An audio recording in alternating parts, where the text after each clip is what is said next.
Kenmore City Council is now in session. Would the clerk please take the roll? Councilmember Culver. Present. Councilmember Marshall. Present. Councilmember Sassen. Present. Councilmember Shrubnik. Here. Councilmember Lutsis. Here. Deputy Mayor O'Kane. Here. Mayor Herbig. Here. All present. I'm switching around the order a little bit of what's on the published agenda, just to get things in their normal order. So we'll do proclamation shortly. First, we're going to do the land acknowledgement. We acknowledge that the city of Kenmore is situated upon the ancestral lands of the Snohomish, Snoqualmie, Soxhawtl, Duwamish, Stillaguamish, Tulalip, Suquamish, Muckleshoot, and other tribes who are part of the Coast Salish peoples. We recognize and express our deepest respect for their enduring stewardship and profound relationship with this land, which they have cherished and protected since time immemorial. We honor the First Peoples, acknowledge their vibrant cultures, and commit ourselves to learning from their wisdom in our journey to promote justice, equity, and mutual understanding. We pledge to stand alongside these communities in acknowledging past injustices and working towards a future that respects and celebrates the diverse heritage of this land. Now, if you'd all please stand and join me in the flag salute.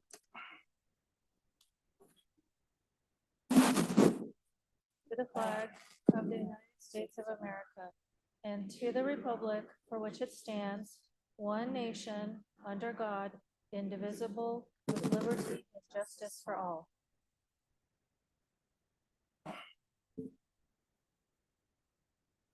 Next up is agenda approval. Unless there are any objections, the agenda will stand approved. Seeing no objections, the agenda is approved, which brings us to proclamations. First proclamation is for Native American History Month. Whereas Indigenous peoples, the first people, are culturally distinct ethnic groups who are native to North America, which were later colonized and resettled by other ethnic groups. Native Americans are descendants of the original indigenous inhabitants of what is now the United States. And whereas during Native American Heritage Month, we celebrate the rich tapestry of Native peoples and honor their sacrifices, which we recognize and inextricably woven into the history of this country. And whereas despite centuries of violence and oppression, Native peoples have always been resilient and proud.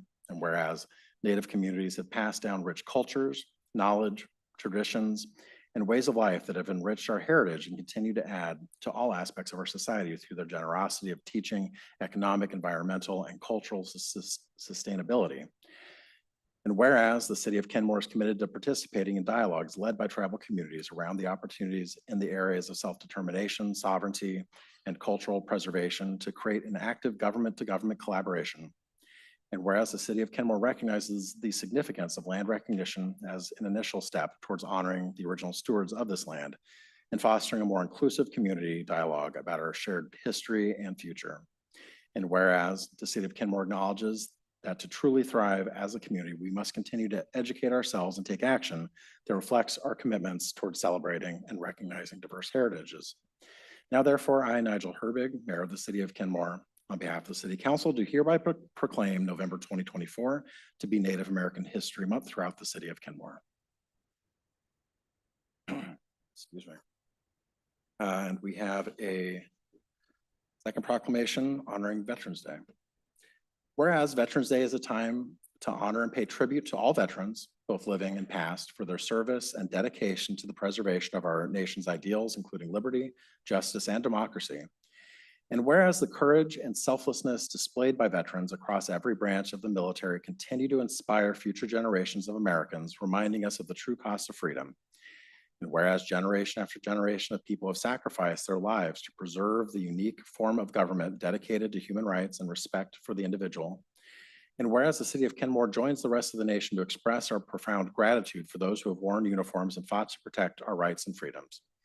And whereas this month we hold all veterans in our hearts and minds while we commit to remembering contributions of those personally known and those we've never met.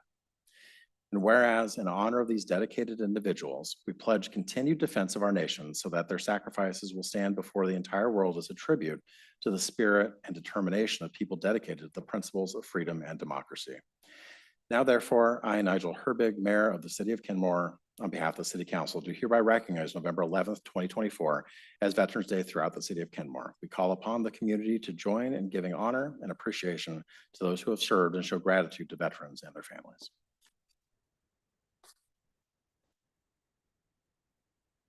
Next, we have two presentations. Our first presentation is the Lodge at St. Edward State Park Michelin Key Award presented by Kevin Daniels, James Daniels, and Corey Rodigers.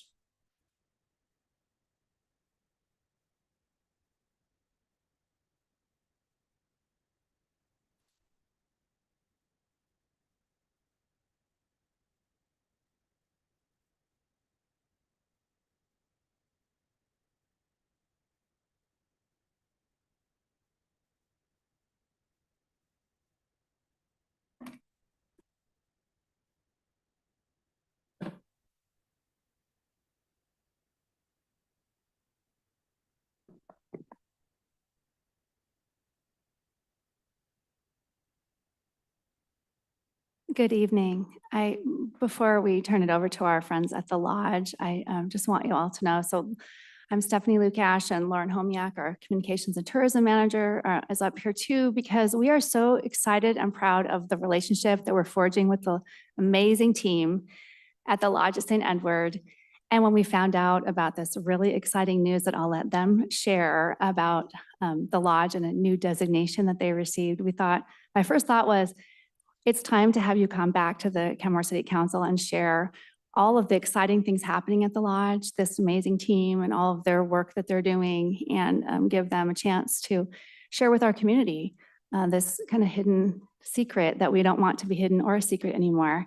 And so that's why we're here. And so I'm just really thrilled to have Kevin Daniels, Corey Rogers, and James Daniels with us tonight. And we have some slides that they're going to share, but I just want to say what a pleasure it's been to be in partnership and to work together.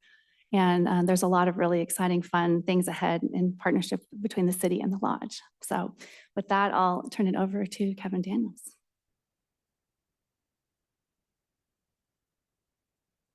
Absolutely. Well, first and foremost, thank you for allowing us to be here with you tonight. It's definitely an honor. And congratulations to the city of Kenmore for having Michelin in their presence. I mean, that's pretty amazing. The city of Kenmore now has a Michelin-keyed hotel. And that took everybody in this room, some of you more than others. In particular, this gentleman here, Kevin Daniels, and his wife, Mary.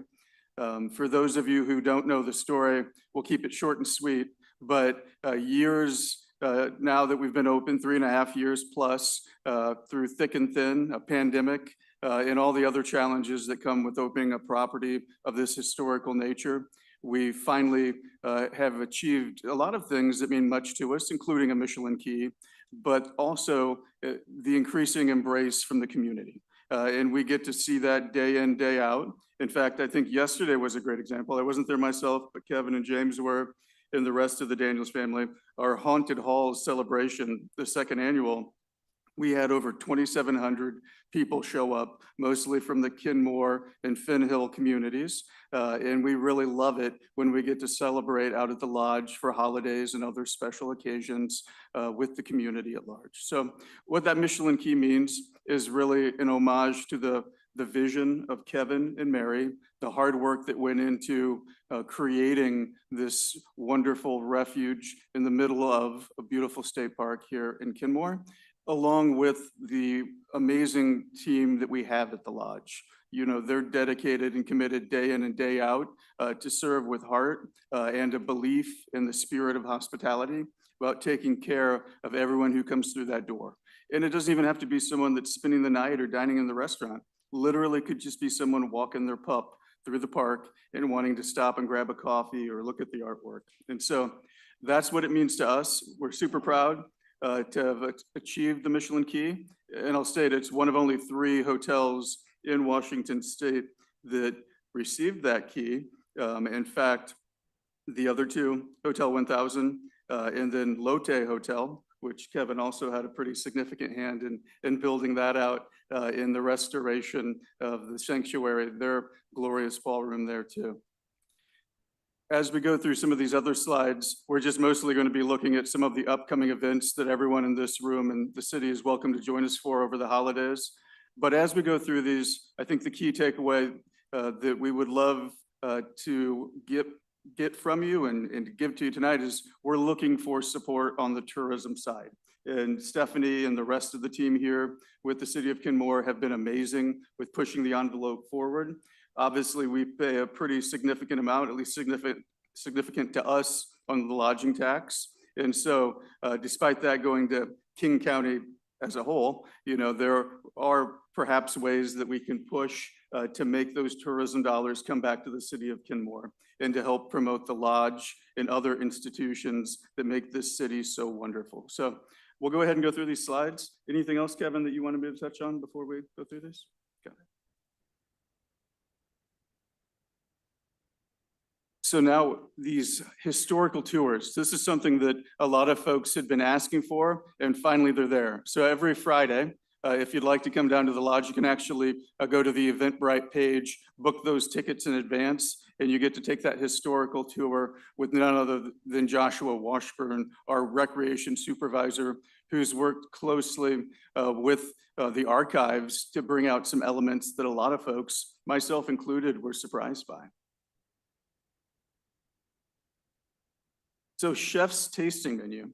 Our executive chef, Luke Kolpen, he spent 9 years in Copenhagen at Noma. In fact, that's where he met Kevin and Mary for the first time. And then he moved back home to be with his family in Queen Anne during the pandemic, then had a short but sweet stint on Top Chef, and now is our top chef in the flesh at Cedar and Elm. And he oversees all aspects of the operation on the food and beverage side, including for special events, weddings, etc. But take the time to come in, even if you don't feel like having a full tasting menu or the Nordic Nouveau experience right at the hearth, where chef is feeding you throughout the duration of an evening. Just sample some of his seasonal menu items. You won't be disappointed. Ooh, pickleball. That I know some folks in the community are well aware of. And so actively playing pickleball as we left the property about half an hour ago, you could hear the dinks resounding off the walls. So come on out and play some pickleball. That's all bookable through an app on your phone, Court Reserve. We love to feature Vita Nova Spa. During the middle of the week, we're able to offer this local spa special. So just go right to our website and you'll learn more about that offering. Upcoming, Brian Carter, for those of you who don't know the gentleman, he's a wonderful individual on top of being an amazing vintner, winemaker, and someone whose knowledge base when it comes to fine wines and the history of such is unparalleled. The Beaujolais Nouveau dinner, this has been something happening since the first year. And so this would be number 4. And so it's a French takeover of Cedar and Elm instead of that more Nordic inspiration on any given night. You just have a full-on fall French takeover with live music. The wreath making workshop is part of the amazing holiday programming that our team works for weeks and months to put together. It's all gearing up and kicking off just around the corner now. Our tree lighting this year is on Thanksgiving weekend, on that Saturday between 4 and 6 p.m. A pop-up bar, the Tensorium bar turns into Making Spirits Bright pop-up bar. It's hard to find a more festive place to celebrate the holidays. Holiday high tea, we have afternoon tea every Thursday and Friday, and then it gets decked out for the holidays. Those do sell out quickly, so you can reserve those directly on Open Table. Our holiday brunch on December 25th and 26th, also January 1st. Chef Luke, along with the rest of his culinary team, are going to put together an outstanding brunch for you to bring the family to. Oh yes, the tasting menu for Christmas Eve and Christmas Day. Those typically are always packed, and more than just the amazing food, you get the great company of your family and friends from throughout the city, as well as a holiday joy celebrated with none other than the Cedar and Elm culinary team. This very first New Year's Eve at the lodge was one for the storybooks. Imagine Great Gatsby and the Roaring Twenties brought to life at an institution in your backyard. That's what this is. So This will be the 4th celebration of this style, where you have an 8-piece brass band. You get to learn some vintage dance steps and then put them to use on the dance floor. Then you also have the option for a 5-course tasting menu with Chef Luke up in Cedar and Elm. Yeah, and then you get to toast at midnight as you bring in the new year. Some details on those packages. That's it. If anybody has any questions for us, we'd be happy to answer those. Any questions, comments? No questions or comments here, but I do want to reiterate that we really appreciate your partnership and having you in Kenmore and keeping that building from falling apart, which was State Park's plan before we were able to make everything come together, that would have just been a real shame. And the work that has gone on in there is just, I mean, it's awe-inspiring, especially if you ever had the pleasure of a tour before your work began, which was really eye-opening to see the before and after. So we appreciate being a part of the community, and this award is just, it's really exciting, and we congratulate you on that. So thank you. Thank you.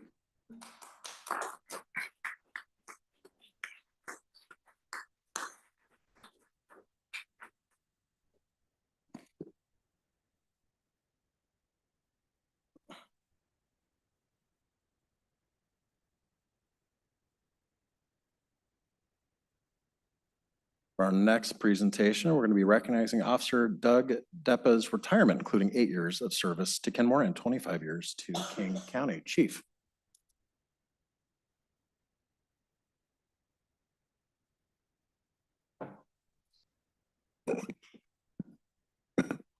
Take it this is on. It is. All right. Thank you very much, Your Honor and Council, for having us today and giving this opportunity to honor. Right up front, my friend, right up front, Douglas. A very special person in this community that's been with us for a long time, Officer Doug Deppa. First, I want to recognize his wife, Julie, and daughter, Muriel, who's here with us as well tonight. We appreciate all of the years that they have shared Doug with us in many respects. So, as the mayor said, Doug has been with the Sheriff's Office for 25 years, the last 8 here in the city of Kenmore.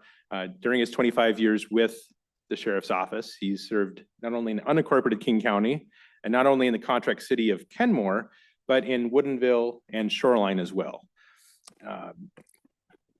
He has served as a field training officer, training younger officers how to become police officers. He's been a firearms instructor. Doug has the distinct honor of being not only the first motorcycle police officer in the city of Kenmore, but the last motorcycle police officer in the city of Kenmore. He both opened and closed that unit through no fault of his own. He was a motorcycle trainer. He's served as a school resource officer. The list really goes on and on. A number of lifesaver awards and commendations, more than I could even begin to list. You don't want me to list them? No. Okay, don't list them. Okay, I'll move on.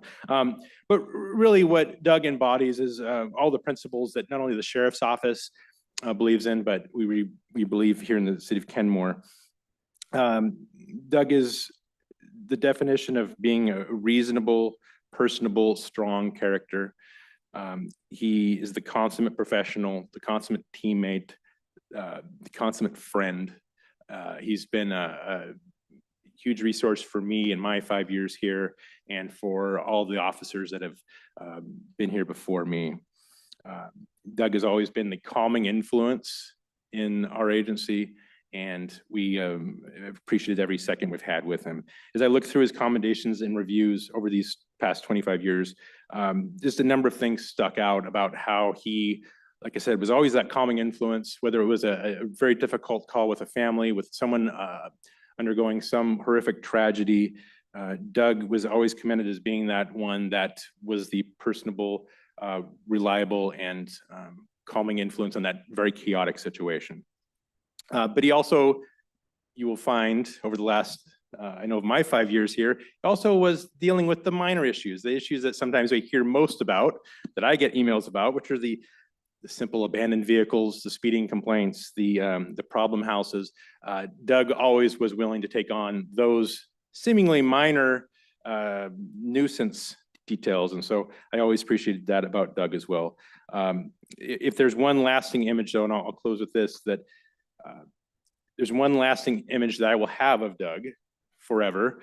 And that was as we were on a traffic stop with several armed robbers who had just robbed a store in Kenmore at gunpoint. And one of them, who's probably, I'm gonna say a third of your age, but at least under half of your age. And here Doug is in the middle of the day, chasing full sprint at this young man down Bothell Way, full speed after him. There's video of it. A resident was kind enough to videotape it and put it on YouTube. So it was fantastic. And eventually we did catch him. Doug didn't catch him, but we did catch him. We did catch him. You were in the vicinity when he was caught, yes. So, but yes, thank you, Doug, for everything. We appreciate all of your time, not only with the Sheriff's Office, but specifically here in Kenmore. One quick thing I do want to give you first off is a tradition within the Sheriff's Office is every 5 years you get a challenge coin indicating the number of years you've served with us. This has been on my desk for a few months because I was waiting for now to give it to you, but it's your 25-year coin in appreciation of your time with us. And also, we made this plaque or collage of all the patches that where Doug has worked over his 25 years here. Most prominently, of course, Kenmore. They're at the bottom along with the Kenmore Challenge coins. So I want to present that to you as well, Doug. Oh, thank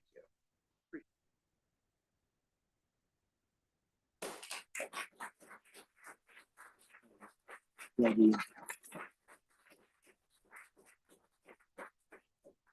Mayor, I'll turn it over to you. Yeah, now we'd like to invite Officer Depa to the front. I've got another plaque for you and a certificate. And we'll take a picture with the council and chief and your family if you'd like.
Deputy City Clerk, where's the fun?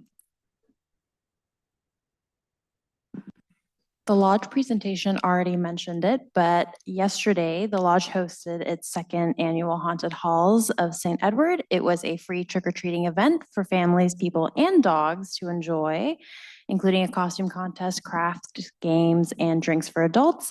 The city of Kenmore had the opportunity to participate this year, which included decorating a door inside the lodge. For those that don't know or can't recognize, we chose a Monsters, Inc. theme.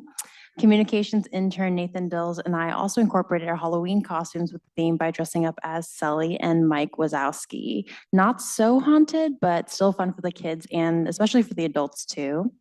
The city provided candy, snacks, stickers, Kenmore art in the park coloring books, as well as promoting volunteer opportunities for the city and an upcoming event this Saturday, Dia de los Muertos event at the hangar. The lodge estimates around 2,700 guests that entered their doors for this event, which is nearly double their attendees from last year's inaugural event. And it was a great way to get involved with a great business in the city and share information about the city's happenings. Some other local participants with doors included Stoop Brewing, Kenmore Heritage Society, What's Up Paddle, Snapdoodle Toys, and many more. The highlight for us that day was seeing a family with coordinating costumes, and we couldn't miss the opportunity to take a photo with them. The kids were very excited as well. Thanks to the lodge for putting on this great family-friendly and dog-friendly event for everyone to enjoy yesterday, especially to get out of the rain for a little bit. That does look like a lot of fun. Thank you for sharing that. All right, next up, we have public comment. And I would point out that we do have a public hearing coming up shortly after public comment on the proposed exceptional tree regulations. So I'd ask if that's what your comments are about, that you sign up, make sure you sign up for the public hearing and make your comments about that at that point. But otherwise, welcome to the council's meeting. Please address your comments to the mayor and the council. Folks will have 3 minutes to speak. If we end up with more than 20 speakers, we'll reduce that down to 2 minutes, but I don't think we're gonna quite get there. The clerk will call your name when it's your turn. Please state your name and city of residence and keep within your allotted time. To make every person feel welcome and safe here, please refrain from booing, clapping, heckling, yelling, or other interruptions. The meeting is recorded for transparency. I want to thank you all for being here and for sharing your input respectfully. Clerk. Thank you, Mayor. We have 5 guests on site wishing to speak and 2 guests online. We'll take them in this order: James Lemke, Patrick O'Brien, Jennifer Anderson, Steve Yoder, Elizabeth Mooney.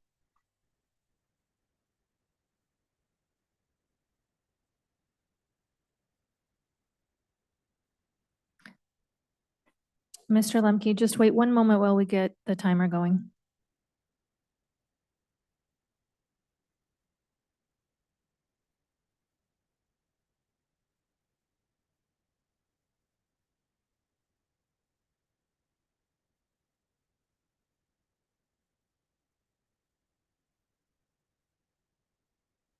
Okay, we're ready.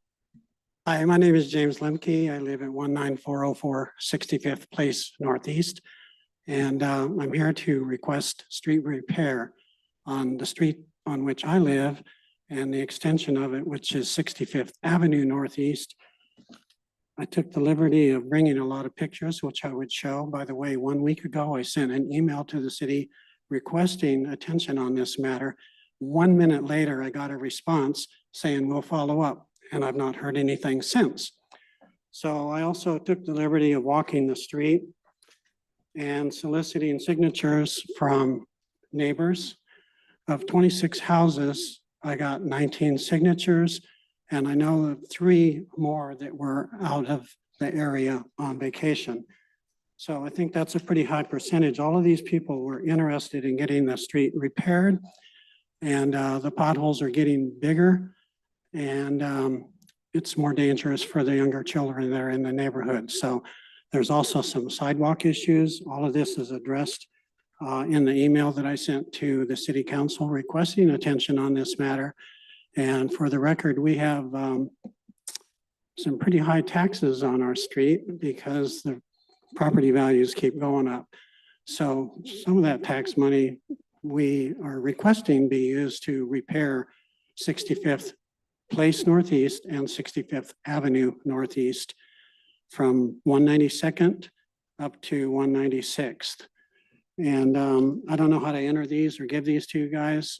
Do I just give them to somebody, or how does You that can work? hand those off to the clerk. Okay, She'll make sure we get them. all right. Thank you very much. I appreciate it. Thank you.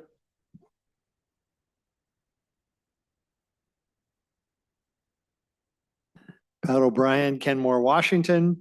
That was a nice presentation from the state park property, which should have a regional swimming pool at it, and how that got omitted. We will suffer in not making that a requirement of that development. Seems pretty high dollar to me for the bulk of the Kenmore citizens. And I know that Kenmore Air has a special and exclusive deal with the lodge, and the people flying out of Kenmore Air stay at the lodge at discounted rates. So just information.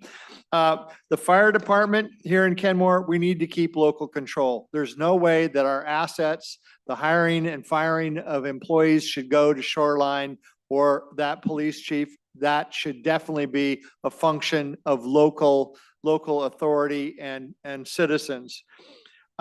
We have a budget fault. We need to cut the budget.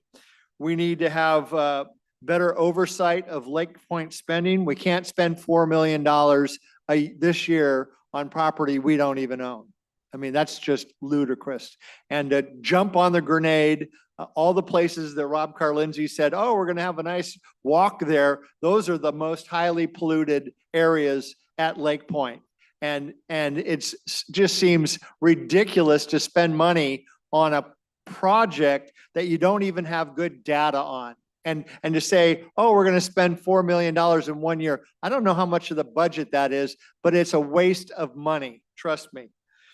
The other thing is nobody's watching the industrial work going down there. They've got 3 big cranes going all the time. They work at all hours of the night, and there is fabrication going on. I don't know if that's in the plan. The city needs to restrict and freeze hiring because when I think it was between 5 and 9 states in the United States are going bankrupt because of the revenue it takes the retirement fund to fund. And anytime you load up with staff that you have salary, health care for the whole family, and the cost of retirement until they die, that is a staggering amount of money. And you're not considering that. That's why contracting makes a lot more sense. Then as far as the trees go, they of course try the carrot, try inducing people to do the right thing. The rowing club and maintenance facility still need an investigation into that spent money and how we arrived at that. There's been no real investigation into that. And the one the city paid for was a cover-up. Thank you. Thank you. Jennifer Anderson, followed by Steve Yoder. Hi, good evening, Mr. Mayor, City Council members. Jennifer Anderson. I live here in Kenmore. And I'm down here to talk to you about trees tonight, but I have your attention. I'm going to talk to you about bikes as usual. I just wanted to reiterate my thanks. I know that you guys don't hear that a lot. I know your staff doesn't hear that a lot. And I want you to know how much I appreciate all the work that you've been doing on safe transportation for our city. That includes cars, that includes pedestrians, that includes bicycles. And I just really, really, really, really want you to hear that the people who use it appreciate it.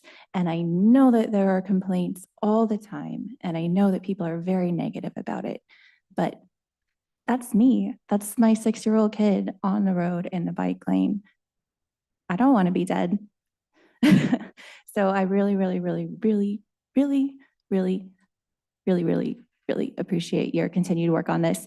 And I want to encourage you to follow up with staff. I know Tobin is probably tired of hearing from me, but on 170th, those vertical uprights that we asked for, there's a reason we asked for them, and you can see why, because they're all flattened, and that doesn't provide me a lot of protection and doesn't tell the cars where to go. And there's also a section of that sidewalk that's still missing on the new sidewalk project. And I know it's kind of hard to finish that in the weather that we're having now, but if we could just keep those things at the top of the radar, I would love it. Thank you so much.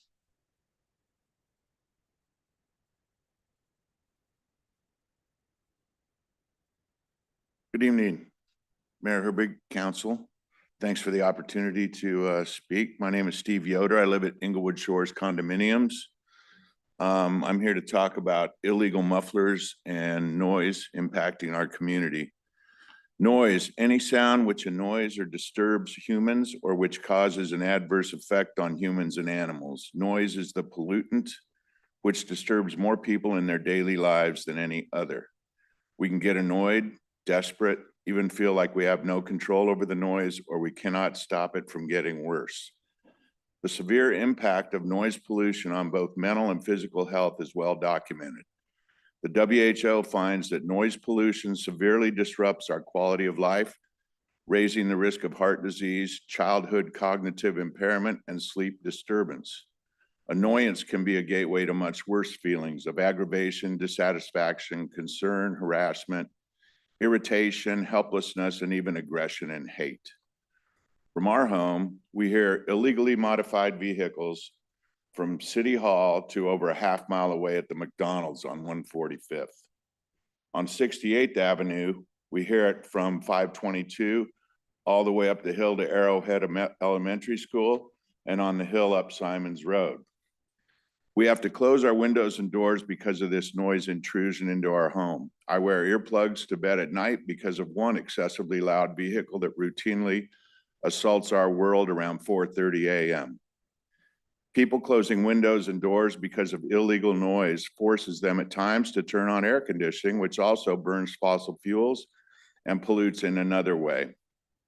City of Kenmore Declaration of Policy 8.05.010. The City Council finds that inadequately controlled noise adversely affects the health, safety, and welfare of the people, the value of property, and the quality of the environment. It is the express intent of the city to control the level of noise in a manner which promotes commerce, the use, value, and enjoyment of property, sleep and repose, and the quality of the environment. Washington state law mufflers. It's illegal to modify a vehicle's exhaust system to make it louder than the original muffler. New developments in technology have provided noise camera systems that can be implemented to accurately identify offenders so that the appropriate measures can be taken and to put a stop to this reckless and dangerous behavior negatively impacting our community. I believe that with the recent significant success of the CAPE photo enforcement program and ensuing expansion of it, that incorporating these noise cameras into that plan is the right thing to do. I'm here tonight to suggest that the city of Kenmore install noise cameras Yoder. to help protect us all. Thank you very much. Elizabeth Mooney, followed by Juliana Pulley and Stacy Valenzuela online. Hi, Elizabeth Mooney, Kenmore. I want to start by thanking Councilmember Joe Marshall for meeting with community members on 61st Avenue Northeast. We understand the first phase, and this is just a draft idea that came from a PERC meeting with community members on October 16th. So I thank the folks that came to that. And we're hoping to work together on the 61st Avenue corridor in future design phases starting sometime soon. Within these upcoming design phases, I request that Target Zero and Climate Action Plan policies be prioritized within city project funding and design. Request that the city considers 61st Avenue to be an environmentally sensitive corridor and take steps to mitigate environmental impacts to the adjacent Chitchathel stream. We request the city consider the following elements from the City of Kenmore Climate Action Plan in future 61st Avenue corridor improvement phases. Municipal operations require low-impact development to manage stormwater in new remodel construction projects. They should include low-impact designs such as rain gardens and native urban forests. There's municipal operations 4.2 and 4.3. There's several expanded right-of-way areas that would allow for native conifer trees, shrubs, ground covers. Urban forests with large conifer trees help with carbon sequestration, slowing stormwater runoff, providing wildlife habitat, and mitigating impacts to the adjacent stream. Municipal operations 5.1, embed climate action considerations in city planning efforts. Can the city activate the climate action plan within future transportation and natural environment planning efforts? I'm going to skip down just because time.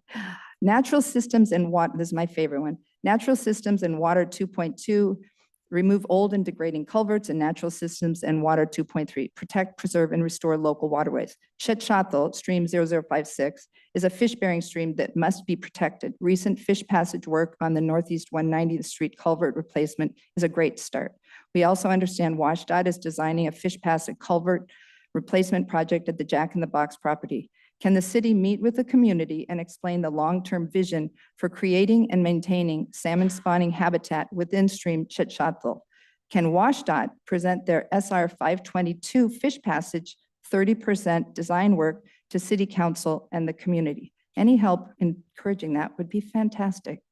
In Natural Systems and Water 2.2, develop an urban landscape strategy, a roundabout and cyclist infrastructure to make it safer for pedestrians, basically, can we get something to make it safer for crossing over there and enjoying that area? And thank you, the sidewalks will be great. We'll be able to take our kids along there without tripping. Thank you. Juliana Pulley.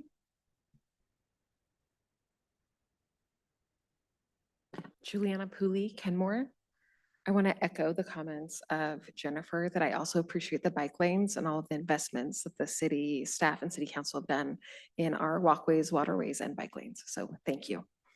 I also want to applaud the work of the Planning Commission on the housing element of the comprehensive plan. I believe it's 44 pages. I skimmed them all, didn't do a deep dive, but I read quite a bit. And I just want to voice my support for increasing housing diversity, adopting missing middle housing, and pursuing more affordable housing options. I believe these are all life-changing investments that can strengthen our city. The neighborhood we live in directly impacts our health outcomes, our access to education, our access to green spaces, and the exposure to noise and pollution, as we previously heard from a neighbor just a few minutes ago. I'm thrilled for Kenmore to have more diversity in its housing options, so more types of families can live here, can continue to live here, and more seniors can retire here. I'd also like to give a shout out of gratitude to our City of Kenmore staff who continue to work to increase the affordable housing in Kenmore. Thank you for all you do. I'm personally excited for the Senior Women's Shelter, which will soon be opening at the former Mary's Place location. I'm supportive of the proposed affordable senior housing on the Jay's Cafe lot. And I'm also thrilled about the housing project on the Holt property just a block away from us. Housing saves lives and it stabilizes communities. And I am supportive of both the City Council and the Planning Commission to continue to prioritize the important work of housing, both in diversity and accessible price points. So thank you so much. Thank you. Stacy Valenzuela, can you hear us? Can you hear me? I can, go ahead. Great, thank you. Stacy Valenzuela, Kenmore. I would like to see added to the council priority goals, the will of the people, residents of Kenmore, along with affordable housing and climate action.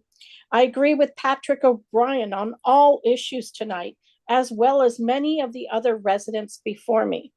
But a few residents are disappointed. We were told whole purpose to choose Shoreline was local control with Proposition 1 rather than regional going with East Side.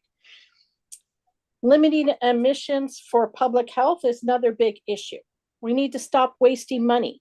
Bicyclists have more painting on Juanita at the school zone up there than the school zone does. You can't even tell that it's a school zone. Bicyclists are not even using the signal space that's huge there. Let's put some yellow as well. I mean, it would behoove us and make it safer. And I don't understand why it's ignored.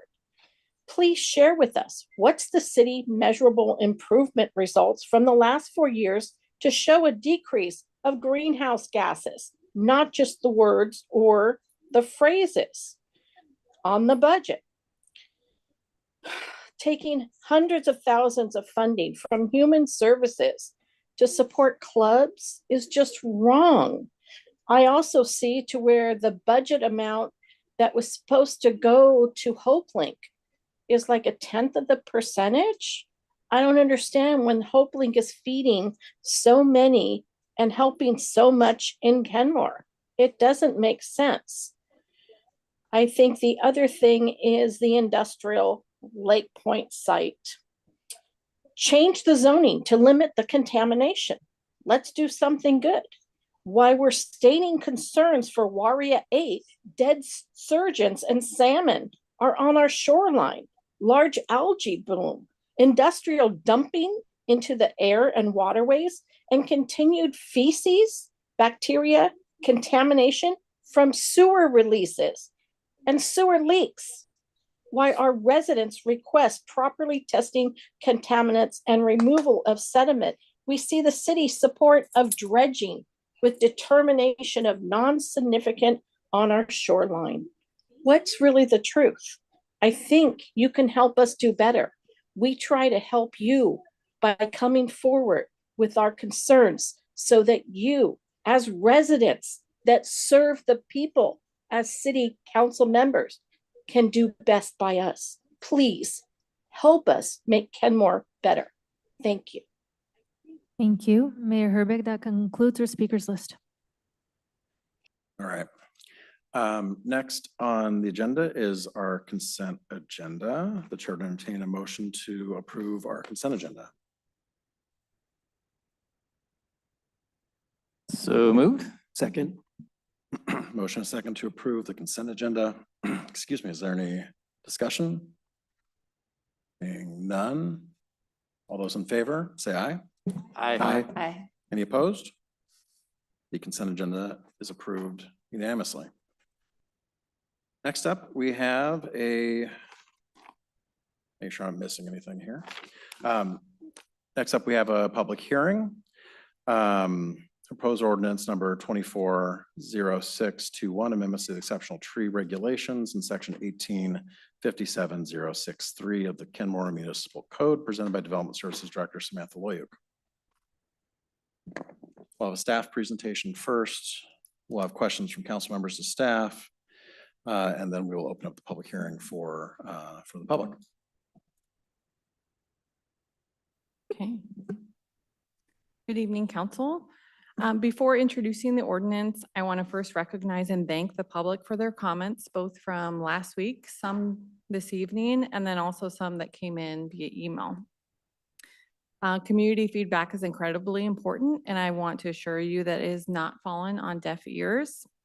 As a certified arborist, I share the community's and the city council's commitment to preserving our natural environment. And it's a responsibility I take seriously in my role as Development Services Director. The ordinance before us this evening is a necessary compromise and a balancing act, which seeks to protect trees and meet the community's growing need for housing. As the demand for housing increases, especially affordable housing, a balanced approach is essential to meeting inclusionary affordable housing requirements. This ordinance supports housing in denser zones, particularly near transit, which helps reduce sprawl, minimize environmental impact, and supports sustainable growth. By focusing development in these areas, we can help protect more trees, open spaces, and still provide housing that Kenmore needs. On October 16th, 2023, City Council passed the exceptional tree ordinance.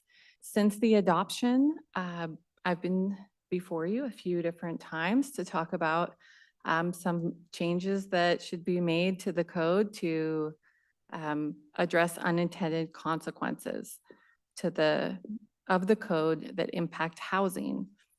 To remedy this, ordinance 24-621 proposes to amend the exceptional tree ordinance in 2 ways. This proposed amendment adjusts the exceptional tree ordinance. It doesn't remove it. And it does so without eliminating it or its benefits. And it also retains everything for significant trees. So those are two terms that can sometimes get confused or intermingled, but this evening we are focusing on exceptional trees only. The proposed amendments, which are described in the packet, are a two-pronged approach. So the first is to revise the definition. So the definition is proposed to be revised to align with the definition similar to Lake Forest Park, whose tree preservation efforts are widely seen, or tree preservation code requirements are widely seen as the gold standard in the region. There are a couple exceptions to that, and that aligning with their code, we're also keeping certain elements of the previous code, which makes, for example, one of them, it makes all trees exceptional at 48 inches. So that's just an overall. And then it excludes certain nuisance species, alders, black cottonwood, English holly, and Leland cypress. So that's the first part, is the definition. And the second is providing an exemption for residential development in certain zones within a quarter mile of high-capacity transit. And those exempted projects would be required to pay a fee into the city's tree fund. So even if a tree were exempt under this code section, there would still be a fee required. I'll go into each of those in a little more detail now. So this side by side shows you the existing and the proposed code.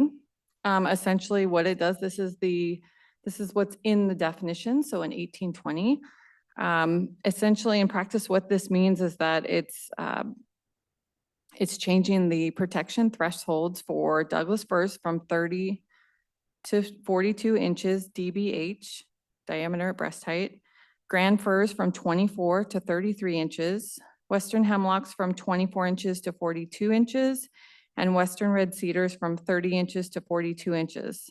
It also means removing from the definition of exceptional trees, Oregon ash, Oregon white oak, Pacific dogwood, pine, Sitka spruce, and willow. These trees are still considered significant trees. We're just talking about exceptional tree regulations. And also the trees that were referenced would still become exceptional at a certain size at that 48 inches. So this is the code definition change.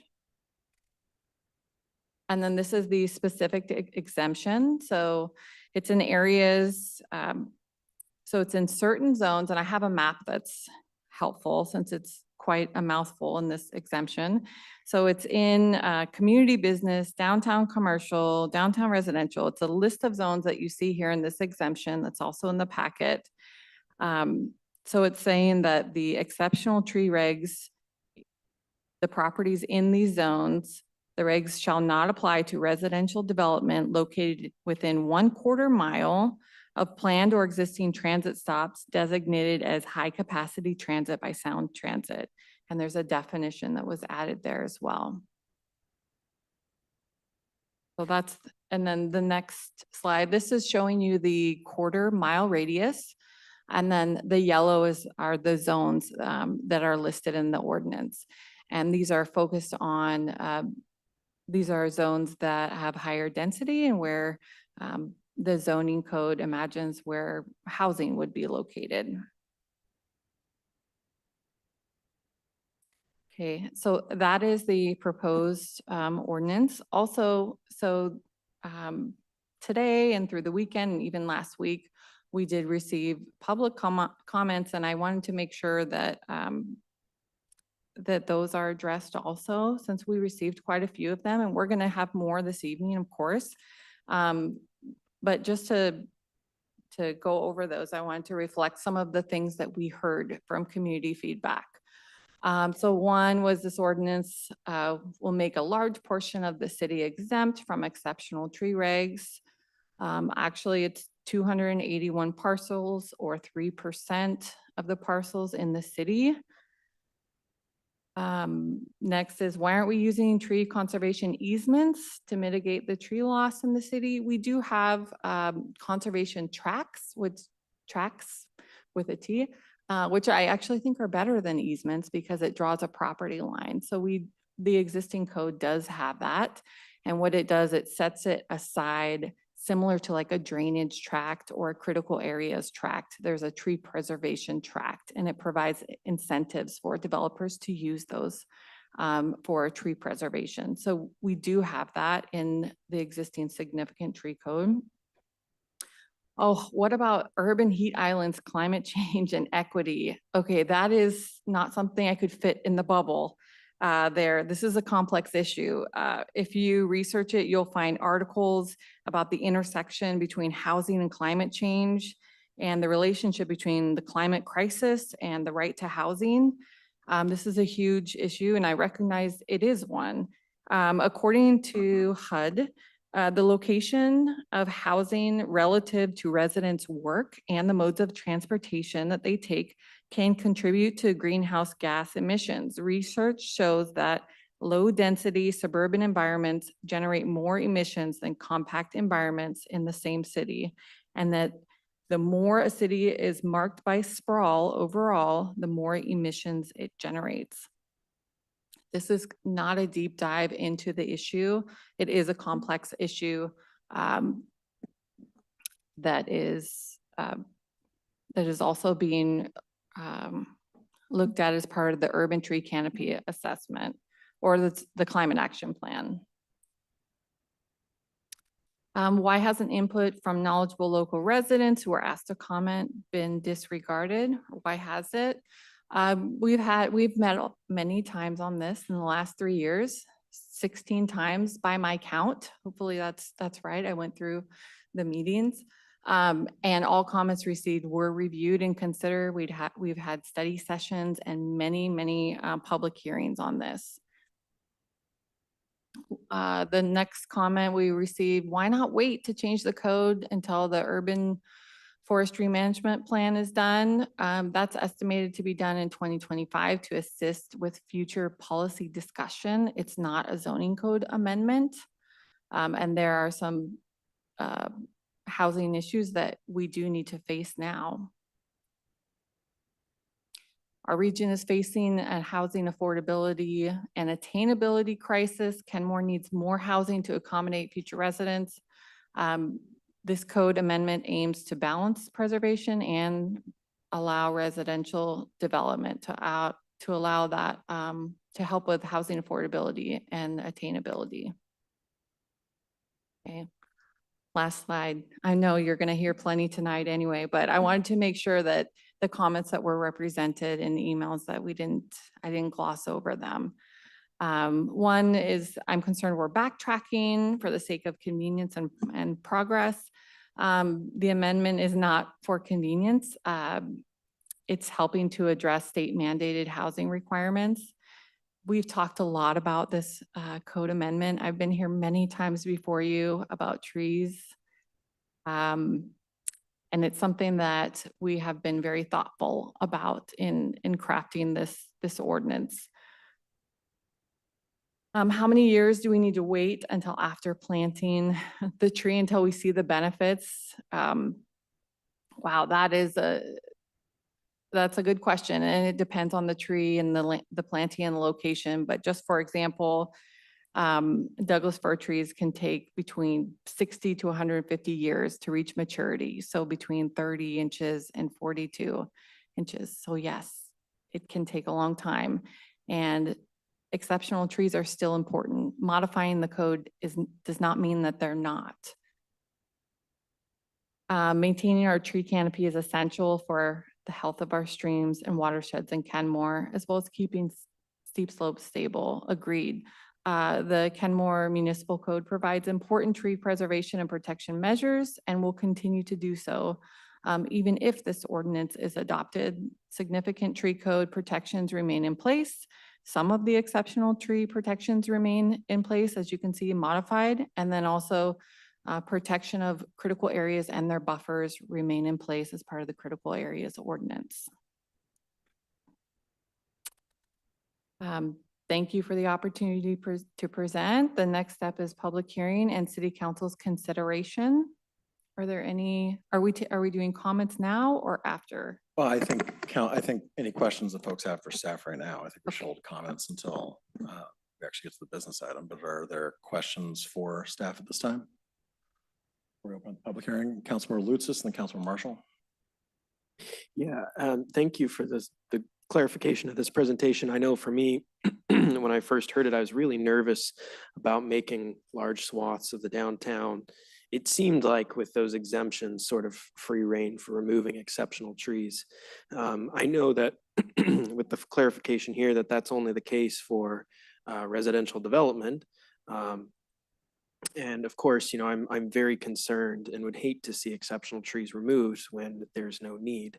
I'm a little bit more curious on that specific process. If you could provide some clarification or how the city verifies that, yes, residential development is happening in order to allow this proposed exemption versus, you know, not allowing current property owners to take advantage of that and say they're doing some sort of residential development just to access the exemption. So how would it work in Yeah, practice? yes. Okay, so tree removal permits are required for all removal. In this case, if they applied, we would have to see that there was an application for residential development. One way you could choose to modify this to maybe strengthen it a bit, instead of saying that it shall not apply to residential development, you could say shall not apply to an application for residential development. That might, I think that that would make it a little stronger. But as a process, I mean, clearly the intent is for residential development, but that's one option of how you may want to tweak it. Thank you. Counselor Marshall. So for the sake of argument only, if we were to pass the proposal, there'd be an exception for calling it the downtown zone. But still within that downtown zone, even within that exception, special trees would still be protected. Is that correct? Significant trees. Significant, I was like, special trees. Yeah, so significant tree requirements remain. Okay, and can you tell us very briefly what are significant trees and how big are they? So significant trees were revised. You guys, council revised the definition a year or two ago to be 6 inches DBH or greater. So that's what the tree is. And essentially what that means is for development, you have to have 30 tree units per net buildable acre. So you take your usable area and do a calculation. And there's a table in the code that would say, based on your tree size, here is how many tree units it is worth. So the larger trees receive much more credit.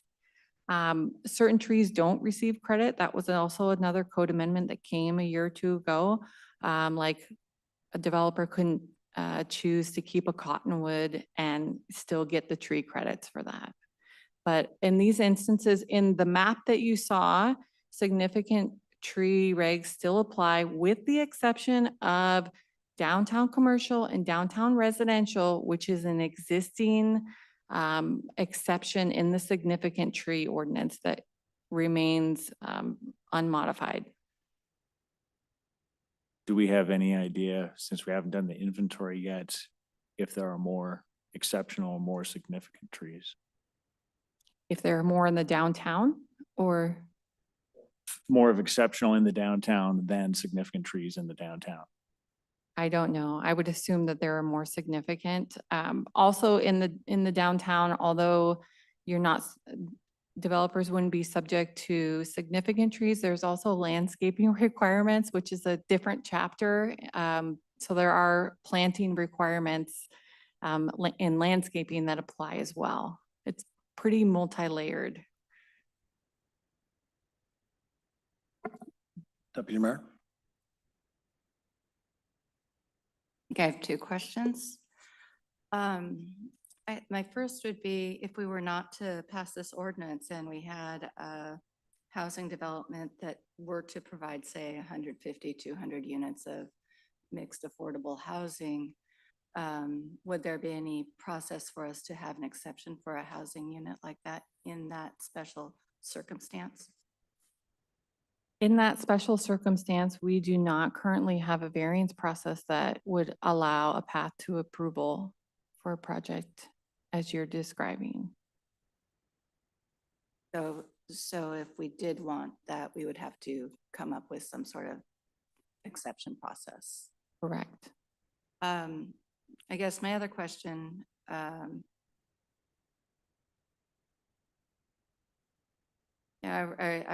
I'm just kind of looking at the scale of this map and just thinking I see a lot of the property area where I feel like it's minimal impact, especially on the south side of 522.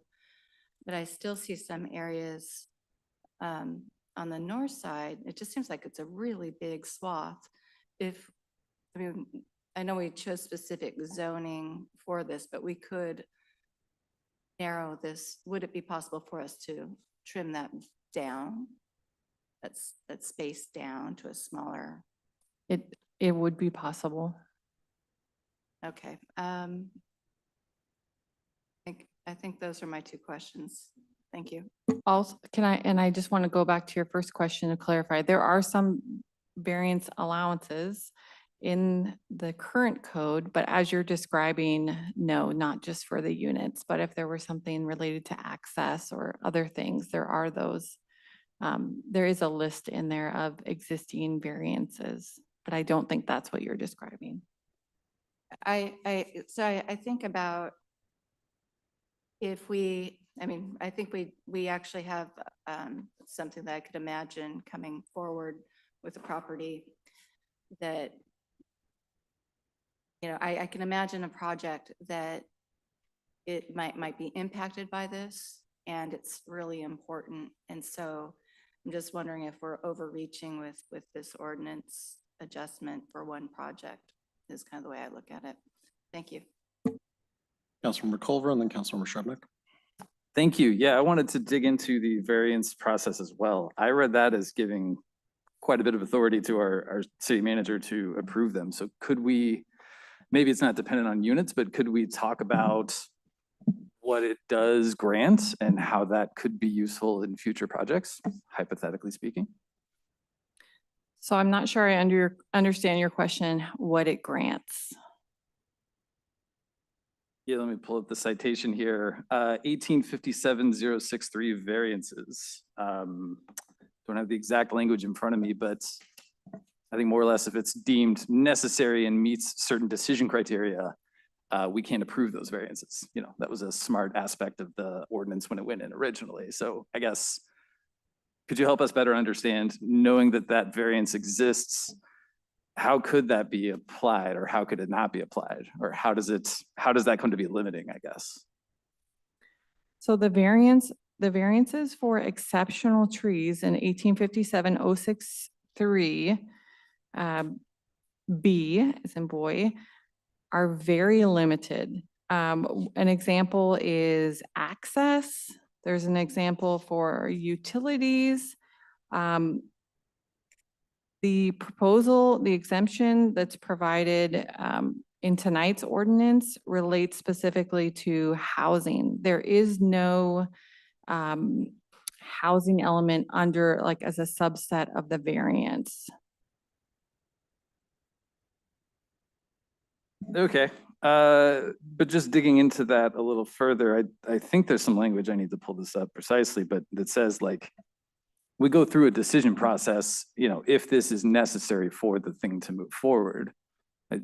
I seem to read a path for that. Am I getting that right? I can take a second to look for it exactly. So but- in section B1C, it says necessary for rights or use private development proposals. This may be what you're talking about. Such variance is necessary for the preservation and enjoyment of a substantial property right or use possessed by other similarly situated properties, by which, because of the presence of exceptional trees, is denied to the property in question. For a variance to be granted under the section, the application must demonstrate compliance with the reasonable use exception criteria established in 1855. So what this is talking about, this is more of a reasonable use. So how reasonable use is used in 1855 is typically if you have a lot that is unbuildable. Let's say you have a residential lot that's unbuildable, even if it's 2 acres, reasonable use in a residential zone is 1 house. That's how we've seen it. Reasonable use, I have not seen it used in other zones. And I look at Dawn in case there are maybe other applications of it, but I've only seen it used. Reasonable use is very, very limited. I have not seen it approved for like a commercial property to allow a mixed use.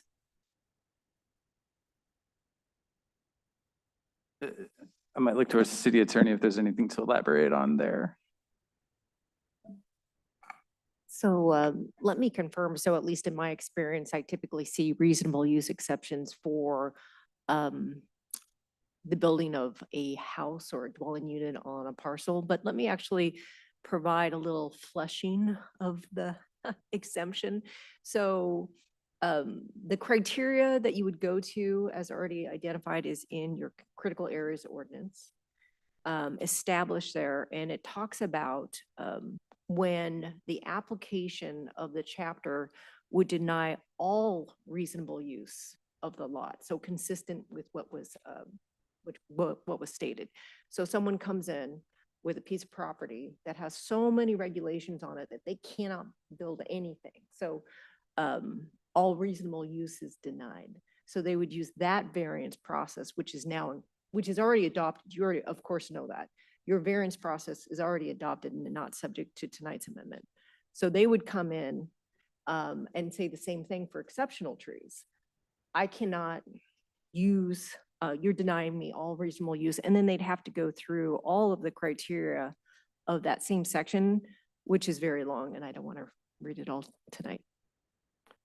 And just to add to that, if a property came in under this section and they already had reasonable use, then that's not something that we would use. So if there was a use on a property and they wanted to redevelop, this is not something that they would use to get there. This is not a path forward. Okay, 10-4. Couple other things I wanted to dig into, the fiscal impact. Some of that has shifted a little bit, and I'm asking for clarification. Tonight's agenda bill speaks to sort of the cumulative effects of increased workload and staff and resources, reasonable. And that sounds a lot like what was brought up last October, citing that we might need a city arborist, for example. I don't hate that idea. Some of the other agenda items, though, have been a little more wishy-washy. When exceptional trees appeared on the agenda in September, it said, other than increased staff time, there was no anticipated impact on budget. And back in July, when we postponed it, it said no anticipated impact on staffing or budget. So I'm not posing this as a gotcha. I'm just trying to understand kind of the root problem here, pun unintended. I take it, true to tonight's agenda, this is an issue with workload, right? Correct. So increasing the complexity of reviews, which trees have been before council a number of times and are becoming increasingly more complex and difficult for the public and for staff to understand. It takes more time to do like a typical tree permit removal. Totally. I guess, I would suggest we identify that as sort of its own issue to discuss. Some of that is more operational and administrative and out of our purview, but as it pertains to budget and staff or other ways of approaching exceptional trees, let's absolutely talk, especially since we think we're going to be doing another pass on this with missing middle. I think, for example, arborist makes total sense. I do have more questions, but I'm going to stop for now. Thank you. Okay, before Councilmember Shrubnik asks your question, I just want to make sure that if you're here and you want to give comments on the public hearing, that you make sure that you sign up with the clerk soon. Councilmember Shrubnik. Yeah, I have several things for later that I will bring up later, but I do have one quick question. You mentioned the easement idea, and that is in our, which I don't have in front of me, apparently our significant tree ordinance. Can you just super briefly describe that? And if that could possibly, whether the feasibility of whether we could integrate that into the exceptional tree ordinance? So in 1857, 060 and 080, there's the code incentivizes the use of tree conservation tracts. And so those are the set aside spaces for tree retention. And in, I believe it's 060, there's a 10% reduction in tree density requirements if there is a separate tract. So we really try to encourage developers to set these areas aside for tree preservation, and because it yields greater results for long-term preservation, even more so than easements. Easements can sometimes be missed. People, they see where their fence is located and they know that maybe that's their property, and they want to remove a tree. So the tract allowance in the code, I think, is a really good thing. Just to be clear, so that's in the significant tree ordinance. Yeah, the question is, can that also occur within the exceptional tree ordinance?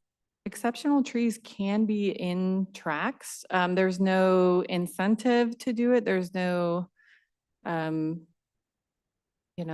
trying to think of tree units where there's a reduction in tree units, but exceptional trees don't work like that. So I guess I Okay. would have to understand Yeah. in what way we would want to use tracks Tracks, or yeah. easements. Okay, thanks.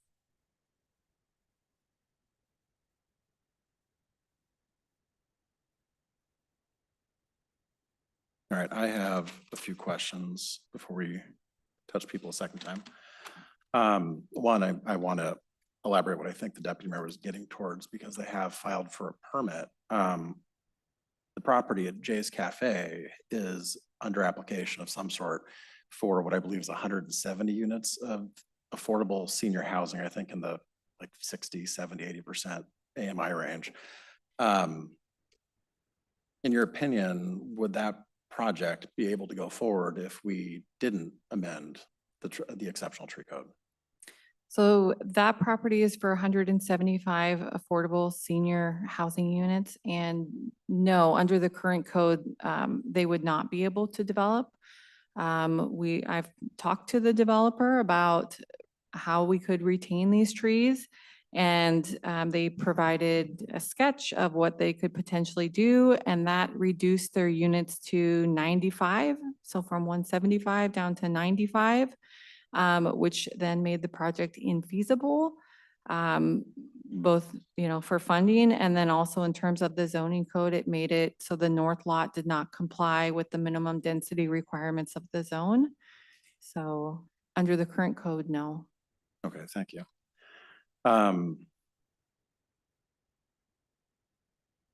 You mentioned the term residential development previously when you were talking about ways that maybe we could change the language. I'm just curious, when it says residential development, is this only for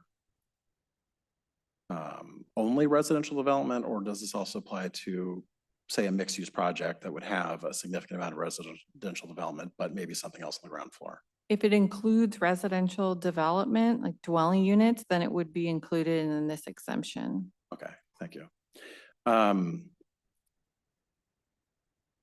On the question of areas north of 522, a lot of the concern there has to do, I think, with Swamp Creek and the wetlands back there. Would I assume that our current wetlands protections and setbacks and all of that would still apply and would protect trees that are in those? Correct. The map that was shown does not represent areas that are protected under the critical areas regulations. So critical areas and buffers continue to be protected.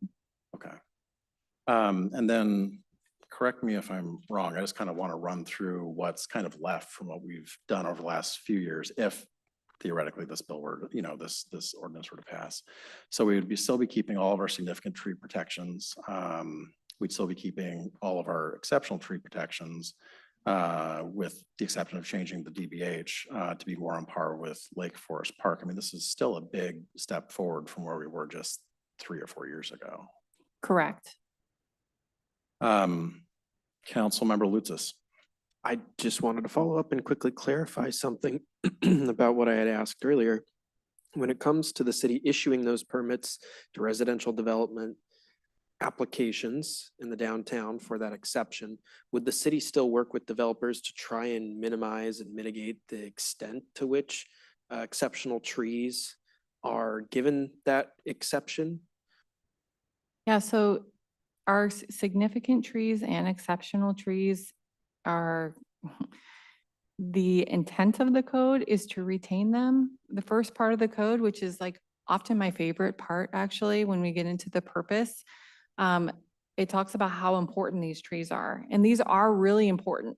The exceptions and the variances that are in there are for situations when there was not another option. We will always, and developers will tell you this after many meetings, we will always encourage them and push them to retain more trees.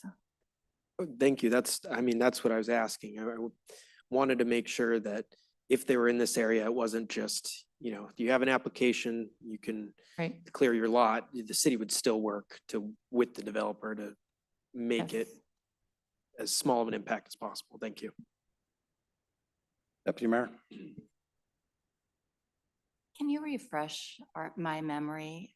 What was the process used to determine the DBH that we had for exceptional trees in the current ordinance? What was the basis for that? Because if I recall correctly, it was found, but I just really wanted to understand. I know that we're talking about increasing it based on another city, but was our original decision founded on something reasonable and good for trees? And Mr. City Manager, you can probably speak to this too. So my counterpart, Garrett Oppenheim, did a research paper on that. I believe it was in 2021, and then it was again discussed in 2023. And it did a comparison of what other cities are doing. King County also has a recent study that talks about different tree preservation strategies throughout the county. But it was based on a comparison and research of other cities. And it's based on trees native to the Puget Sound lowlands, right? I'm looking at Rob because, yeah. But yeah, so it is in that, there's a white paper that it relates back to. There's a white paper that we were using to determination for what our reasonable DBH is for protecting the trees of Kenmore. Yes. I just want to have my memory refreshed It's on that been a while. important work that we did before. Thank you. Councilor Shrubnik? Yeah, you raised something that I was going to raise later, but now I'll raise you again. So DBH, this seems to be the gold standard of the measurable criteria by which exceptional trees are either saved or are on a list or not. And when I look at that white paper, there is, I mean, there is no other word but to say they are wildly different DBHs for the different cities. Is there any science behind what DBH we might consider? I mean, I think what we did before is we kind of looked across and said, well, you know, a lot of cities are kind of doing it somewhere in this range. And I mean, that's a reasonable thing to do in the absence of science, and maybe there is no science. The science I guess I would be curious about is, you know, what is, for example, how many years, you know, can we standardize, you know, the number of years that various tree species need to get to their critical exceptional tree DBH? That would be a scientific way of assigning a DBH to a set of trees that are diverse in terms of species. Another way would be to say, what is the probability that this tree species will ever get to an exceptional, you know, a particular DBH level? I'm just curious whether anybody has had kind of done that analysis. Do they think about those kinds of things? Is there any standardization? So King County did a really great report on tree preservation throughout King County and found preservation strategies to be widely different. Yeah. Even just from our neighbors. I will say that the exceptional tree species diameter, so the threshold, for example, for a madrona is 12 inches, right? We know that the madrona is not going to get up to 40 inches, right? So there is some of that, but I think that even in the white paper, it may not be the research that you're looking for. I think that maybe in the forestry, the study that's coming up, that's being as part of the climate action plan, the urban forestry management plan is probably an area that can provide more information on what exactly you're looking for. Yeah, I think that'll be very helpful. I mean, the madrona is a great example because Seattle preserves at 6 inches, Bainbridge at 24. So I mean, that's, you know, 4 times the diameter. Anyway, it's interesting to me. Yeah, thanks. Any further questions for staff before we open up the public hearing? Councilmember Culver. Thank you. Just one question, getting back to the Loris, and glad we can discuss that. What has pursuing other strategies like increasing height, et cetera, what has that yielded? Like for a proposed development? Right, if they wanted to work around the trees and maybe raise the ceiling to compensate or something, do we have any info on that? We did look into that I think a month or two ago, as there were some 5 or so different strategies that were researched by staff. Those ended up not coming to council, but they were at some point on the agenda, but that we went another direction. There are a lot of different alternatives to, that you can provide developers. The height, for example, can be challenging because you move into different construction types and that can become more costly. We have seen that that's maybe not a great incentive, especially in these areas that are in the high capacity, transit areas that already have higher heights. Giving them more than that doesn't usually incentivize them. But we have considered other incentives as part of these conversations that have happened over the years with council. Okay, so it sounds like there's several alternatives. I think I would be interested in exploring those. I guess I want to also ask a matter of procedure. Are we going to be able to ask questions when this comes back on the agenda later in like 30 Yeah, we minutes? can always ask questions of staff. Okay, Yeah. I will stop there. Thank you. Councilmember Sassen. Thank you. Can you speak to the staff's recommendation to adopt the Lake Forest Park specifications citywide as opposed to only changing our ordinance for this downtown corridor and allowing the rest of the city to remain as it is? So Lake Forest Park has always been a good example, considered a gold standard in many cases, but doing it citywide to makes sense in what we're calling something. So if we were to change it, we would have 2 definitions for what is an exceptional tree, and saying that if it's in one area, it's exceptional at a different DBH than in another area.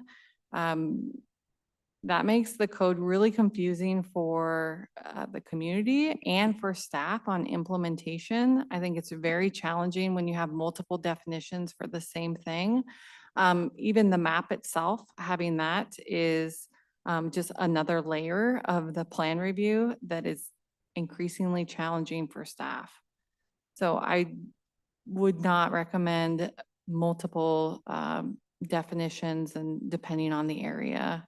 I think I think even doing it with this map, which I understand, I think there's good reason for that, but changing the definition to vary would be confusing for me.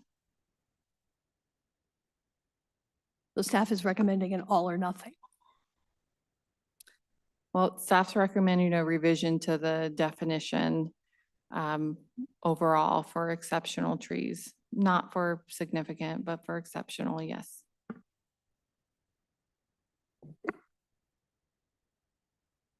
I've been talking with our city attorney a little bit before the meeting and then during the meeting, and I think we actually do have a way that we could prune, if you will, the ordinance so that we just leave in the exemptions required for the high capacity transit areas, if that is what the body wishes. So we can talk about that a little bit more later when we get to the business item. Any further questions before public hearing? All right, I'm not seeing any. For the public hearing, folks will be granted 3 minutes to speak. The same public comment rules apply, including stating your name, city of residence, and addressing your comments directly to the city council. Not splitting your time with others. If other folks have already expressed what you want to say, we encourage you to summarize your statements by saying your name, city of residence, and saying I agree with the previous person. We're going to hear, we have, I believe, 13 people in person, 3 people online. We are going to take 3 people in person first, and then we'll do a second 3-person panel of those online, and then we will go back and finish up the folks who are in person. I declare this public hearing open. Clerk? Thank you, Mayor. At this point, we would like to hear from Celia Malota, Dakota Rash, Jennifer Anderson. Then we'll move briefly to our online guests, Stacey Valenzuela and Emily Burnham, and then we'll return back to our on-site guests.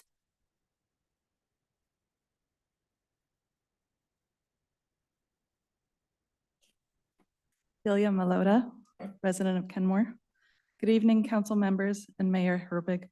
I'm deeply concerned by the changes you are proposing to make to the extraordinary tree ordinance. When this was originally passed, I was proud of the council for having the foresight to protect Kenmore's mature trees and the charm of our city.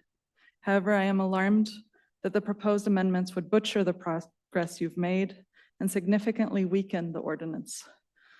Protecting Kenmore's trees should be a top priority for the council.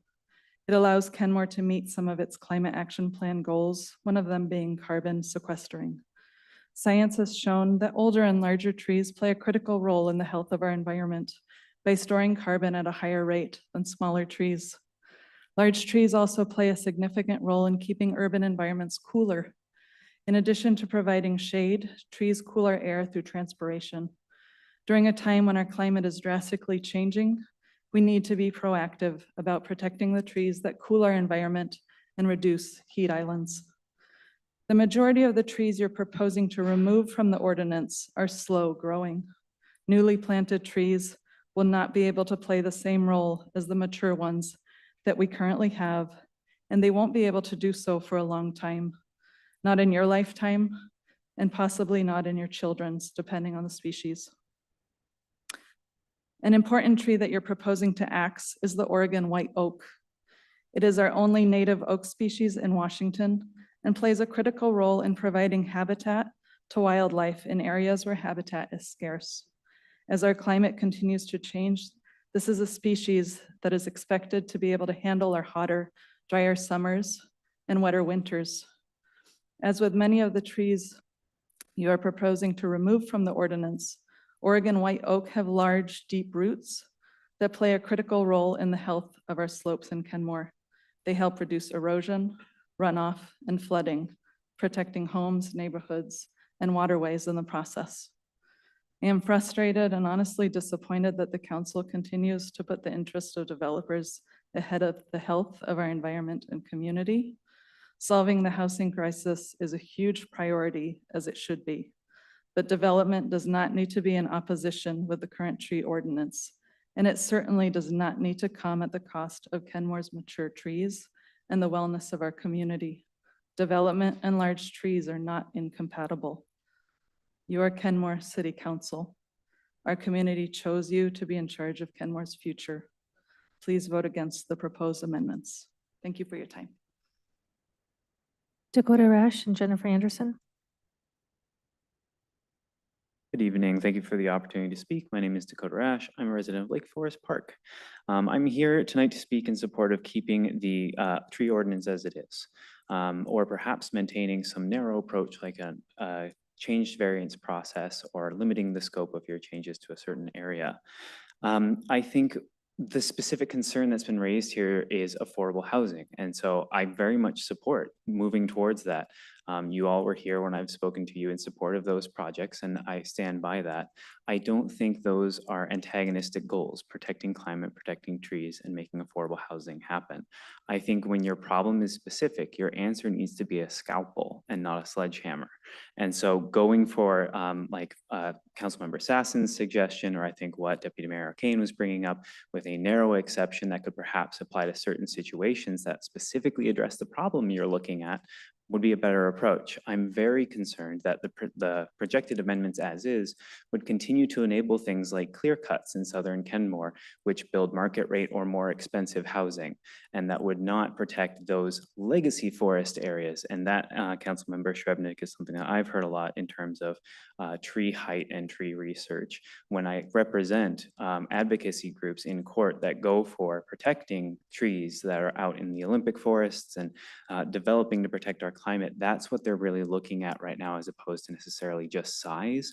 They're looking at ecological function, and especially those trees that have the potential to then grow into becoming those significant trees within the foreseeable future. They're looking at those trees' relationships with their surrounding and the ecosystem services they provide, not just a number, but that number can be important for thresholds. So I think that you also do, a little jumbled comment here because I can't resist the opportunity to rebut. The reasonable use exception I have fought against can be used very broadly. I have seen it used to build multiple units or multiple developments on a unit. I have seen it used to go into wetland boundaries. It is not narrow in my opinion, and I think it still exists and applies to this situation. And my last comment to you all is that I believe, and my apologies if I'm wrong, you all passed a climate emergency declaration. I heard that's great. Thank you for doing that. And I heard some comments in response to that before it was passed that you want to pass that and not just have it be words, actually to have action behind it. This is an opportunity to have action behind things like climate emergency declarations, is making sure that you are not going back and then significantly weakening the environmental regulations that you do pass before considering things like height variances, parking variances, not putting environmental things on the chopping block first. But yes, absolutely affordable housing development. Yes, thank you.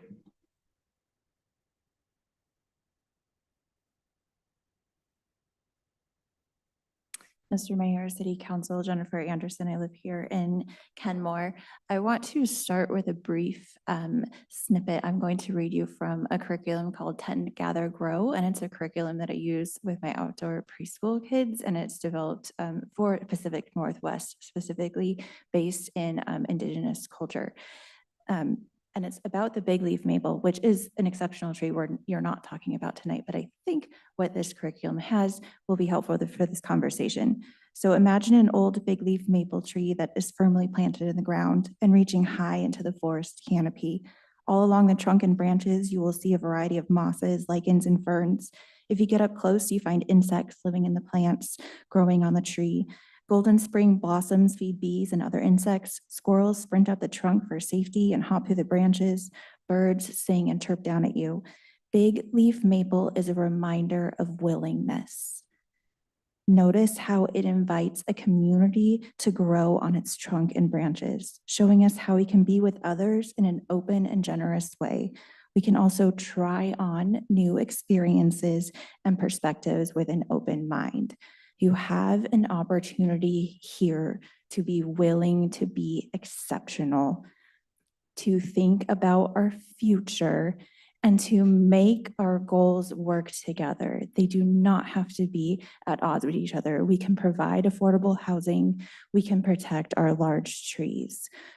We also need to consider that there is a large inequity in green space access and visibility when we talk about building affordable and low income housing.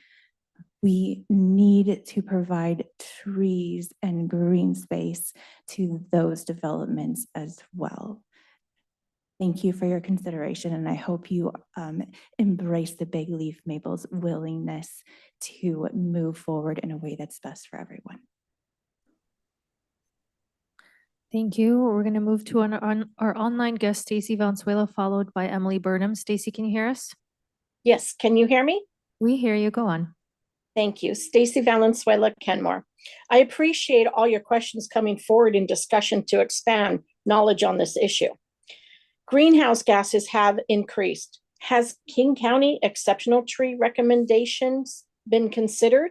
Show us measurable improvements to the air quality, the collection of the asphalt and cement emissions, or greenhouse gases. Show us improvements of increase rather than decrease in our tree canopy.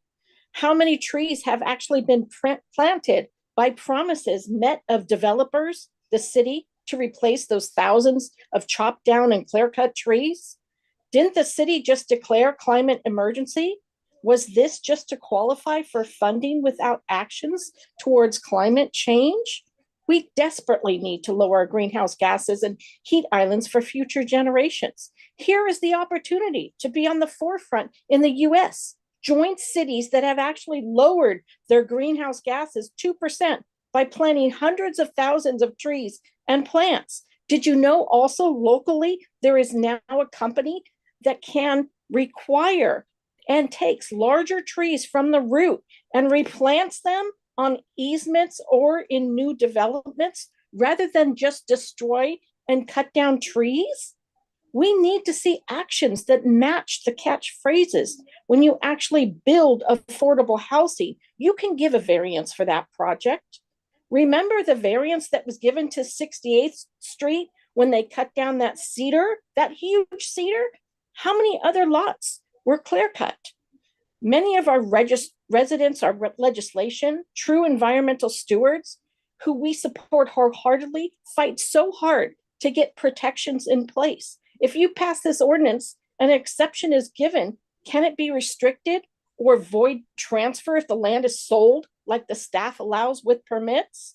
I also want to know or tell you that we see the residents fined for tree removal while the developers get a free pass, and stop using affordable housing as a reason.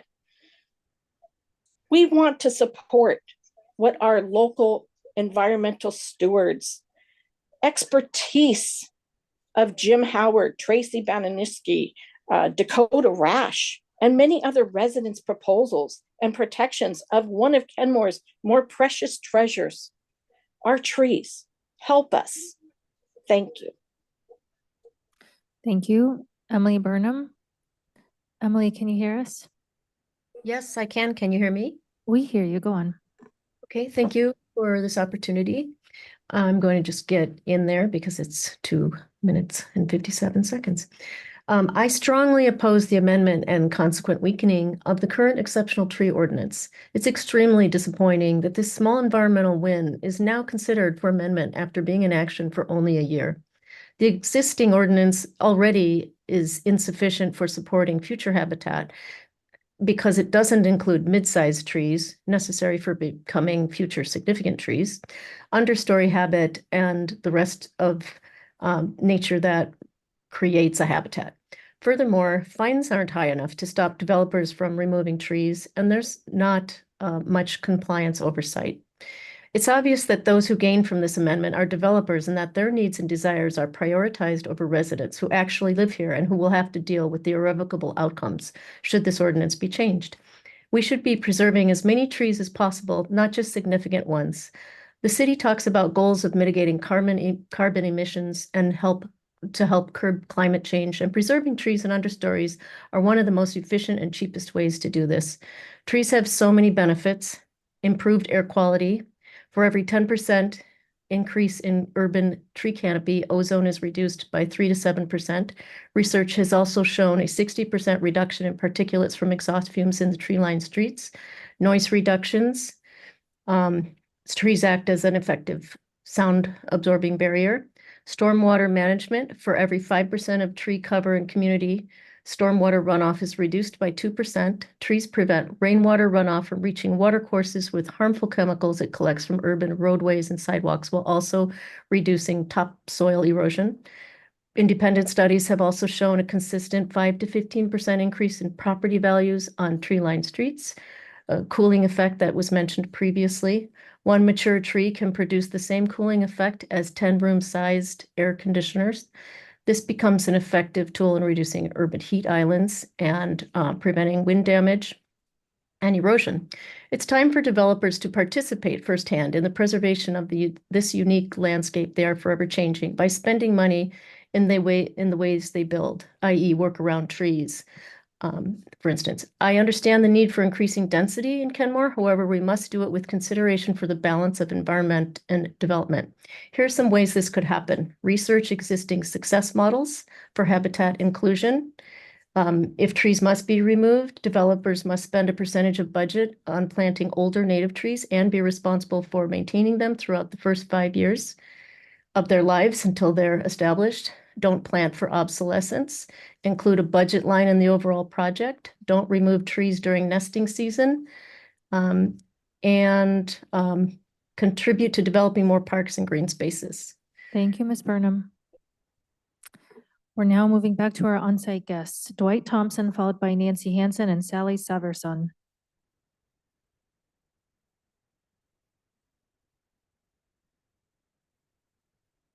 Dwight Thompson of Kenmore. And, you know, I just can't speak as well as Dakota. I mean, that's just not going to happen. So I support everything that he said. And I like the thoughts of Councilmember Sprink about what you have asked. I think are very, very good questions that need some more looking into. So the issue about the DBH, now if you think about Lake Forest Park, they've been protecting their trees a very long time. So what has happened is over time, their exceptional or significant trees, whatever you want to call them, have gotten bigger. So there's more of them. And as most of you know, there's that central original Lake Forest Park that is the middle mile there, the square mile of, and that is got some huge trees and huge lots. They have both a housing issue and a land use issue and an exceptional, significant, all those types of tree issues, because many of the largest trees in Lake Forest Park sit within that original part of Lake Forest Park. So that might be one reason why their numbers are getting down, because they have so many, or going up because they have so many of the large ones already. Just look when she said the Douglas fir, our staff member, to get to a 30 to 42 is going to take 60 to 150 years. Now, my wife and I walked around. I'm just curious when these things happen. I only got 50. So we walked around our lot and we have 26 trees. And they're all significant. That means 6 inches DBH, but none are exceptional. But we are one of the dark green spots on your GPS by coverage, by lot. And so if we start cutting down our 6-inch trees, which we could do that, I mean, pretty soon that would turn from dark green to some other light green color, if green. But just think of a whole bunch of our owners of Thank you. Thank you, Mr. did that, Thompson. what would be left? Thank Ms. Hansen, Nancy Hansen. Nancy, Sally, and Tracy Benishinsky. Hi, Nancy Hansen from Kenmore. Let's see, I was going to talk about the exceptional tree ordinance, but I learned so much during your discussion and I see where the issues are. So I think I'll try to pick those out here and try to help look at some other ways. I think that looking beyond just arbitrarily setting size limits on trees can be a better way to go. Trees vary so much, I guess, and the whole environment varies so much where they are. Anyway, one way is in Kirkland, they use special overlay zones like the slope at Holmes Point is on an overlay zone because of the critical area there. And I don't know if this overlaps with code and critical area or not. I'm not, that's confusing to me, but due to risk to development on the steep slope. So that's why they've done that. And the houses down there need protection as well as the people and the water. So from any slides that could happen on that slope. So they've done that. And I was thinking we could use overlay zoning for the Twin Springs area, but then Samantha said that that would be covered under critical areas only. So I don't know how that works, and it should be combined. But anyway, I really wanted to see better protection for Douglas firs, as Dwight just was talking about. It does take that long to get to 30 or 30, 35 inches on those, or 45 is more like a century. So there are cities that are doing better. I think Edmonds has an interesting rule of 6-inch diameter and retention required for 30% of all significant trees on a development site. So that's a different way to look at it. And I haven't really been able to think that through yet. But and then recognizing trees as groves, and that means if they grow in groups of 3 or more, and the canopies either are close or touch, so they're providing shade. It becomes a more better asset, a higher asset. It reduces heat and can save up to, according to national figures, $12.1 billion annually. So a fact is that a single 1 acre of trees can sequester between 1 to 210 metric tons of carbon. So when trees are healthy and are growing in groves, that would be likely to be the highest end of that. So 10 metric tons of carbon per year. So measuring by size only can't take these factors into account. And then another way, I was looking at Kirkland's ways to achieve their goals and my goal is to make sure we retain more trees. Anyway, they have an extensive list to retain during development. And Riley, Thank you, Ms. Hanson. I'll send more. I'm sorry, I can't do that. Sally in this time. Severson, Tracy Benishinsky, Eric Admin.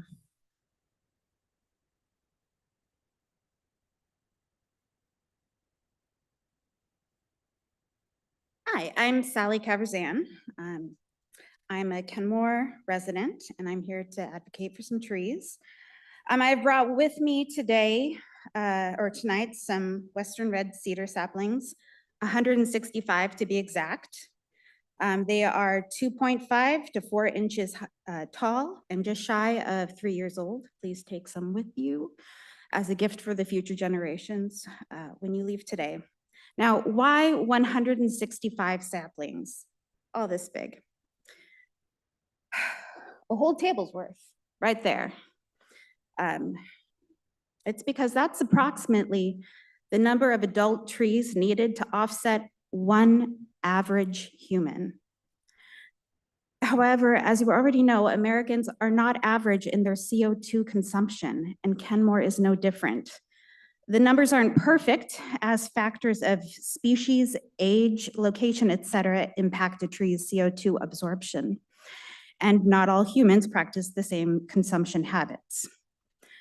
But the comparative ballpark for the average American is 700 to 1,000 trees. Outside this window sits 165 saplings.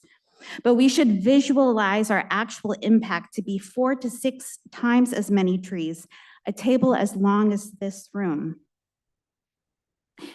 It will be another 30 to 50 years before these trees are considered mature, able to amply process CO2, or simply the size of required for lumber.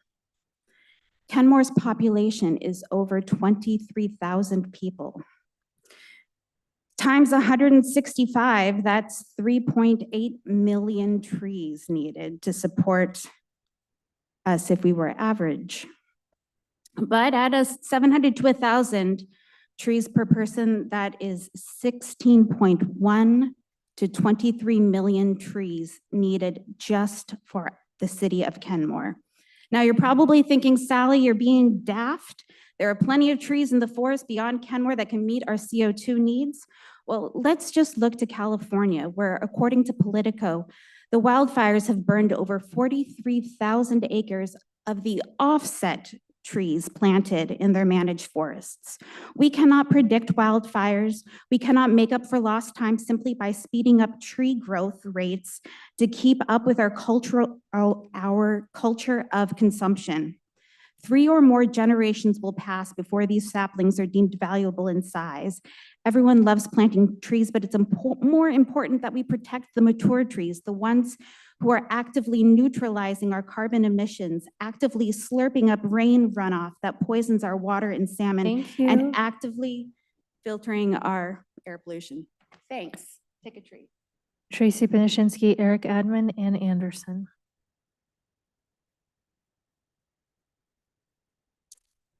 Tracy Bonashinsky, Kenmore. Good evening, council. I come before you tonight to ask you to vote no on ordinance number 24-0621, amending Kenmore's exceptional tree regulations. As you know, one part of the proposed ordinance would create zones where no trees are afforded exceptional tree protection, and the other would weaken protections for our largest, oldest trees in every part of our city so significantly that it amounts to an undoing of the original ordinance. I have spent hour upon hour poring over recordings of council meetings and reading old agendas in an attempt to figure out why there has been so much effort to undo an ordinance that passed unanimously, including by many of you sitting here on the dais tonight, literally just a year ago. It is honestly very difficult to understand, and I remain unconvinced by the argument that it created unintended consequences for housing. It had not been a law for more than a month or two before there was outreach to stakeholders like the master builders and study sessions that seemed aimed at undermining it. I can hear already the counter argument that we are actually saving trees out there by allowing them to be cut down here. Maybe I'm being daft like Sally. To that I say, first, yes, and I think it's a little more complicated than that. And second, I agree with the concept of the urban growth area. I agree that suburban patterns of development have been harmful to the climate environment in myriad ways. But I disagree that the solution is to allow for the continued degradation of our urban growth area ecosystems with the expectation that we will save ourselves by saving the wilderness out there while we neglect it right here. Studies have shown a rapid decline in biodiversity where watershed imperviousness exceeds 10%. The more impervious surface there is in a watershed, the more degraded it becomes. Even here inside the urban growth area, we are part of nature, and we must envision new ways to live more harmoniously with it. Allowing our oldest, largest trees to be cut, especially if it is for $1 million single-family homes, is not going to address the affordable housing crisis and will certainly not improve the health of our local ecosystems. We need to find a third way. I offer a couple of examples that illustrate that we can increase housing stock without sacrificing trees. There could have been 13 additional units at the approach with a height and parking variance. And there could have been 100 units on the old Shell property while also retaining the existing tree. Another thing to consider, we should be more aggressively reforming zoning restrictions that we know are a problem, like parking minimums, before we make it easier to cut down trees. Enabling car dependency, such as by mandating parking that is expensive to build and eats into open space and space for housing, is a problem. Trees, which provide benefits like mitigating heat island effects in urban areas, are not a problem. I have a feeling that the impetus for weakening the exceptional tree ordinance is that it is actually doing what it was intended to Thank do, you. to save our largest remaining trees. So please vote no. Admin, Merrick Admin.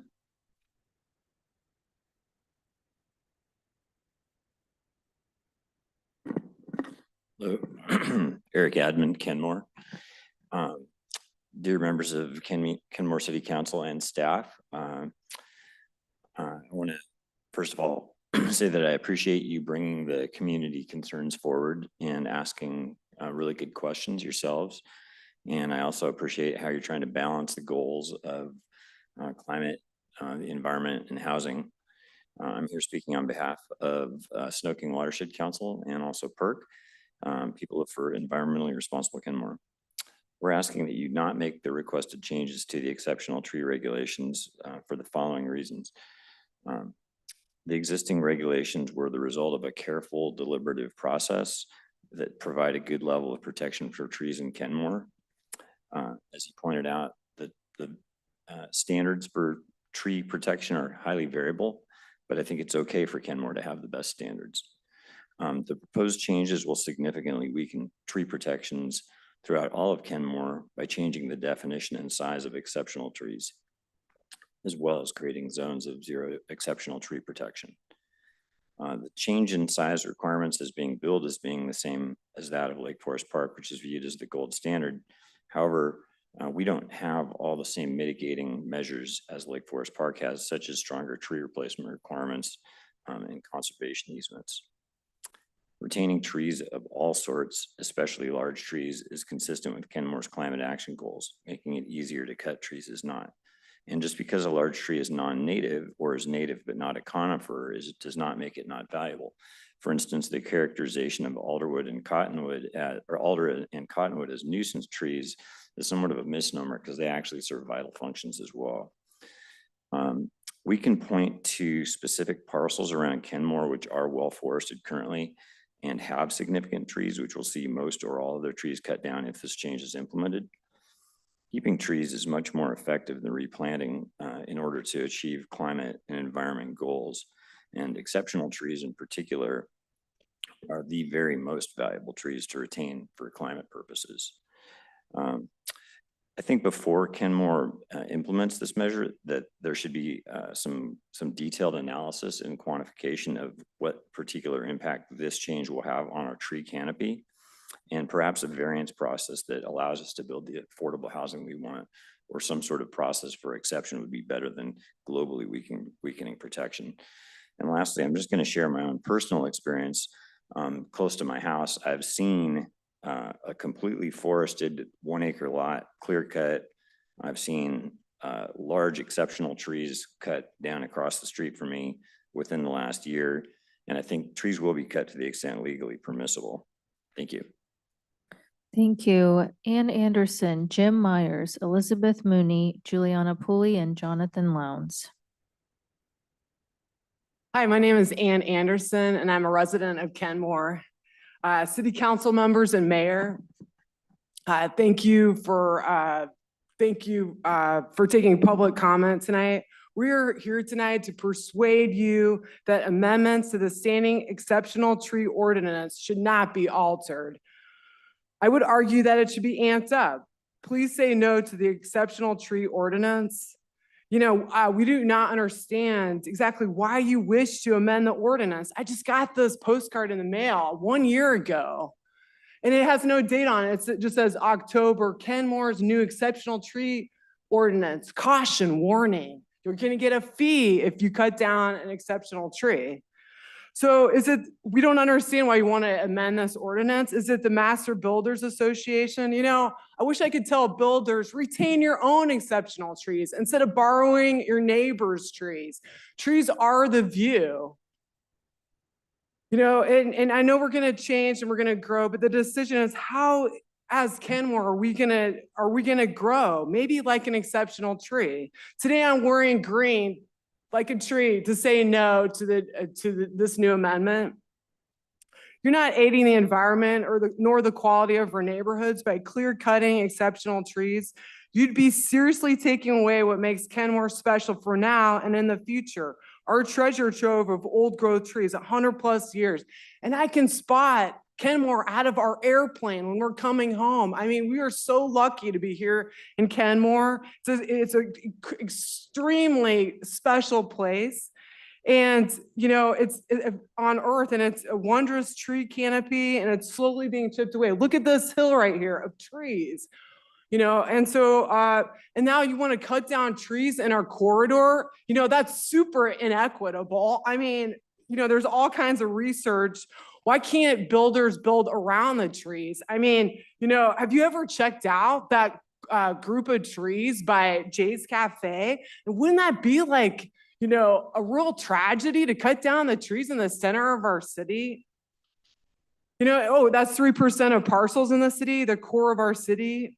So, you know, I've been to City Hall before to talk about the tree windthrow, you know, evaluation and prevention, 18.57.085.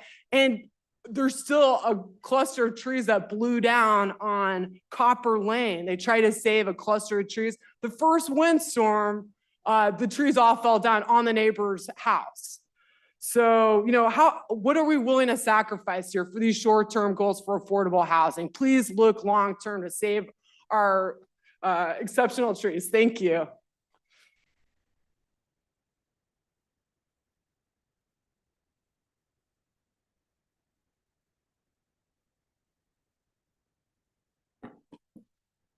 Hello and good evening, Mayor, City Council members. Of course, I'm here to talk about the tree ordinance. I'm not going to talk about the science. The science is simple. It's very clear. There's no disagreement that trees are valuable to us, to our environment, for the ecological goods and services that they provide us. That stands on its own merits. Big trees do a better job of it than little trees. And as we've heard, and we all know, it takes a long time for trees to get big. So instead, I'll talk about my vision for Kenmore. And it's clearly a vision that others share, and how trees fit into that future and into everybody's future. We like trees. Trees make us feel good, even if we don't always recognize the good that they do for us in other ways. They remind us of the passing of time, of the seasons, and this time of year, they give us that sense of wonder, what nature gives to us. Trees are for everyone, those in the downtown corridor and those up on the summit. We need trees.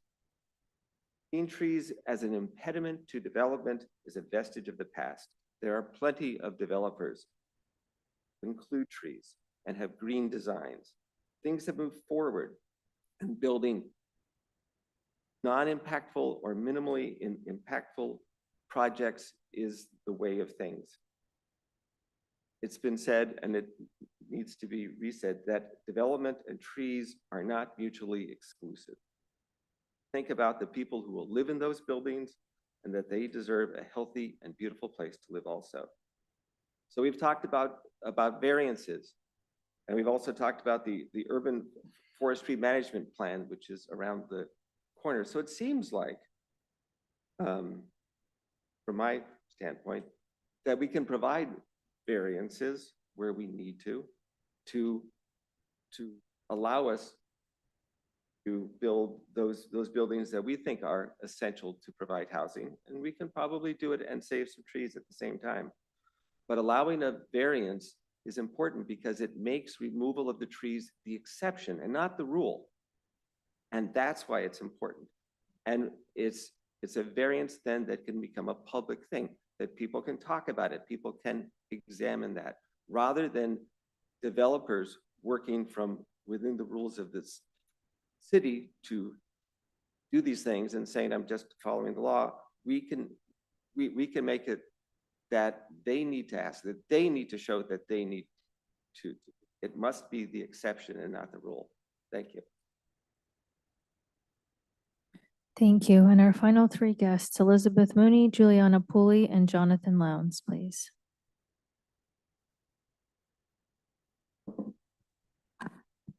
Elizabeth Mooney, resident of Kenmore.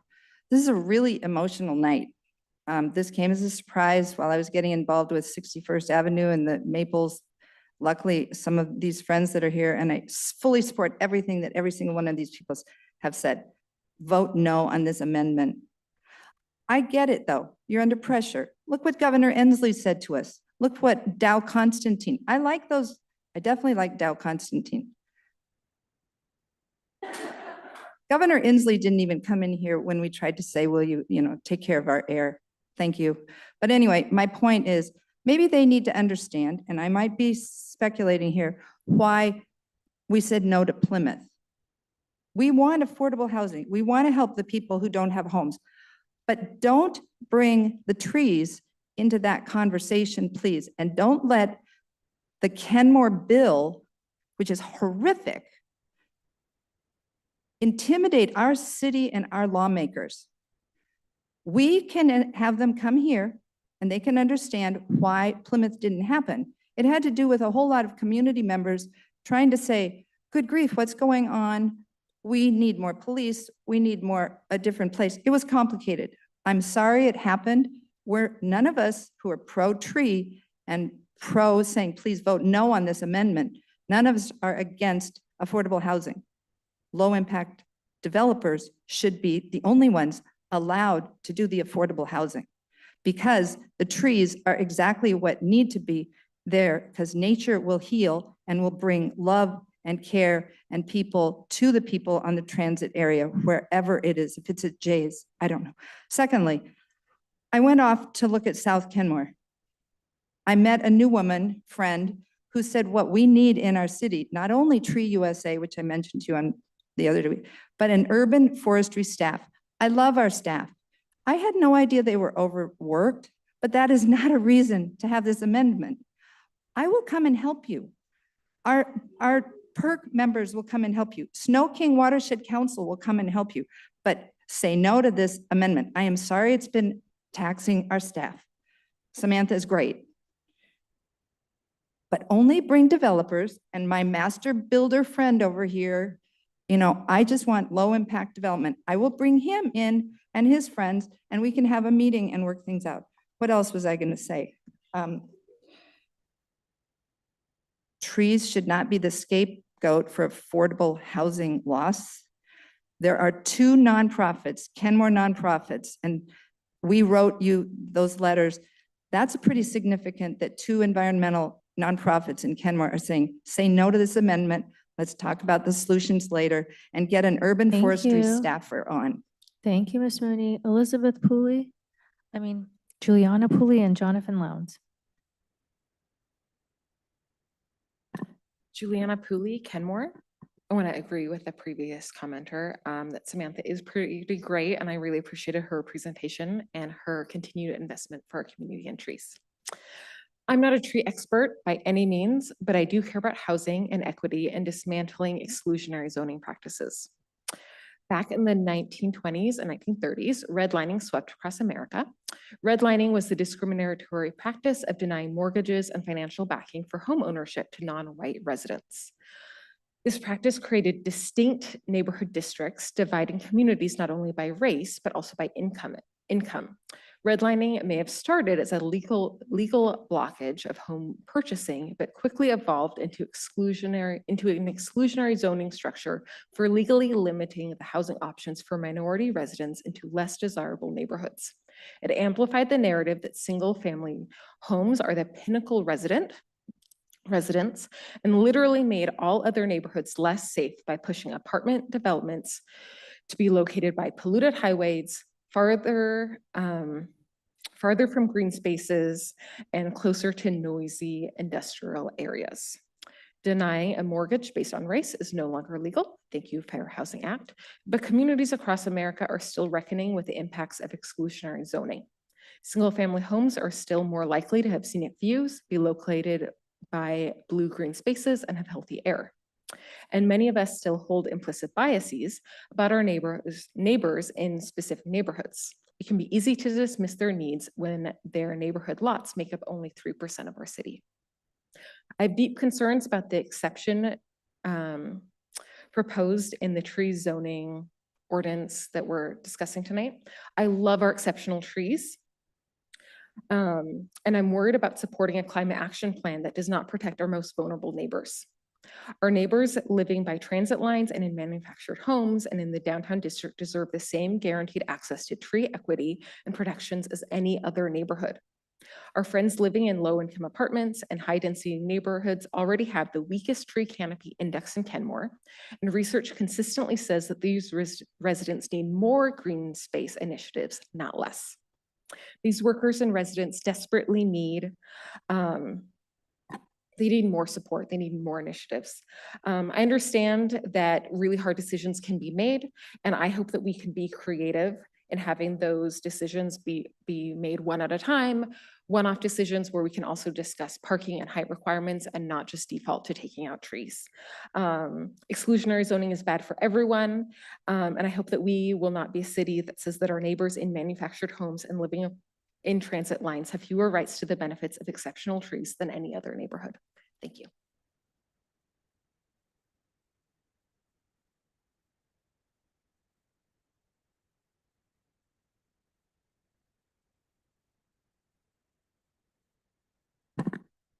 Good evening, Mayor, City Council. My name is Jonathan Lowndes, Bellevue, Washington. I'm here on behalf of Master Builders Association of King and Snohomish Counties. We wanted to voice our support for the proposed ordinance. I want to emphasize a couple of things. First, future residents who aren't here to speak for themselves will need a place to live, and this ordinance helps make that possible. This ordinance begins to align Kenmore's tree standards with best practices in cities in the region, ensuring our policies are grounded in both environmental stewardship and practical considerations for development. So there's been a lot of talk today about the environment, and I think we need to take a broader view of environmental concerns. As development is restricted within the urban growth boundary, we are pushing development further out, which causes trees to be cut down and because of urban sprawl. So lastly, I also want to talk about the feasibility of this or of the current tree code. Right now, it is just not working for developers who want to come in and build housing, especially middle housing. So this ordinance would take an important step forward in that direction, but there's still a lot of work to be done. I appreciate your time and consideration. Thank you, Mayor. That concludes our public hearing speakers list. All right, I just want to do a time check with my colleagues really quickly. It is 9:15. Is there any objection to taking a 5-minute stretch break and then come back? All Will right. you formally close the public hearing for the Oh, record? yes, sorry. Is there anybody else in person who wishing to be heard? Anybody else wishing to be heard? Anybody else in person wishing to be heard? Hearing none, the public hearing is closed. Thank you for the reminder. We'll take 5 minutes. We'll be back at 9:20.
Kenmore City Council will return to order. We're going to move on to business agenda A, Planning Commission recommendations of comprehensive plan amendments presented by Community Development Director Debbie Bent, Principal Planner Todd Hall, and Planning Commissioners for discussion. Thank you, Mayor Council. So tonight, the Planning Commission will be presenting their recommendations on the housing and land use elements of the comprehensive plan. In those elements, the background information has been updated to provide recent data. New goals and policies have been added.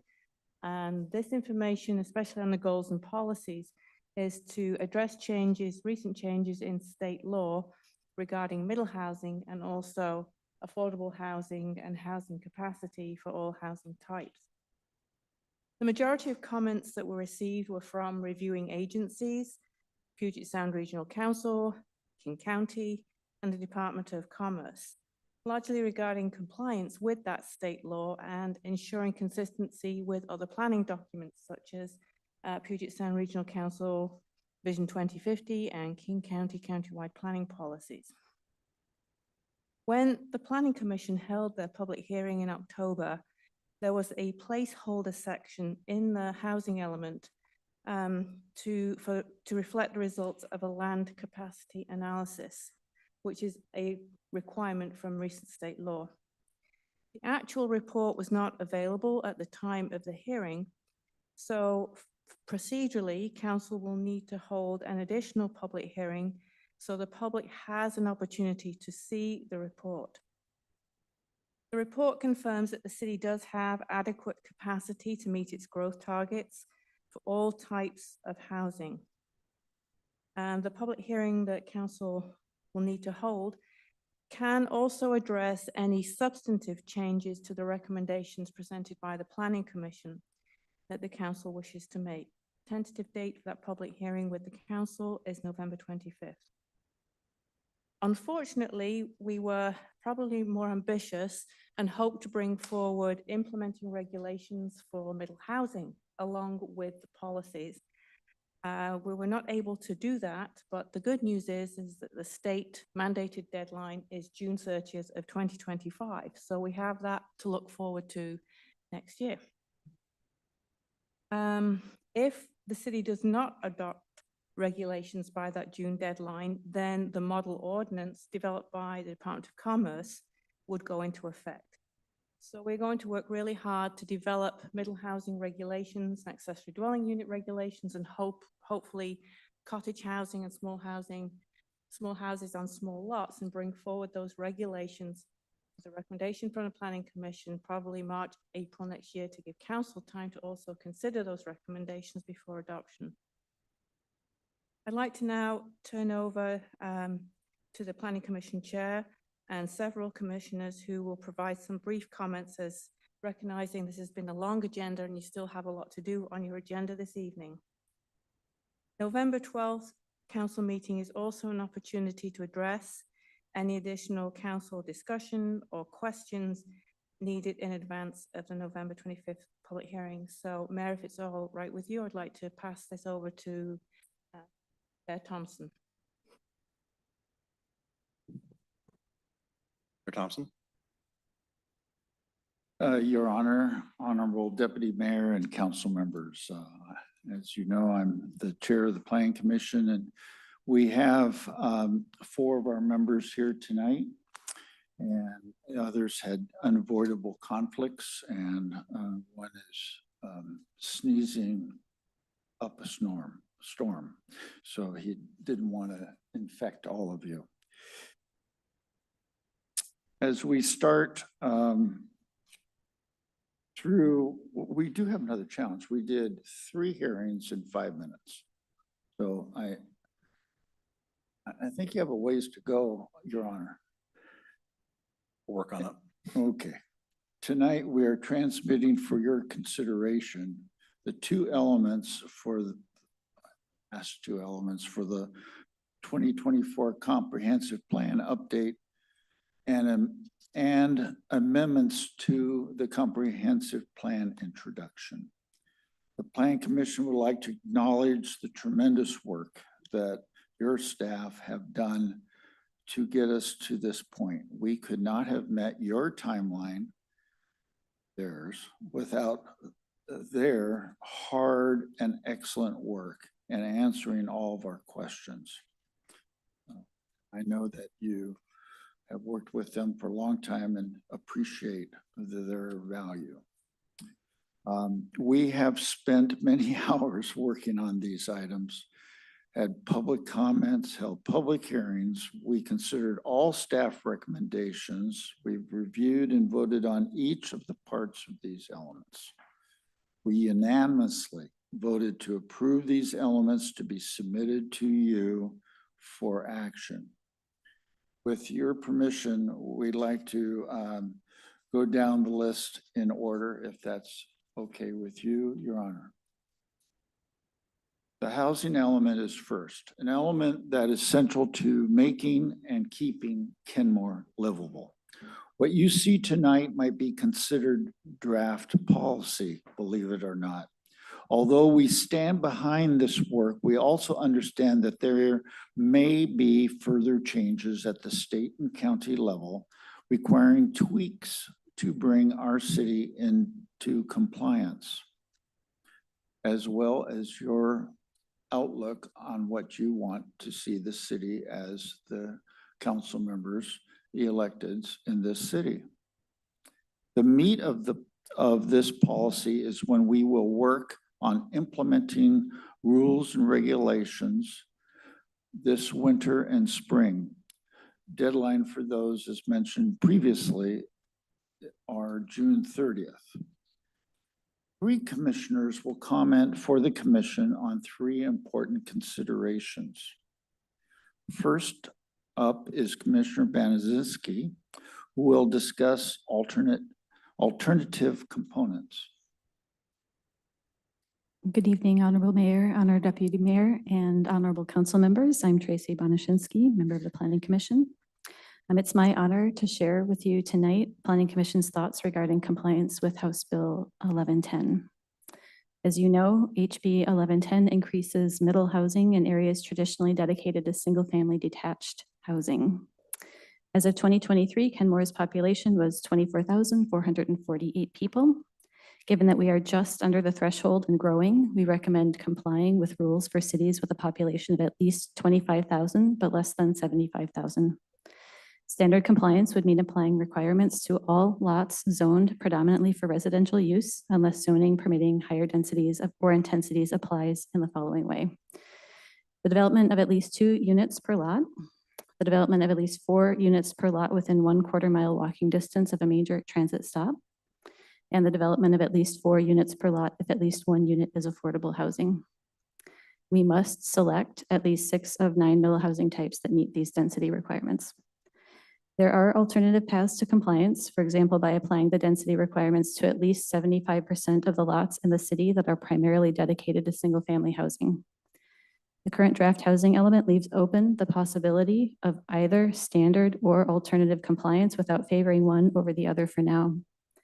This reflects the fact that we are interested in exploring alternative compliance when the housing element comes back to us for development of implementing regulations next year.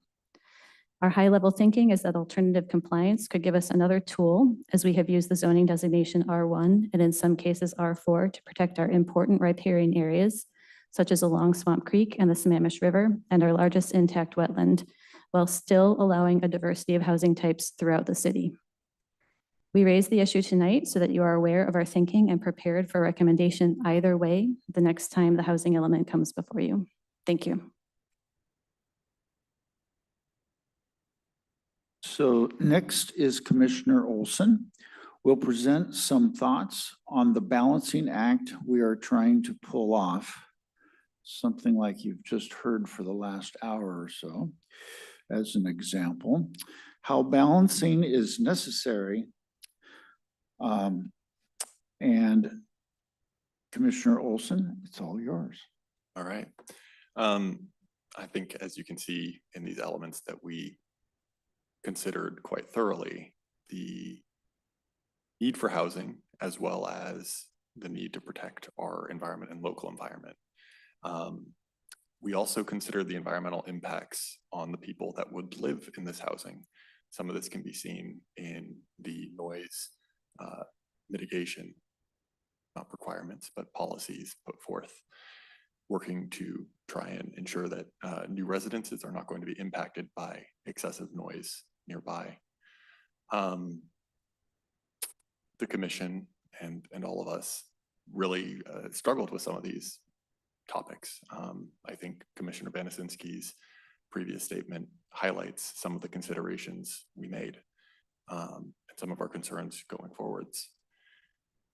Other considerations for balancing the environment were considerations towards environmental justice.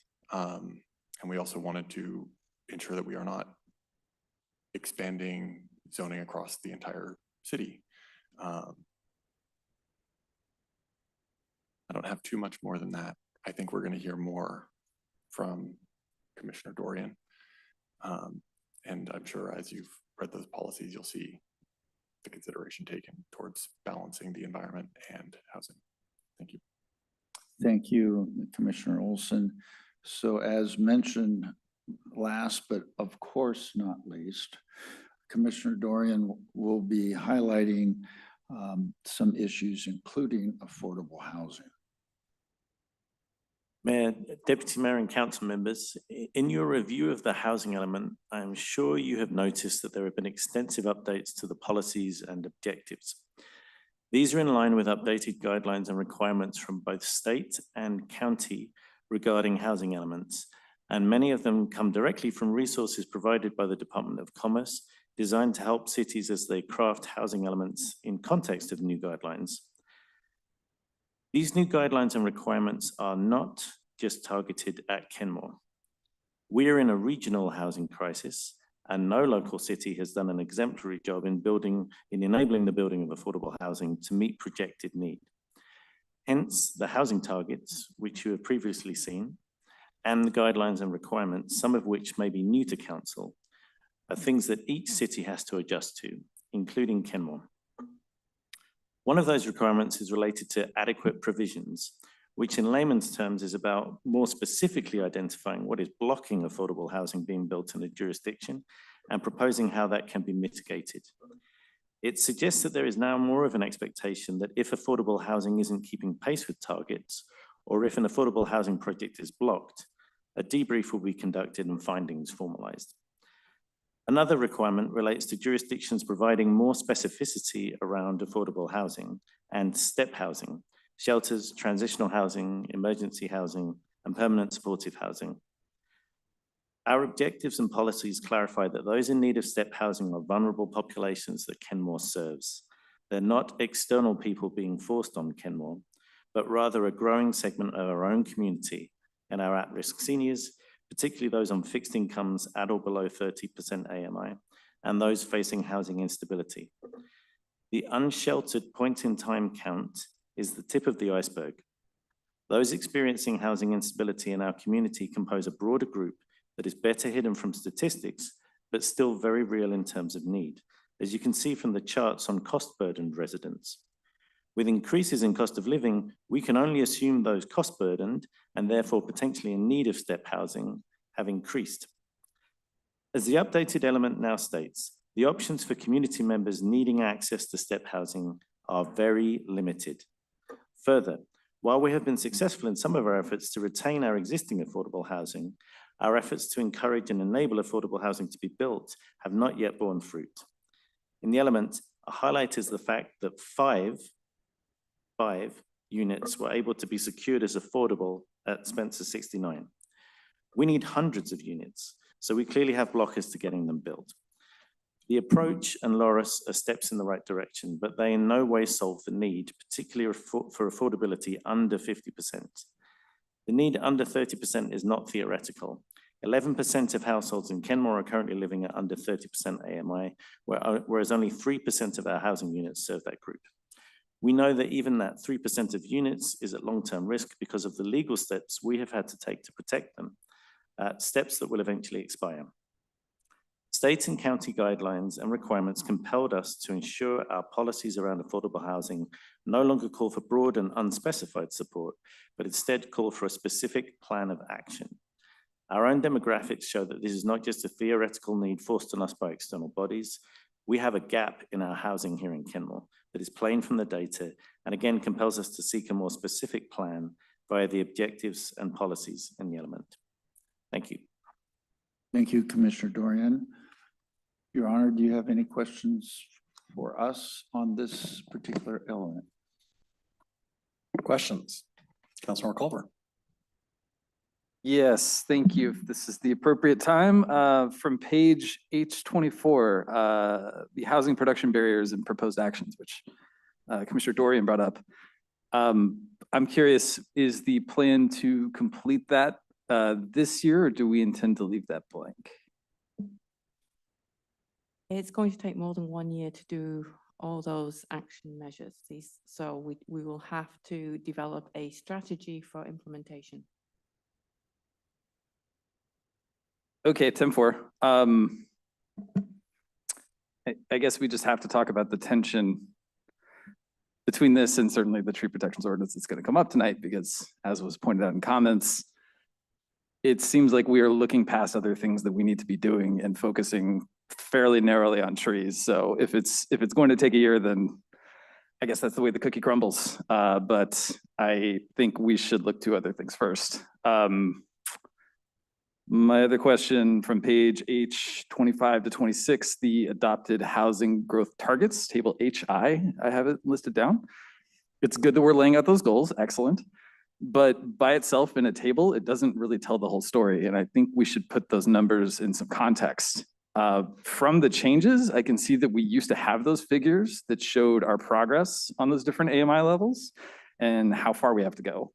I would just suggest let's include those numbers and maybe a graph to show how we're doing. Yeah, and I will stop there. Thank you. I appreciate those comments, Councilmember Culver. We are required to do monitoring and show our progress towards targets. So that is part of the requirements based on the new state law.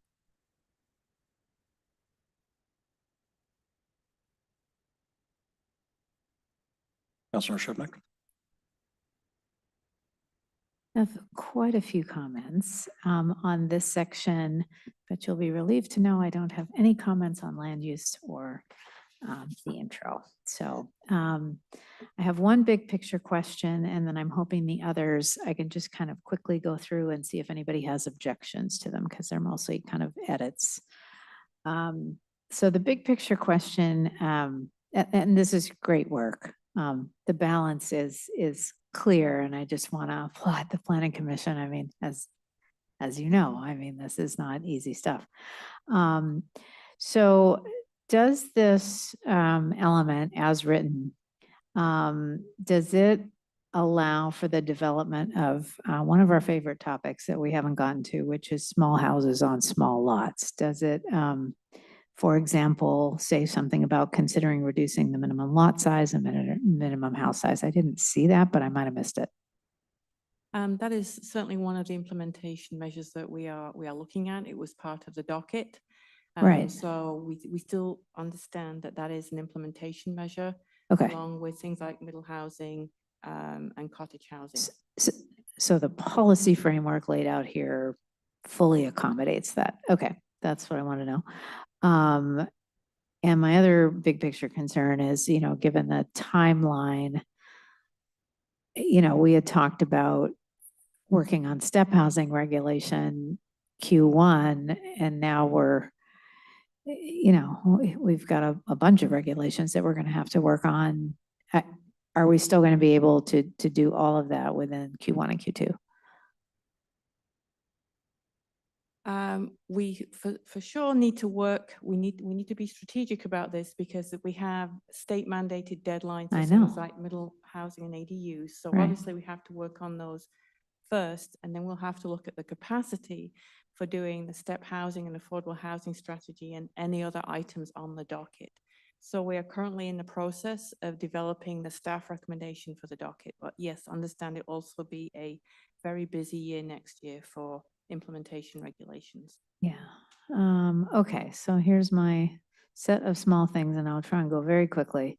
And this is using the page numbering that is in the, you know, yellow highlighted version that is in our packet. So H3, on page H3, I believe the language should be history of racially discriminatory as opposed to the language that is racial disparities, which is actually a result of racially discriminatory policies and actions. So it's sort of cart before the horse.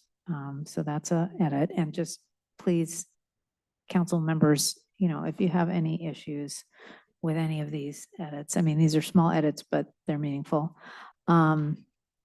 In that same area, the low income sentence, I think right after that, there's something grammatically wrong, or it doesn't make a lot of sense. There's tons of rental houses. And I think it's specifically, you know, talks about multifamily as opposed to single family. There's tons of rental, single family in our area. So we wouldn't want to be talking about it as if there wasn't. So on H4, 1-7, 1 through 7 on H4. So the itemized 1 through 7, those are super jargony.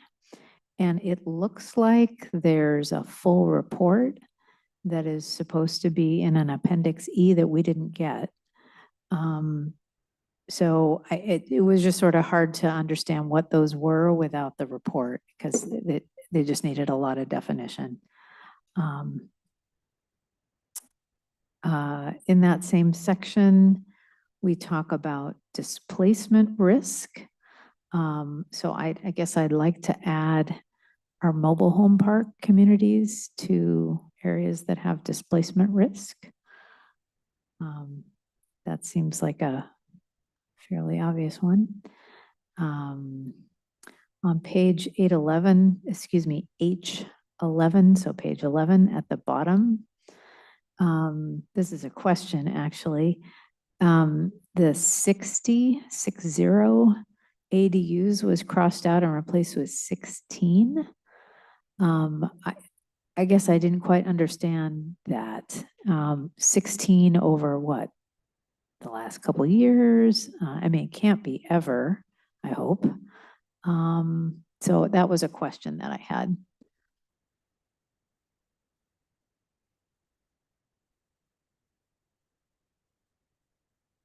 So on your, those things that you brought up for proposed amendments seem reasonable to me if there is no further Yeah. objection from the rest of the council. Okay. In terms of the number of ADUs, I believe we've previously checked that with development services. Your question about timing of when those 16 units were produced, I'll have to double check that.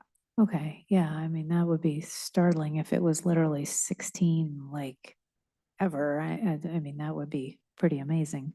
I do have several other small things on H13, so page 13. This is where we start to talk about step types. And I was struggling with the organization at this point because there's a later section not too far down where we talk about step, and it kind of got thrown in here and it felt like it needed a table, but that the whole thing should have been like combined with the other part that was step. So maybe I was missing something about the organizational structure. And similarly in that section, the narrative that went with that was really confusing. It mixed commerce defined terms for step and lay terms for it. Yeah, so that just needed some cleaning and clarification. I'd love to see the number of shelter units, including the domestic violence units that are in the city. We certainly host an encampment that wasn't listed. I think it was listed in the later section. The same with the new transitional with Mary's Place. So yeah, so it's later, but I don't know whether it needs to be in both places. So anyway, that's just a kind of a cleanup. H15, Mary's Place is closing, but it's reopening as a transitional. So we probably want to say that, I would think. On 16 and 17, this is a question, I guess. You know, we talk about Kenmore's percentage of cost burden households. I would be very curious, and I think maybe in the past, we look at Kenmore's percent of cost burden households at the different levels to our neighboring cities and to King County. Sort of where do we fall in relation to that? Are we doing worse, doing better? Not that that's a solution. You don't want anybody cost burdened, but it does help us paint the picture of the regional nature of the problem. So I think that's important context if we can get it, On H24, this is a question, and this I do want council feedback or maybe your feedback. I just didn't understand it. It talks about changing R1 to R4, among other changes that would upzone. My understanding of R1 in our city is that it's almost exclusively due to critical areas. So I guess how would we do that? I mean, why are we looking at that? Or is that a requirement that we look at that as, I mean, I kind of heard somebody, maybe Tracy, talk about it a little bit, so maybe somebody can address that one. Councilman Shrevenick, would you mind pointing me to the page again? I'm sorry. Oh, that was on H24. So page 24. And I'm not on that page myself at the moment, but I could get there. So it was where you talked about, like, you know, moving R4 to R6 or R8, or, you know, it was moving all of those levels up, which is, I think, you know, we do want to consider that. It was the R1 that struck me. I'll have to look at where was that. Oh, why isn't it in the R24 now? Boy. So I think it's basically, it's how we would approach middle housing essentially. And I think we haven't determined. Did we do revisions since Friday? Because now I'm not seeing it in that. Oh, maybe it was in the table, in the listing. Yeah, there it is. Okay, yeah, it's toward the bottom. It's like the third or So you're looking at the line which is regarding low maximum density. yes, And exactly. it says duplexes, triplexes, townhomes, and it says consider increasing maximum density in R1. Yes. Consider. So Right. this kind of gets to the point that we haven't developed those middle housing regulations. So we have to do that and figure out then where Right. are we going to allow middle housing Right. in R1, R4, R6, or how are we going to gain compliance? We haven't determined it yet. So this is saying consider it. We might not, it might come out not in R1. It might just be in R4, R6, but we haven't made that determination yet. Okay. I mean, And we yeah. wanted to give you clear wiggle room, and it is down in the introduction that we're supposed to do that. So, Right. so you can wiggle around. Okay, and just a couple more, I'll really be quick. So objective 2.1, there's a grammar issue there. I think we just want to remove the words people with, same in 2.1.1. H215, 2.1.5. I think we'd want to be partners with not just private agencies, but other public agencies, unless there was a reason to limit to private agencies. I wasn't clear on the definition of vulnerable population, and maybe I missed that. Was that defined in this document or somewhere else? Well, that could be a little bit of your commission's issue, because when we started looking at all the terms, Yeah. laundry list, we were trying to pick out a general term that encompassed those groups that we usually discuss without having to get to a laundry list and calling out specific, folk in our community. Okay. That's helpful. So H3111, oh, is this clear enough? My note is this addressing mixed use throughout the city? I say, I thought its zoning was just along 522, so may need to come back to that. 42E, 4.2.E. This one I did have difficulty, and I don't know whether anybody else did. This is eliminating the parking minimums, and I guess my first question is, was that a requirement, a state requirement? I vaguely remember that being a requirement. Did we have to eliminate the parking minimums altogether within a mile? Or not? What page are you looking at? I'm sorry. It's H4 so it's a policy. It's 42E. Yeah, and I don't know what page, I'd have to look. 421E.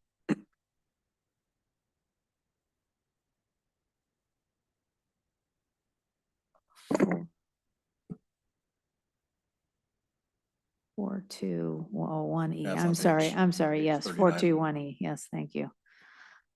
Oh, that is what I wrote, 421E.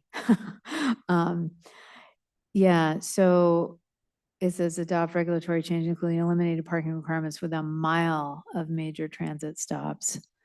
I just want to make sure that before, I mean, I don't agree with that. And so, but if we're required to say that, then we're required to say that, and that's the question.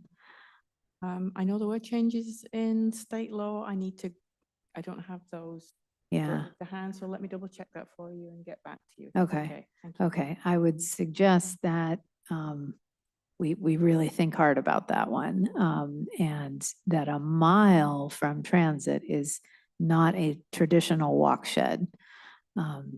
At the most, you're talking half mile is a more traditional walk shed to a transit route. Yeah. We will double check the state law and make sure we Okay. address that question. Okay, and last two, yeah, that's not important. 4 to 15. This is the first time the idea of meaningful measurable targets is introduced. And it's a great concept in my mind, but I would think it might apply to not just workforce housing, but all of our affordable housing. So if we're going to introduce it, we don't have to limit it to that. And last one, 4 to 17, 18, and 19.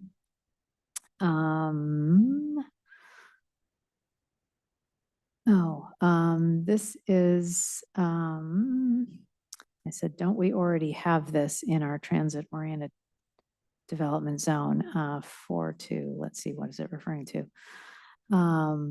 Yes, policy that requires a percentage of affordable housing units, a percentage of affordable within new developments, essentially. That's what 4 to 17, 18, 19 refer to.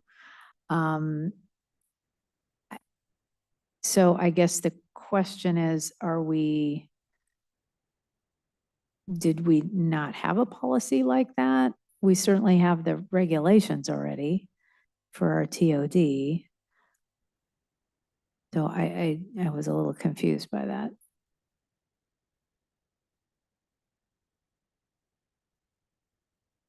We do have inclusionary housing requirements that you adopted, I believe, in 2023 along the 522 corridor. So this would say it would essentially be consider expanding that inclusion requirement. Beyond the TOD. Okay, that was essentially my question. Are we talking about expanding it? Awesome. Sorry to take so much time. Those are a lot of comments and it sounds like they mostly went over. Councilmember Marshall? I'm impressed as ever with the depth and breadth of your work, and it's extremely important. I'm going to respectfully diverge on the issues where I'm going to want to see more language, and I will work on this. Hopefully I'll be able to get back to council, and I'll apologize to council in advance if I have a great many revisions to bring before. But I want to emphasize more of the environment where appropriate, and protection of the environment.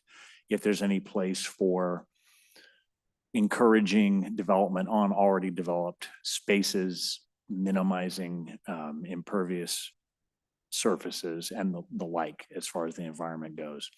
I was also interested in looking in language about where it's appropriate about concurrency, which I think is essential to our vision of keeping a livable city. I live near the bottom of a large hill. On the top, there is a development called the Summit. It's got a lot of large houses built in the late 80s and last of the Reagan era. A lot of people with, fairly well off living up there in expensive houses. They have beautiful sidewalks. The developers put them in there, I think, when they went in there. And recently there's the addition of curb cuts for wheelchair ramps off of those sidewalks. Very nice stuff. Go down the hill a little bit down to 61st, and I'm grateful to have the effort and the work of all the staff in the city to finally help, and our lobbyists to finally help get some passable sidewalks that you can even get a wheelchair on. That's, to me, it speaks a little bit to concurrency and its importance. And it's a question, to me, it's a question of equity. And so I'm going to hopefully work on that and find a little bit more in on that. And then my final thought was, and again, all due respect, some of this, I think we ought to strive towards objectivity as much as we can, objectivity in rhetoric, objectivity in language. I am disturbed by some of the language from, I believe, the legislature, not you guys. I think it was the legislature that used such aggressive rhetoric and strategically aimed language as characterizing every issue that comes up with housing as a barrier or as a blocker, frankly. That itself takes a position. And I think that we can do better by some language like calling it an issue or thereabouts. It's just important to me that we try to collate all the values. Thank you. Councilmember Sasson? My question and comment relates to what I have as page 22, which is a map. It's the figure H15 land zone for housing by density map. So my question there is related to the entire discussion we're having this evening and reflects Councilmember Marshall's comment about developing already developed spaces. What I see is that Lake Point is blank, and I'm not sure if that means it's not zoned residential at all.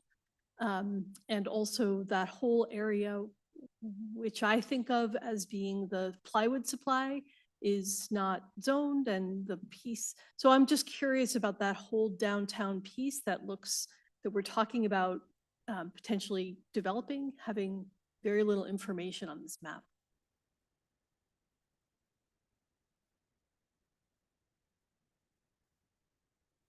I see what you're looking at.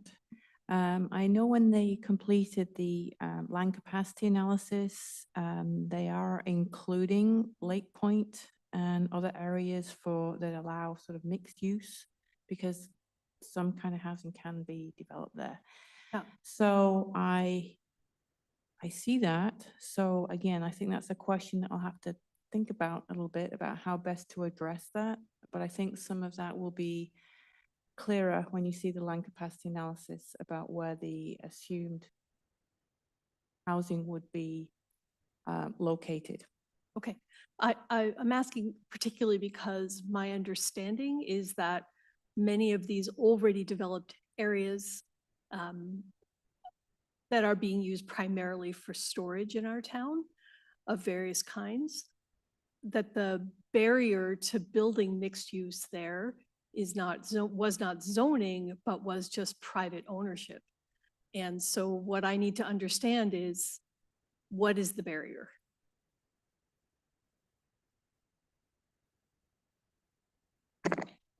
Counselor Lutzis?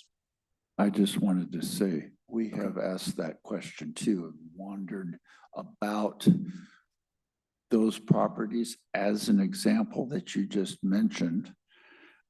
Because we try not to get into certain specifics, but people come and testify before us about those very properties, especially the one that's not talked about so much that you did mention. And You mean the elephant in the room? well, you know, one of our members just wants to make that, you know, not Tavern Row, but, you know, our road there, our Brewery Row. Anyway, back to, we look at them and we say, well, we have owners that have made clear statements that they're not interested in selling. And there's not much we can do without an owner willing to make a move. And that couple of those businesses have been there a very long time, and they're That strategically I totally organized. respect that. I just Right. want, I'm trying to clarify for myself, what is the barrier? Is it just private ownership, or is it zoning, or is it both, or is it something entirely different? But what I would love for future is that we make some declaration of zoning in these areas that seem to be blank on this map. That's what I'm asking. That certainly would make what I we've just understand, done a I lot understand the easier. question, Councilmember Sessom, so let me take a look at the map. I think the zoning as it currently exists for Lake Point and Plywood Supply anticipates mixed-use development. So the zoning does not preclude housing. In fact, that's the vision is for mixed-use development on those large sites. Counselor Lutzis? Yes, thank you. I'm sorry to wind back things a little bit, but going back to H4, I appreciate a lot of this context, especially denoting the city's effort when it comes to equity in our DEIA plan and strategy. As we move forward, one of the things that stuck out to me was under the City of Kenmore Equity Analysis and East Side for All report. I think this is great. One thing that caught my attention was on number 3, develop an investment strategy that prioritizes investing in people and places that need stabilizing first rather than creating, centering distribution by population. And then in the examples, focus on population and people and on city-funded housing. And my only concern there is specifically calling out city-funded housing. We don't have a lot of city-funded housing within our city, and I think we should support all of our affordable housing within the city because, again, there isn't a lot of city-funded housing, and I don't know how quickly we as a city can develop specific city-funded housing projects. We don't have a lot of the resources necessary to tackle this ourselves. So that's just one thing I want to point out. Moving on to page 121 in the agenda packet, that is H27.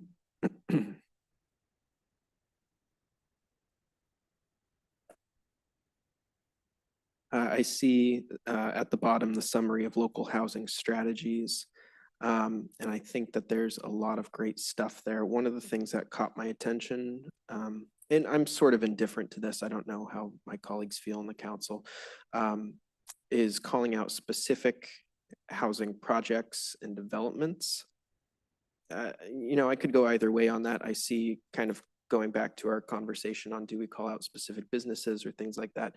I understand calling out policies and internal progress that we did as a city, you know, zoning changes and things like that, that we do as a city. But when it comes to external things, some of which are outside of our control, is that something that is necessarily reflected as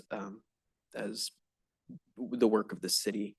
Although it could be. Again, I'm sort of indifferent to that. Moving along to policy 1.1.6, and that's on H30. This I know I'm going kind of quick. Please let me know if you need me to pause. And again, I can send you my notes. So if you would like to, you can sit back if you'd like, Debbie and Todd, and I will send you my notes if you want. I'd love to get anybody's notes and comments, Yes, make sure. yes. We will make sure. So I apologize for stressing you out, but I will get these to you. I promise. I don't want, yes. One of the things that I had noticed in 1.1.6, it says encourage the preservation and repurposing of existing housing rather than demolition. I'm all for repurposing existing housing, although I do think there are instances in which we can better use and maximize developed land. And sometimes, especially in our downtown, if there's a smaller development, when that comes to affordable housing and things like that, maybe, saying an absolute no to demolition, I don't know how comfortable I feel about that when I think there are certain circumstances in which maximizing that space may be actually preferred. Moving forward to 1.3.3.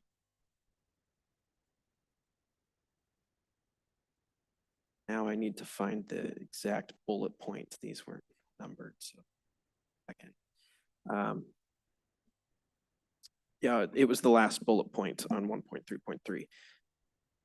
Believe that's correct. Ensure fair housing practices, establish processes to guarantee that fair housing laws and best practices are upheld.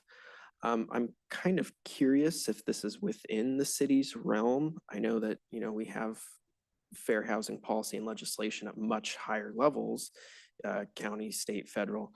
And so when it comes to establishing the processes to guarantee that, I think that's great and I support that initiative of ensuring fair housing, but I don't know how relevant that is in terms of the power and purview of the municipal level or our staff capacity to ensure that.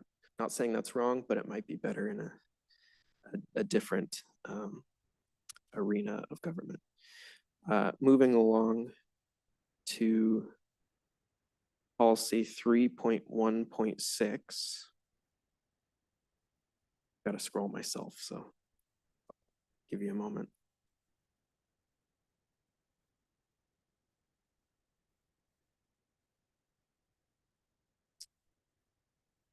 Yes, so 3.1.6 says permit indoor emergency shelters and housing in all zoning districts that allow hotels, allow permanent supportive and transitional housing in all zones permitting residential dwellings or hotels.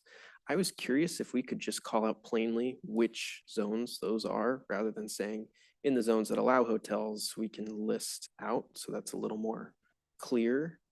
I think it's my only change on that point, just for clarity purposes.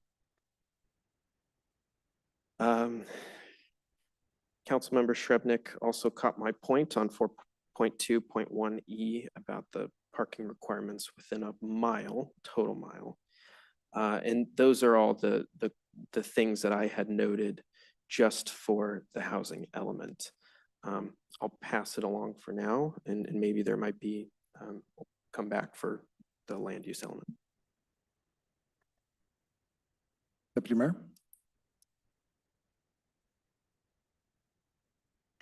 I think I'm just going to keep this brief. I wanted to just say I appreciated Councilmember Marshall's suggestion of emphasis on impervious service in the downtown core and other areas.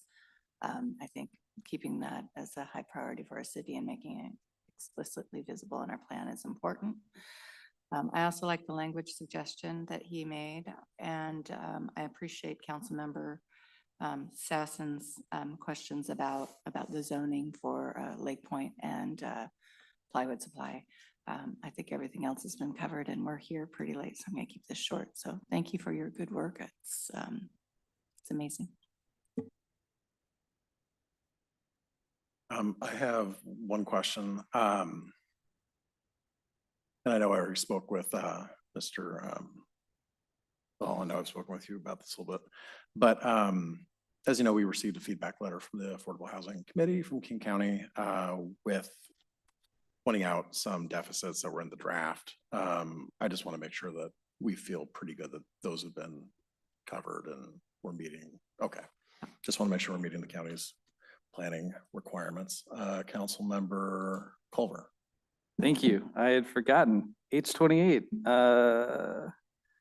tenant protections, rental unit registration program. What are you all doing to me? Let's keep that in. We need that. That's very important. Could help keep tabs on what's happening with things like the Fair Housing Act. So I would encourage us to bring that back, even if only aspirational. Thank you.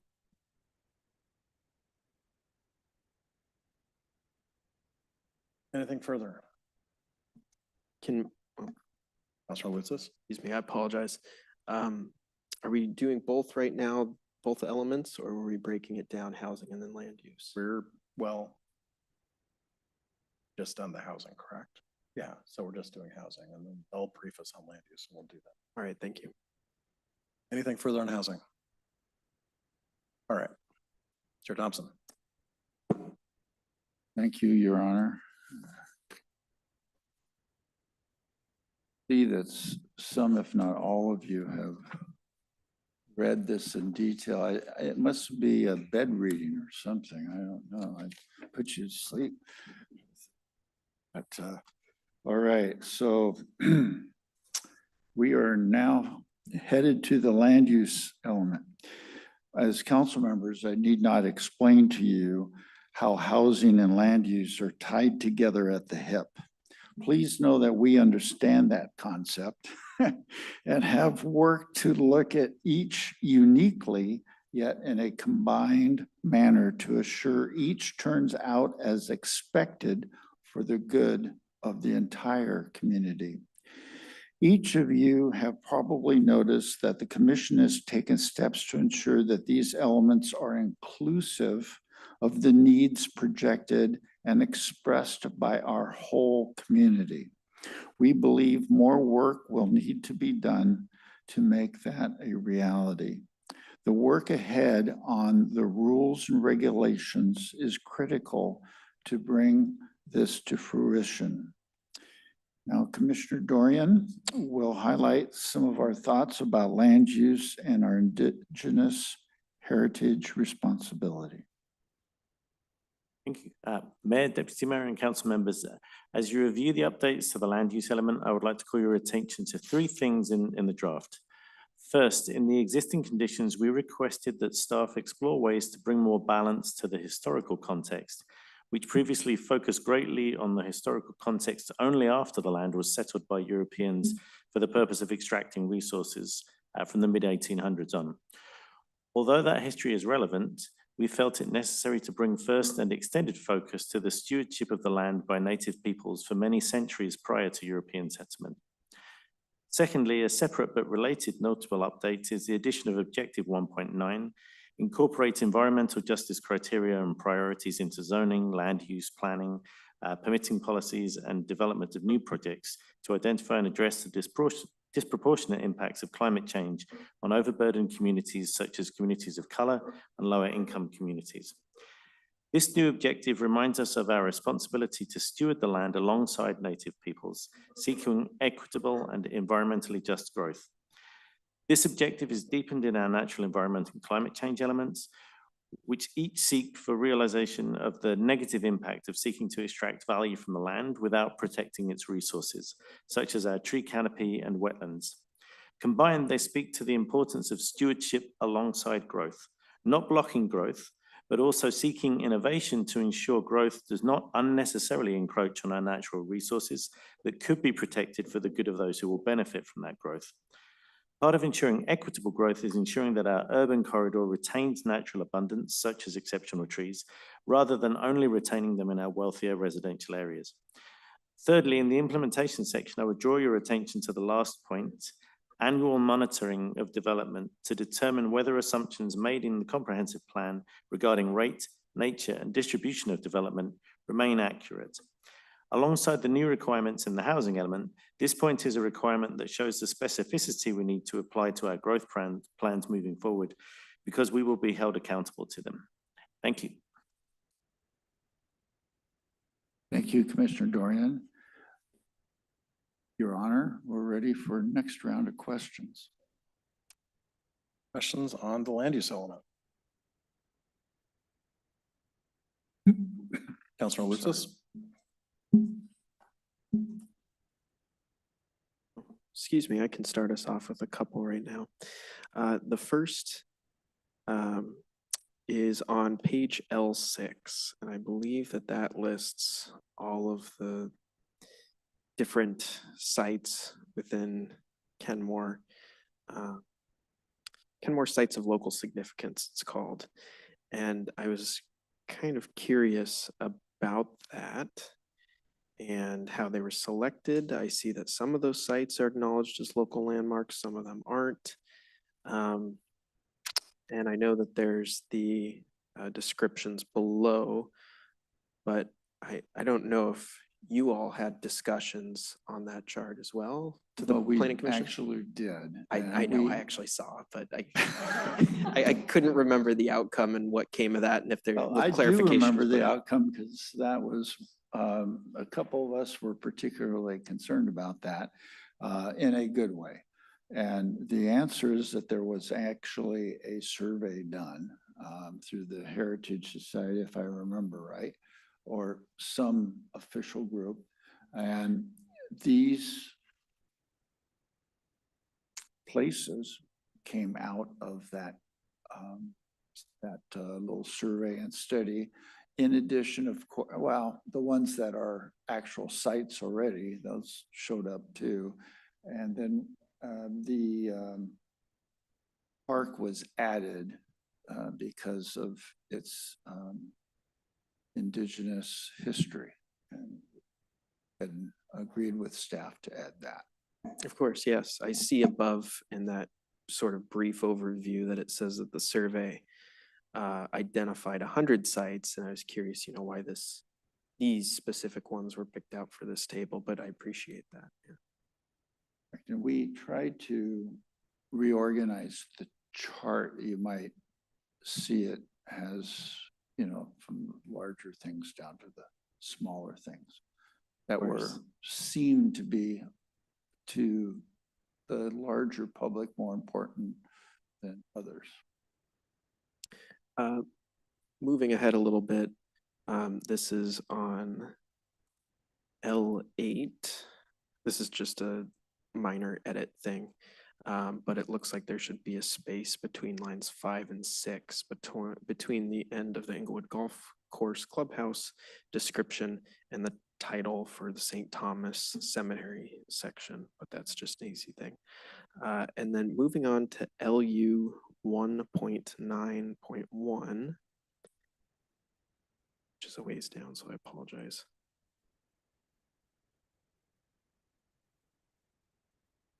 That's on L20. It says develop and implement an environmental justice audit process to conduct prior to creating new zoning designations or rezoning.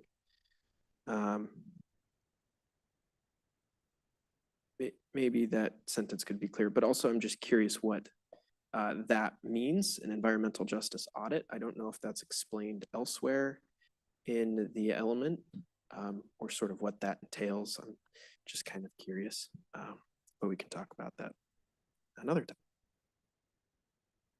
time. Those are my questions at the moment, but I'll keep pondering. I believe the good chair staffer here will say the normal thing is, we'll take your question and get back to you with a complete answer later. Perfect. Okay. Yes, and I'll send these. I do remember some things from my But if anything sticks out to the commission too. But you may be lucky. I see that.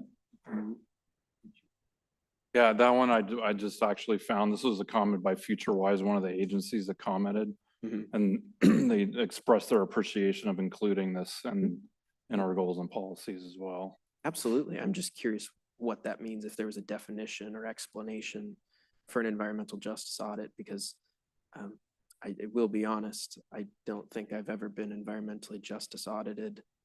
And so I'm curious. I think we're still in the position to get back to you on that. No, if no, that's I okay know. with you, Again, I'm not. Councilmember Lucas. Again, I apologize. I'm not asking for an answer. It's just. Oh, we'll get you an answer.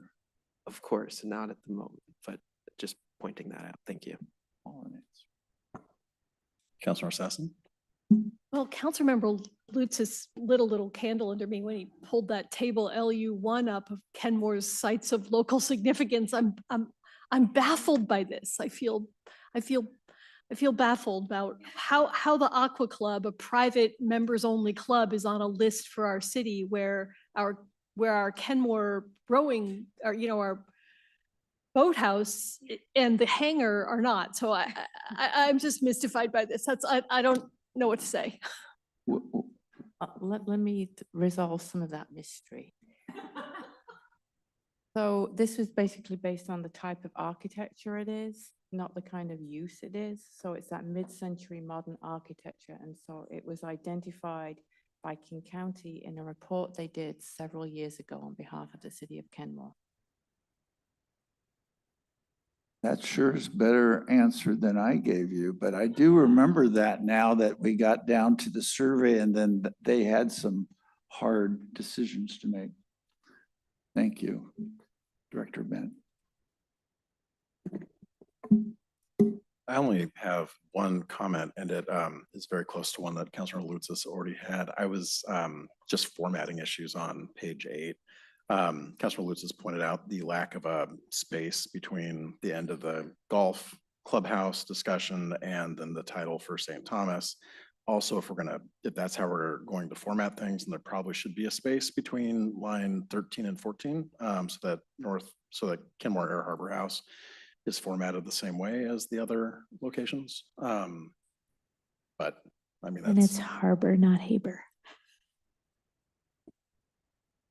No, it says Harbor. Oh, and on line 14, you're right. It does say Kenmore Air Haber House. So maybe we should fix that also. Good catch. Any other questions on the land use element? Okay. Now, this will complete our work for the year. Next is the comp plan introduction. This part precedes all of the elements in the comp plan. Let you read this first. The staff provided us a draft which updated the intro into modern times. You might notice that if you read all that was struck. And then you could also tell certain parts were kept, and we as a commission went through that just to make sure that the right things historically were kept. There was very little editing on our part. So touching on the history, yet breathing life into expectations for the future. This part also poses some of the dilemmas that we face. We have consensus on the intro and believe that is consistent with the history and future direction. It may also need a bit of tweaking based on new directions coming down next year and that you choose to make before you adopt the comprehensive plan in December.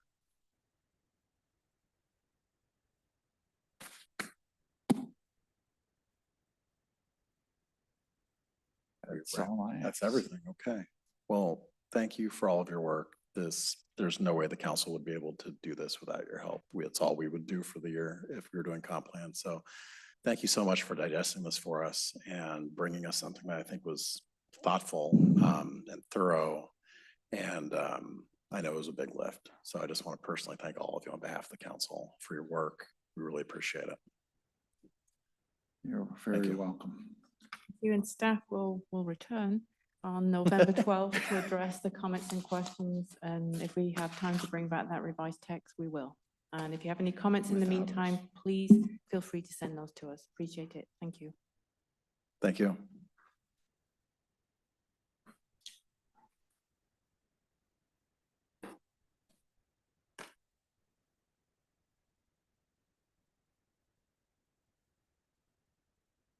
All right, that brings us to item B, proposed ordinance 240621, amendments to the exceptional tree regulations. Development Services Director Samantha Loyuk. Good evening. Okay, in response to tonight's public comments, I want to start by thanking the Kenmore community members and stakeholders for taking the time to attend and to share their thoughts on this important issue. Many of the individuals who spoke tonight are people I've had the privilege to meet, and I can personally attest to their passion and dedication to Kenmore. Over the past 14 years, I've had the honor of serving in the Development Services Department, where I've reviewed hundreds of projects. Anyone familiar with designing or evaluating developments understands that creating a code-compliant project is like solving a puzzle with overlapping requirements for zoning, drainage, roads, utilities, building codes, fire access, and more. Based on my experience with many projects, I can say that while we aim to harmonize buildings and trees, there are instances where conflicts between trees and development are unavoidable. However, the ordinance before you represents a thoughtful compromise, and I appreciate your consideration. Thank you. All right, do we have any further questions for staff? Councilmember Shrubnik. And maybe we'll get into this in our discussion. This is sort of related to other suggestions. I think, can we limit the exceptions to residential development that has, like, for example, a minimum number of units that are, I guess what I'm trying to avoid is, I don't want to lose an exceptional tree if the payoff is 1 unit or 2 units. And then, you know, how many units? I don't know what the break point is, but if it's very few, I would be very reluctant to lose an exceptional tree. On the other hand, if 1 tree gets us 100 units, 20 of which are affordable, I'm going to do that, even though I don't want to. So, yeah. You could choose to modify the exemption.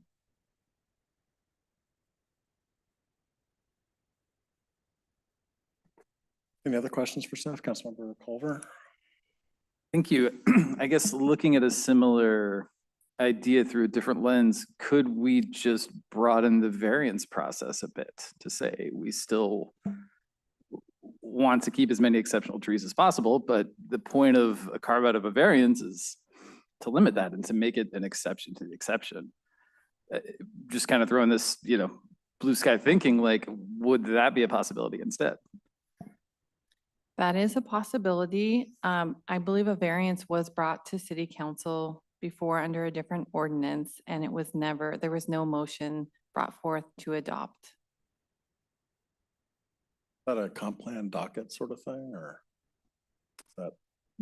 No, it was just brought forth and no one made a motion to adopt.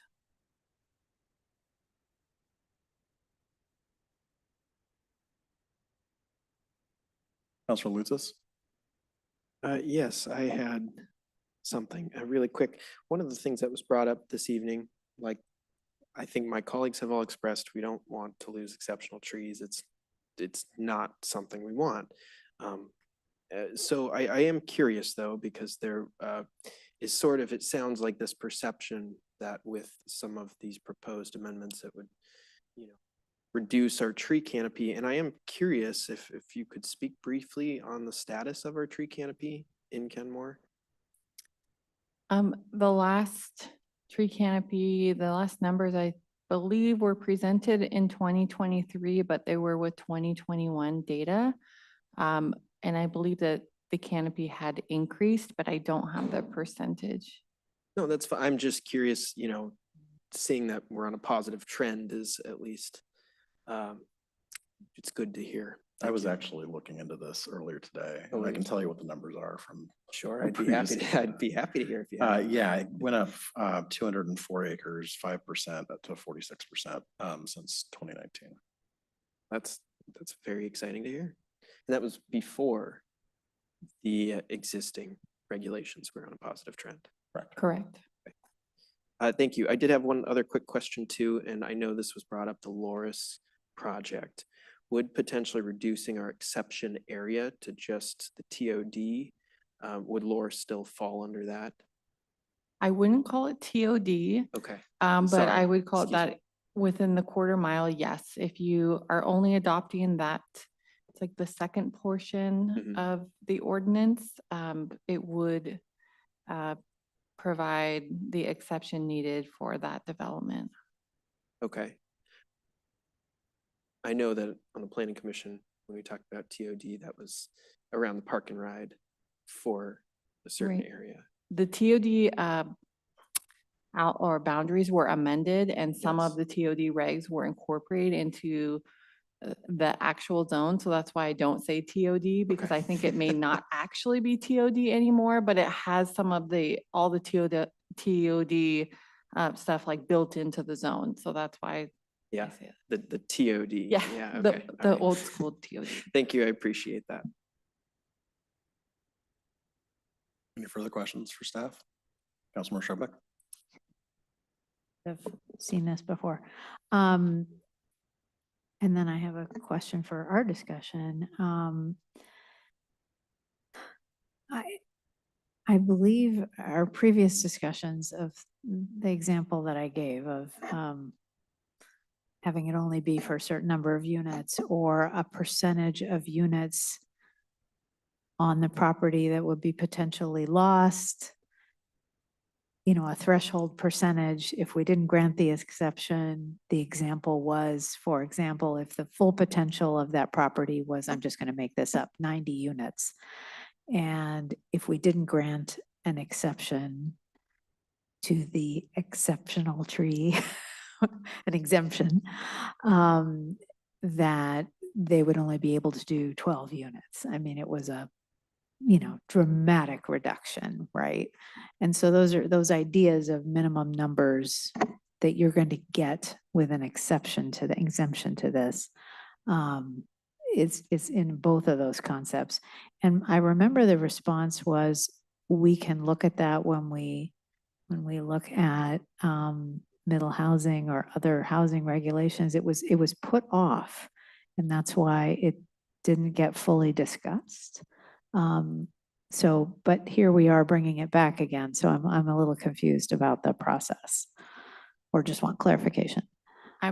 I know what you're talking about. I'm not sure exactly why that didn't get brought back. You could choose to modify this exemption if you were to say, I think what you're talking about is when we discussed about achieving the majority. Yeah, exactly.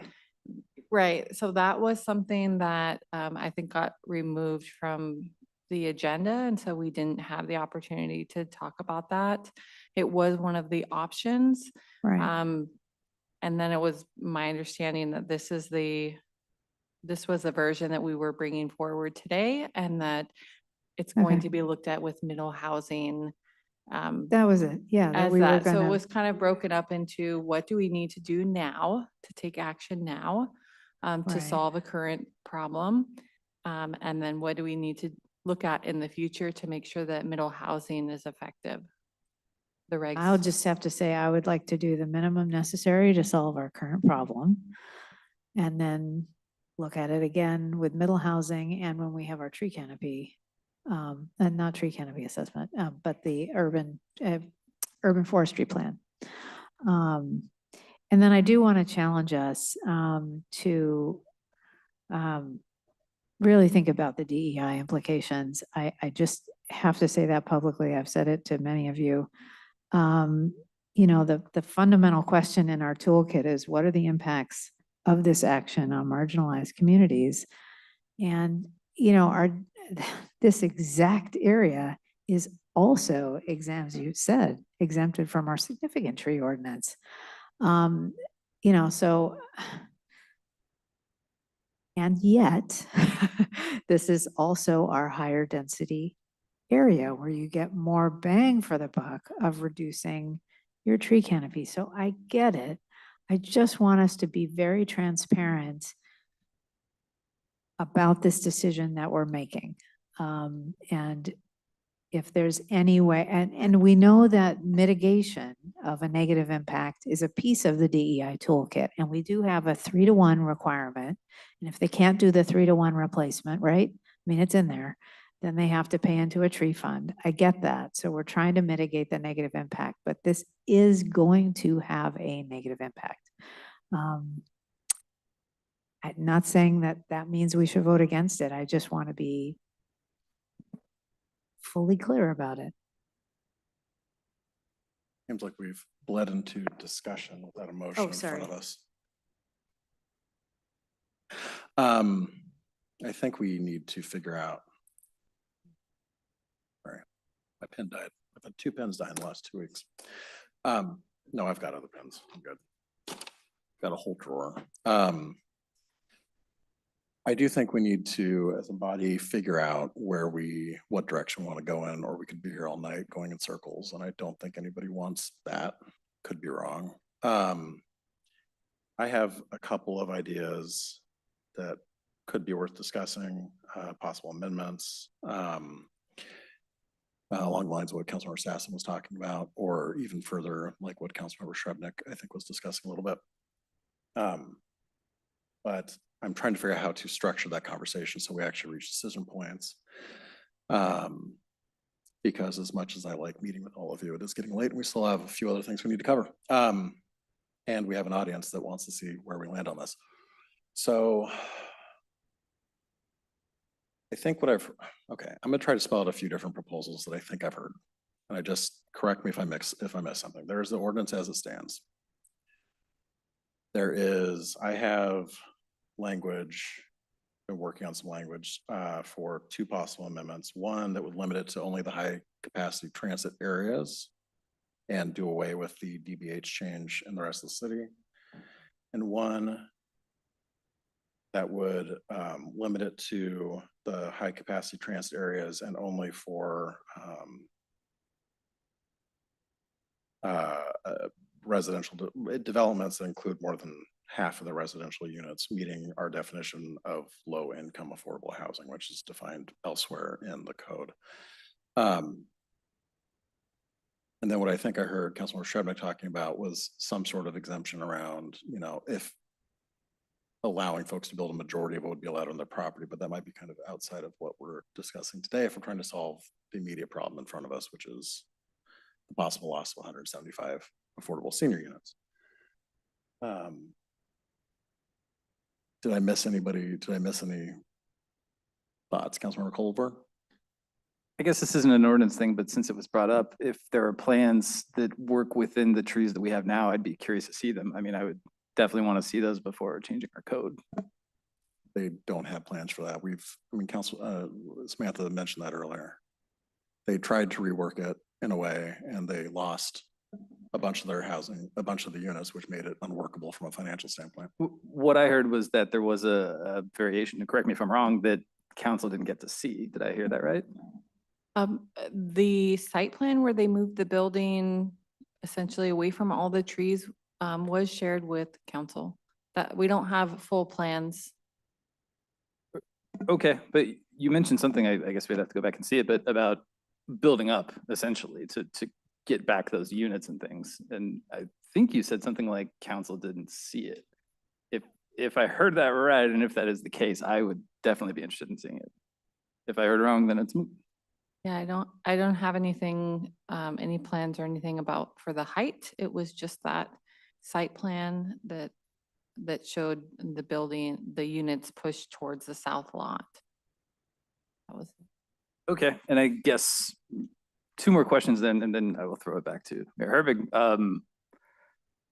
There is also the option of a development agreement, right? Like this could be part of our code that we grant as a development agreement process, similar to the, blanking on words, the variance, but sort of built in to say, yeah, we want to make that trade for affordable housing, et cetera. I guess I would ask if that's something we considered. Yeah, and then I have one more question, but I'd be curious if that is something we've looked at.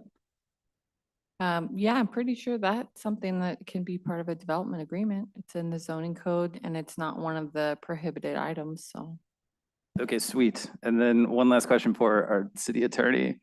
I told a story recently. I think it's okay to tell it, but if I tell it later, can you, and I shouldn't be telling it, can you please stop me?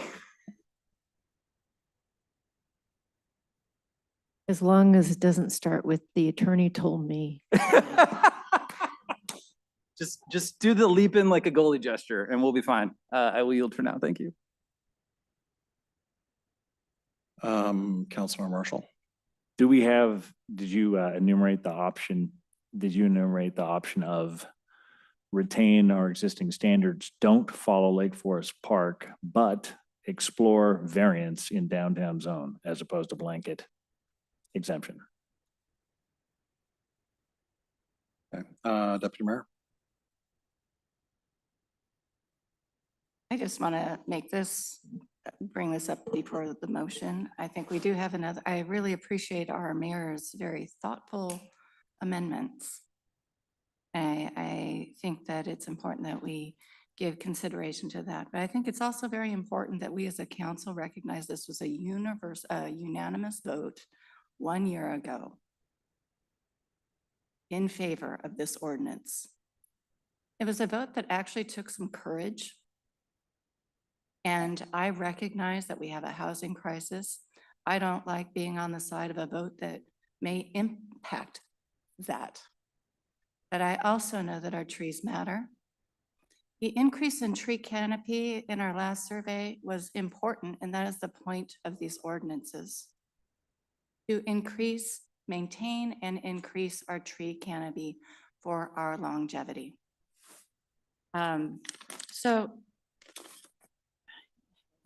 But I appreciate staff calling attention to things that are concerns. But you know what? We did spend a lot of time on this. And maybe we didn't have to, because this council made a decision a year ago that I think we should uphold. Just gonna say that out loud. I'm not gonna go on. But I'm saying that is an option. And I knew I had something in here. Look at who showed up. Who showed up? Our community. The one person who spoke against us or for us moving forward with this amendment was a developer that doesn't live in Kenmore. And this vote that we made a year ago was 100% to say our trees matter, our community matters, and we're going to stand with that. So this has been on my mind for a long time, and I thought it was a hard decision. And then over the past few weeks, I was like, this isn't hard. It was maybe hard because we've had a hard year as a council. And I had to thread that needle, and I went, I know exactly what the answer is. Oh, and I'm going to show you this. This is a little funny. Last time we talked about this, I remembered I have this piece of bark from the 68th, the giant sequoia on 68. And for whatever reason, I picked it up and I put it under the seat. And I said, I have to keep this here and remember, I am here. And I am here, and I'm going to not vote in favor of any changes to our current ordinance. So I thank this tree for the inspiration it gave. But yeah, I appreciate everyone's comments, but I just, since we're in kind of comment, putting out where I am at. Well, we weren't quite to that place, but I understand. I don't know where everybody is. I don't know how we're going to get to an ending place on this. I mean, yeah, Councilmember Shovnik. Well, should we start with a motion and then we can have discussion and then we You'd like can to make a have motion? amendments? If you'd like to make an emotion to move proposed ordinance 240621. Well, we may as well start, right? I will so move. I am, I'll second for discussion. yeah, for discussion. I'm definitely not in favor of the whole thing. All right. Okay, so now we're in discussion of it. To your motion. Or do you want to speak? So I can speak to it? Sure, yeah. Cool. I try to let people speak to their emotions first. Awesome. So difference from the motion. I'm actually pretty uncomfortable with DBH and the tree list, and I definitely would want some revisions. For example, even in our existing regulation, we don't even list the giant sequoia, which is what started the whole conversation about exceptional trees. So I think actually, I don't want to change that right now because I think it needs a lot of work. So what I'm looking for is the most parsimonious way of getting to a resolution so that we don't lose important development in our high density areas. And I'm hoping that an amendment such as maybe what Councilmember Sassen talked about, or some blend of that and the minimum percentage lost concept could be an amendment.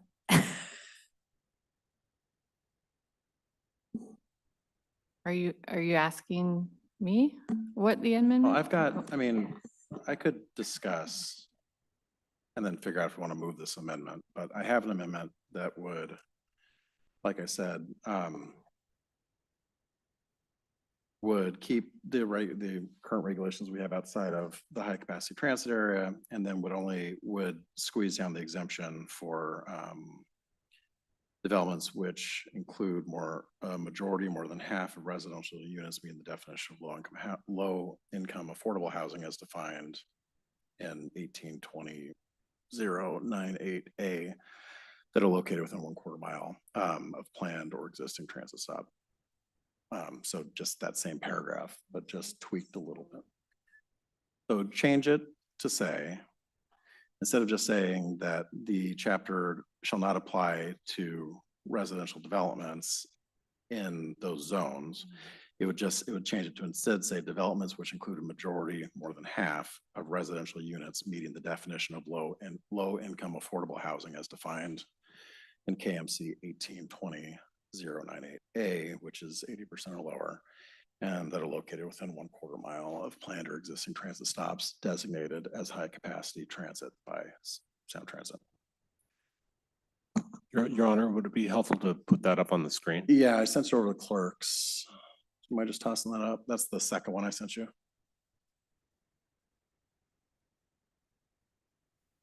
But I figured we should take a look and see what we want to do before we. So yeah, if you scroll up a little bit too, it would remove two other portions, 1525 30K and 1820 3083, which are all of the sections around DBH changes, and then retain the amendments to these two. One is a definition for high capacity transit. The other is, sorry, I was looking at this and I've lost track of where everything is. So 1820 3022 is the definition of high capacity transit. 1857 is exemptions, and A3 just says unless otherwise exempted by KMC, by the next part, residential development is not exempt from the provisions of the exceptional tree protections. So it keeps that part, and then it changes 1857-063, which is the exception, to limit it to areas in the high capacity zone where they're building more than half of the residential units. Councilmember Marshall. And I apologize, would this still adhere to the Lake Forest Park standards? This amendment? No, it would keep our current. It would keep our current ones everywhere. It would just change the exemption. It would just cull the exemption down to. Thank you. Which would allow this project to go forward. Yeah, it would. Loris is under 80% AMI. Correct. Yeah. I believe it's defined as the low income affordable housing per that section. Yeah, and that section is pointing to 80%. Councilmember Sassen. I guess I just need some clarity. Would this be,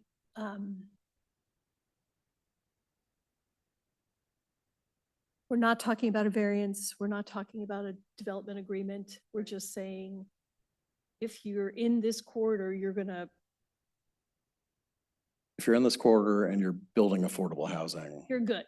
then you can, yes, that's what it does. I personally am not a huge fan of variances because that is up to the city manager. Not that I don't like the city manager, or trust him. or I'm his just clarifying, designated- I'm clarifying for Um, my own. no, my and I own. also And I don't- remember having that conversation before, but my next question is when we say, let's see, blah, blah, development, residential developments, do we want to give some idea of how many units, a minimum number of units? Because are we talking about a duplex? You know, we're cutting I down mean- 6 trees for a duplex. I mean, I Correct me just if want to I'm be. wrong, but I think in these zones that are within a quarter mile, we're almost exclusively talking about places that aren't single family. And mean, it there are, goes down there to- are minimum densities. All in- minimum densities. There are minimum density, there are in these, in most of these And what are zones. they? The smallest ones are 12, which is still a. Sorry, I was thinking of the one, the particular property that we were looking at. The other question you brought up, Councilmember Sassen, around development agreements and the point that Councilmember Culver brought up, I mean, that is usually an option, but I also, like, we need to make a policy decision. I think personally, speaking for myself, I think it's better for us to make policy decisions that apply rather than having to take individual pieces as they pop up. That's just, it can get messy. Councilmember Culver? Thank you. Yeah, I mean, there's a few pieces of consideration here. Obviously, we had a project in December and January that wasn't asking for a code change. It just wanted a development agreement and collectively decided to not grant that. So there's that piece.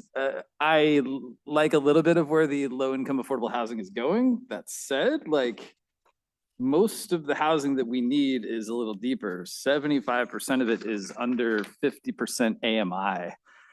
As I understand it, that Kenmore code is 80% and beneath, which we also need, but we don't need as substantially. So, yeah, I think we have tools for spot treatment. I hope this goes through. I think we have. I hope the project moves forward, I guess better said. And I think we have mechanisms to do that without code changes. So that's where I'm at. Fair enough. Councilmember Lutzis? I always get concerned when I hear spot treatment or like scalpel, because then, spot zoning comes to mind. There are some very strong restrictions around that. And I want to be very careful that when it comes to policies, we have to be independent and we have to be fair. And it's a complicated thing. There are laws around spot zoning and, preferencing certain projects over others and everything when it comes to it. Anyway, it's a very messy thing. I have some more comments, but I'll hold those for a little bit later. Councilmember Shrubnik? Yeah, I guess I do want to know what those minimum densities are, to that point. And I kind of like this amendment, but frankly, we need housing at all levels of income. So I guess I'm not seeing the need for this piece. I am seeing the need for, trade-offs of number of units. I mean, if more housing is good housing, period. I mean, it increases the supply, which stabilizes prices. So all housing is good. Affordable housing is even better. Well, then I do have another option, which, sorry, yeah. Sorry, so the R12, 18, and 24, they do have minimum densities. So we wouldn't be talking about smaller densities. And then also for the affordable, the recommendation, and I just saw this for that modification that you just had up, it says for low income affordable units. Perhaps instead it would say affordable housing unit, because that would include low, very low, and extremely low. If you say it's only for low income, that puts it at 80%. Oh, no, it puts it at or below 80%. Okay, then that works. Can you speak a little bit to what the minimums might be in like the lowest density zone that we're talking about there? R12? So R12, so you take the base density, which is 12, and then the minimum density of that is 80%. So if you have 12 units, it's just whatever 80%, so 9.6, and you would round that up to 10 would be the minimum on a 1 acre lot.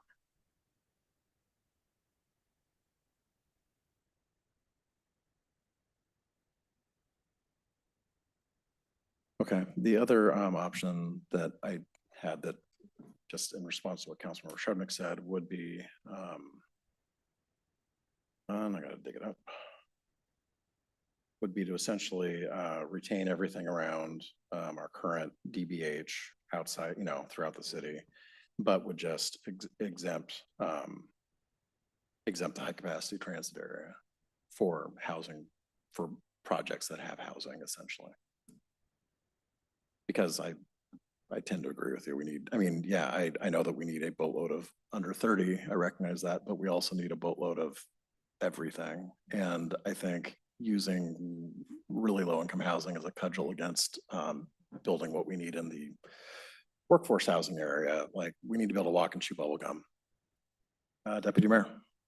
I think that's the right direction to go. Councilmember Culver. Thank you. I guess this gets back to one of my earlier comments. It feels like that's still a very, a lot of what we've been suggesting is still complicated and I think has a lot of compliance to it with what the measurements still are and which zone is it in, et cetera. And if the root problem is that this is a lot of work to do, that's different than solving the problem that says we need either a code or a process or whatever the case is to move Loris forward. So I guess I could use some clarity on that front. And I do have another comment actually, but maybe we could start there. Is that something you or staff could speak to? Yeah, I mean, this is not an easy code section. But I think that's because it's not an easy problem that we're facing and we're trying to find the right solution. You guys have given it a lot of thought over the past 3 years with 16 meetings. So, I mean, I recognize it is more work for staff. But I also want to make sure that, you guys get it right. So whatever you have in the code, we'll enforce it.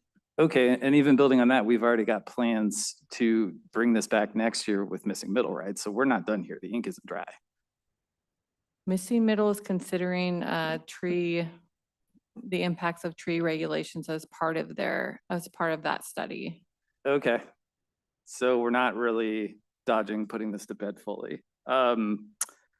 I guess since DBH is coming back up, I will tell my story now and I will look at our city attorney if she needs to leap in and I need to not tell the story, but.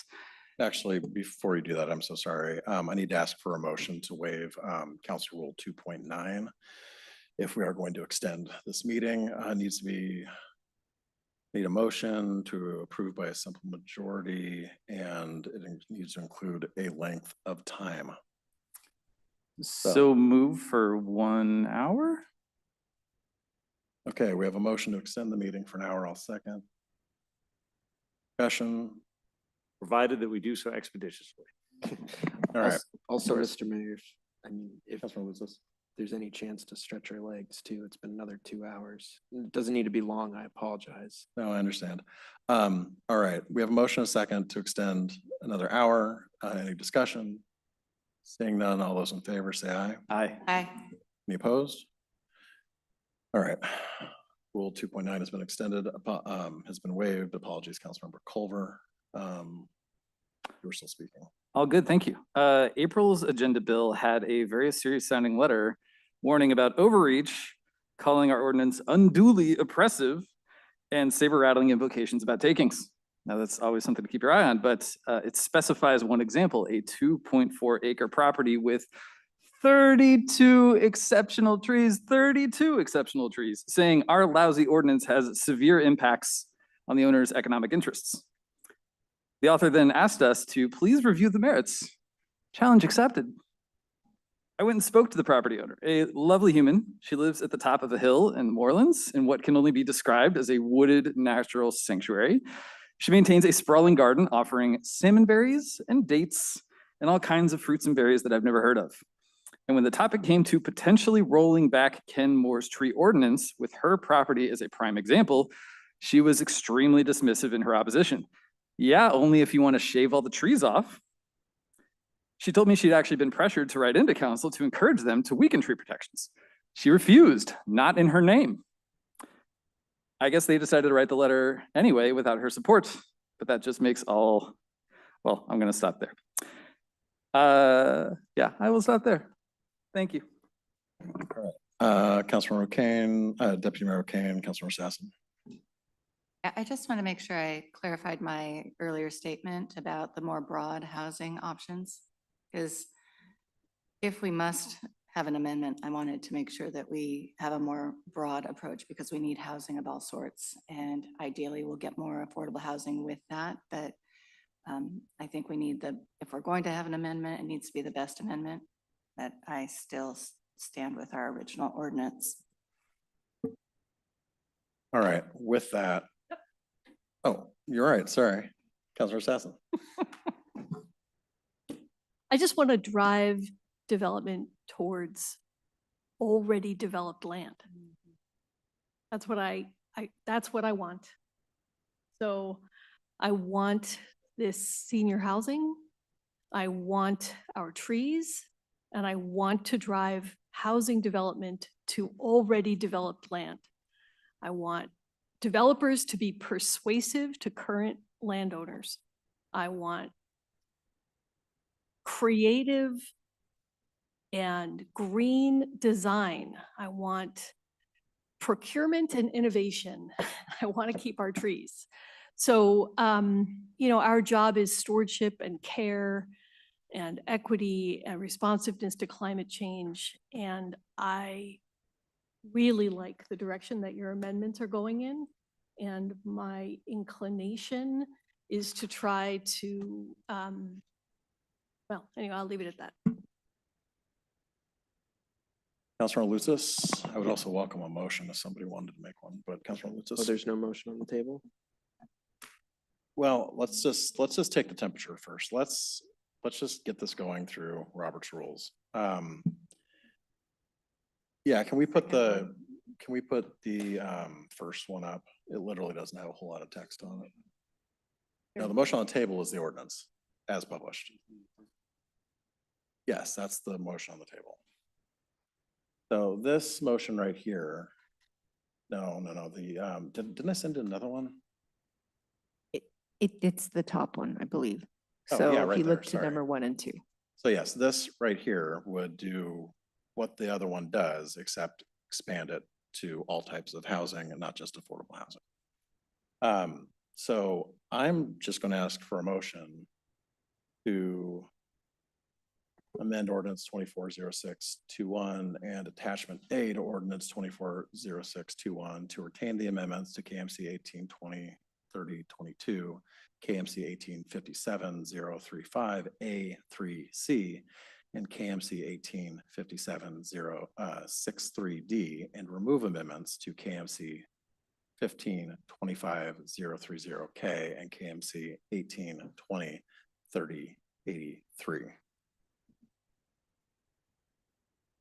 I'll move for the purpose of discussion. All right, I'll second. Discussion on the amendment to the main motion. Councilor Lucis. The city attorney has something to say first. Oh, sorry. I'm sorry, Mr. Mayor, because it's late. If I may, can I clarify what Yes, that motion that would be great. would do? Yes, please. Okay, so the first part is amending, so your main motion is, of course, for the proposed ordinance. The motion you have before you to amend would remove the first 2 sections relate to the DBH. So that would remove any changes to the definition of exceptional tree by changing the measurement of the DBH. So that's no longer on the table. So that's the first one. So that's what that amendment would do. And then the second part, where it says retain the amendments, would include the definition of high capacity transit.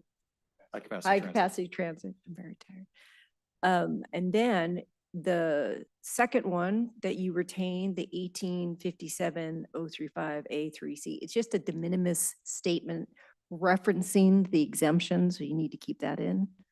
And then the third one that you would retain with the motion is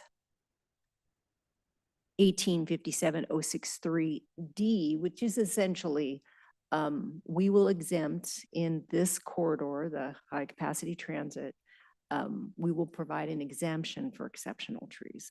That is what the proposed amendments to the motion would do.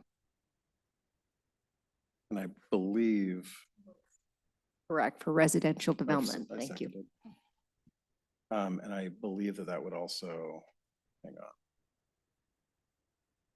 Sorry, I'm happy to double check my work here, and by flipping through the ordinance a second time, I apologize. Yeah, and it does limit it to developments that include residential, so not just big commercial office space or something else. So there is residential as part of that. Discussion on that, Councilmember Woods. Yes, I just wanted to talk about this really quick. For a few things, I heard a lot from the community this evening. I also got a lot of emails, as I think a lot of other people have on the dais this evening. And we see that, we hear that. This is not an easy conversation to have. We all care deeply about trees, but there are a lot of factors in play. I mean, when you think about it, there are development goals and regulations that are imposed on us by the county and by the state that we have to consider. There are other sorts of policy issues that we strongly care about and value, such as affordable housing. It's not so much, I was receiving this perception is that the city is having this debate between trees and private developers when there are so many other factors at play that we are trying to juggle and weave our way through and balance here. And you know, as you heard from our discussion, it's not just private developers, it is affordable housing developers. We know and we understand that if no change is made, that we would lose a significant affordable housing development that's already slated. And so something has to be done. It's just, there's a lot going on, and I think it's really important to consider that and consider, you know, what are our obligations under county and state regulations. We do have goals that are set for us and passed down. And we do care about trees, and we want to do what we can to do both, save as many trees while still meeting our obligations. And I think we have to be careful and balance the fact that we can't spot zone. We have to make sound policy. And so it's not an easy discussion because there are so many other factors at play. And I just want our community members who showed up to know that and know that this discussion is not because we don't care about trees. And in fact, we care about trees very deeply. That's why we're having this conversation. That's why we've made so much progress. And as has been mentioned elsewhere and before this evening, you know, it was not too long ago, just a year ago, that we didn't have anything. So this is a step in the right direction overall. And we are doing a lot of work as a city, whether it's with culvert replacements, our climate action plan. There are so many other things that we're trying to do. And, you know, sometimes there's a give and a take with some of the other things we have to juggle as a city. And I think in this case, it has to, you know, we are obligated in some regard to meeting these development goals that are set for us, which is a difficult thing to reconcile and come to terms with when we care so deeply about trees. I mean, that piece of bark was under my chair too for the last year. My feet have been on that for the last year, and I've seen that every council meeting. And it's something I care about deeply, especially when I think about my own future in this community and the community that I want to see, a place where there's clean air, there's clean water, there's environmental spaces that we can enjoy, there's restored habitat and all these things. And I want to work towards that. And, you know, at the same time, I think there's obligations as a city that we have to balance too. And it's a very difficult decision. Councilmember Culver, Councilmember Marshall, and then Councilmember Shrubnik. Thank you. 3 points, and maybe this falls back to a question, but we do have a path forward with the Loris development without code changes, right? We're not asking staff questions at this point. We're in discussion on the amendment. I thought so, and I think we heard that earlier, so I'm gonna project that as a yes. Thing number 2, I'm gonna lovingly put our ever handsome mayor on the spot a bit. It's a great lead in, isn't it? At the Issues Forum in Bothell, there was a lot of discussion around affordable housing and what are the core issues. Some of that came up in the discussion earlier tonight about identifying barriers to production, which we are foregoing that exercise completely and leaving that table blank. Again, it feels like we are very narrowly fixating on trees as an inhibitor because your answer didn't mention any of that. It was a great answer. It spoke to other things that are going on with zoning, et cetera. But if we're just going to pick on trees, like we are missing the forest from the trees. Man, I'm full of word fun tonight. I think I had a third, but I'm forgetting the third. So I will stop there. Thank you. Councilor Marshall? It is a close and difficult question. I would be interested in looking at variances or other accommodations as opposed to a blanket exception. However, I don't think we're there yet. So therefore, I would join with the deputy mayor in their stance in adhering to our protective original tree ordinance. Councilor Shrubnik? I just have a clarifying question. There were two maps provided. So one, and I asked for clarification of the difference and I haven't heard We're in that. discussion, Councilor Shrubnik. I'm sorry, but Well, it relates, I mean, which map relates to this ordinance, this amendment? So it's the map with the highlights that are yellow. The first map shows the 1/4 mile and then there's an overlay in highlighted in bright yellow that are the zones that it applies to or the parcels it applies to. They're different maps. I mean, one of them doesn't have highlights in a whole section Clerk, do you west wanna put of this up? 64th and the other one does. So I guess I'm just, I guess she's What- asking, are we looking at attachment 3 or attachment 4? yeah. Yeah, they're I two believe it has to be different 4 maps. because the ordinance itself doesn't talk about R1, R4, R6, or P zones. It's the map that's on the screen. It should be this map.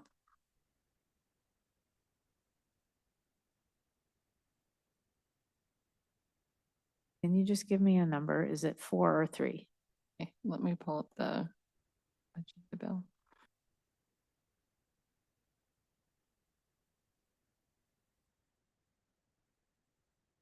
It's 4. Okay, so, and just to clarify what this is saying, so these are all existing zones that are multifamily / mixed use. I mean, these are not existing. We don't want to lose one house for one exceptional tree. That's what I'm saying. All of the zones are the ones listed under the exemption, so there's quite a few. Then they all have minimum densities of at least 9.6, correct? From what you said I don't earlier? know if public, semi-public does, but that really doesn't apply for residential development. But other than that, I believe they all have minimum densities. I can check. I mean, they bottom out at R12. Because I allowed Councilmember Shrubnik to ask a clarifying question. Councilmember Culver, was yours a clarifying question on the amendment? I think it was. Remember what it was? We Sorry. would have to go back and see the tape. I apologize. No, I don't know. Okay. Councilmember Sassen? I just want to register that I would prefer that the low income stay in. Deputy Mayor? Two things. One, my understanding was the Loris project, I thought I heard the word would be unfeasible without an exception. I thought that's what I heard. As it. Without the exemption? Without the amendment, without some form of amendment for that area. Correct, it would be. Yeah, okay, that was my one thing, because I thought that, I wanted Councilmember Culver to actually have that understanding with whatever decision he's making on this. I had one more, so that and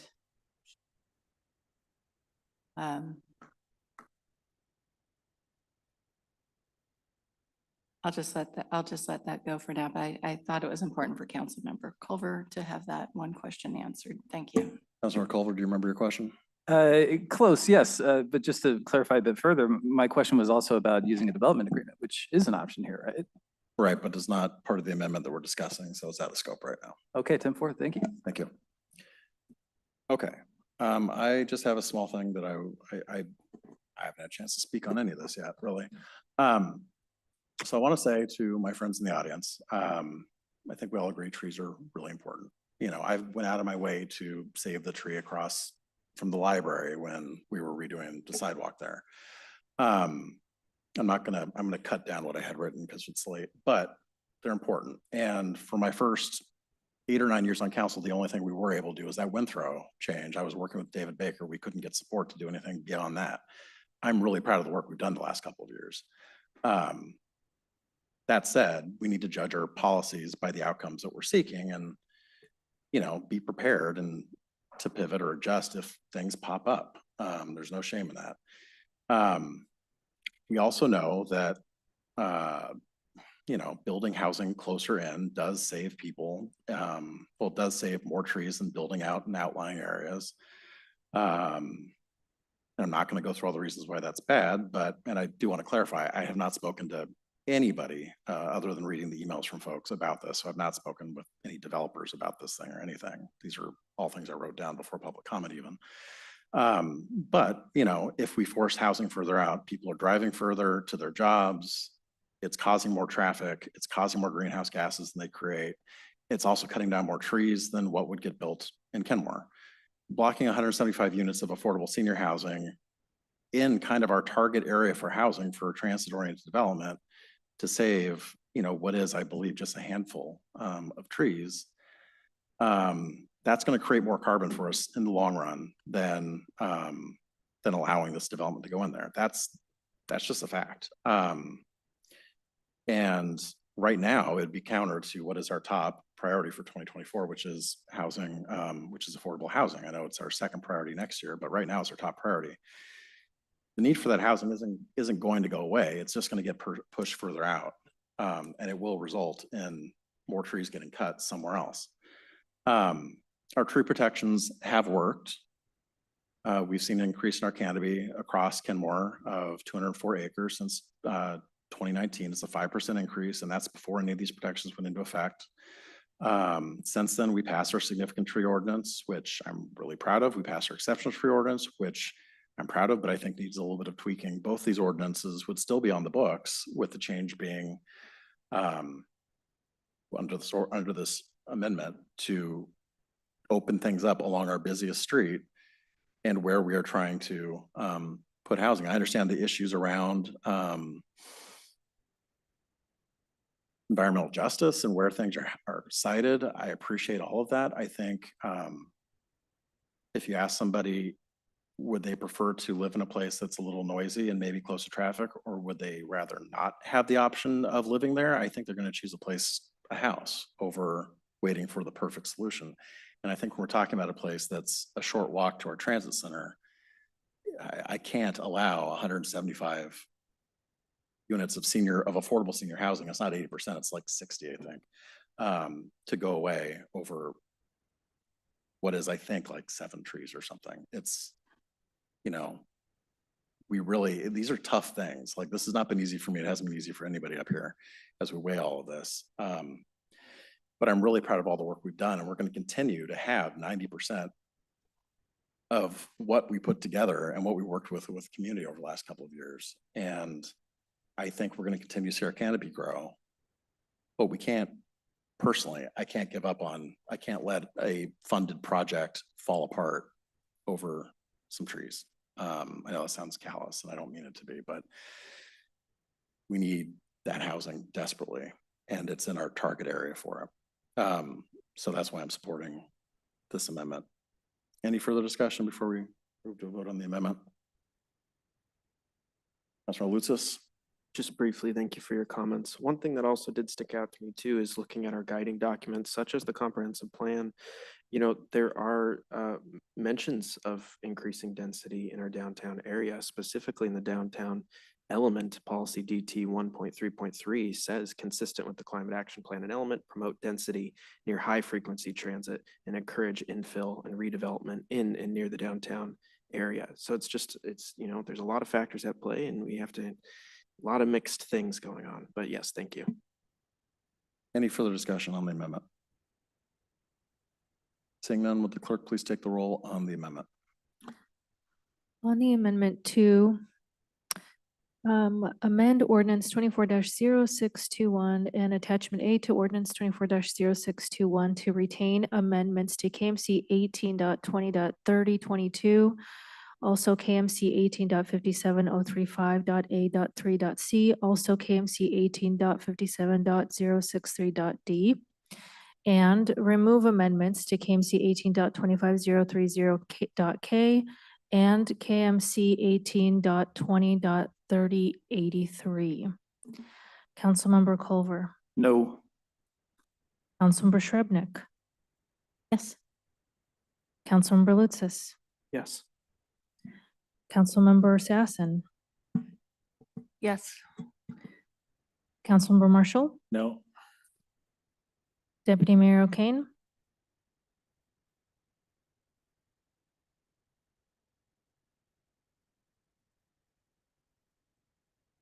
This is on the amendment, correct? correct. Yes. Mayor Herbig. Yes. So on a vote of 5-4, the amendment is adopted, brings us back to the main motion. Is there any further discussion on the main motion, which is now the amended ordinance? Deputy Mayor and then Councilmember Culver.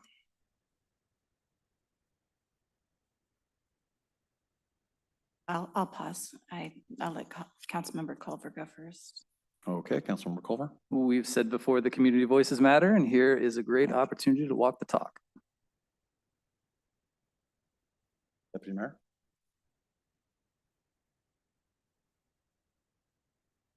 I think I'll let it go.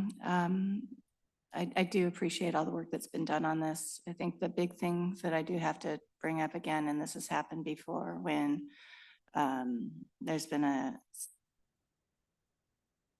I'm not gonna go there. Thank you.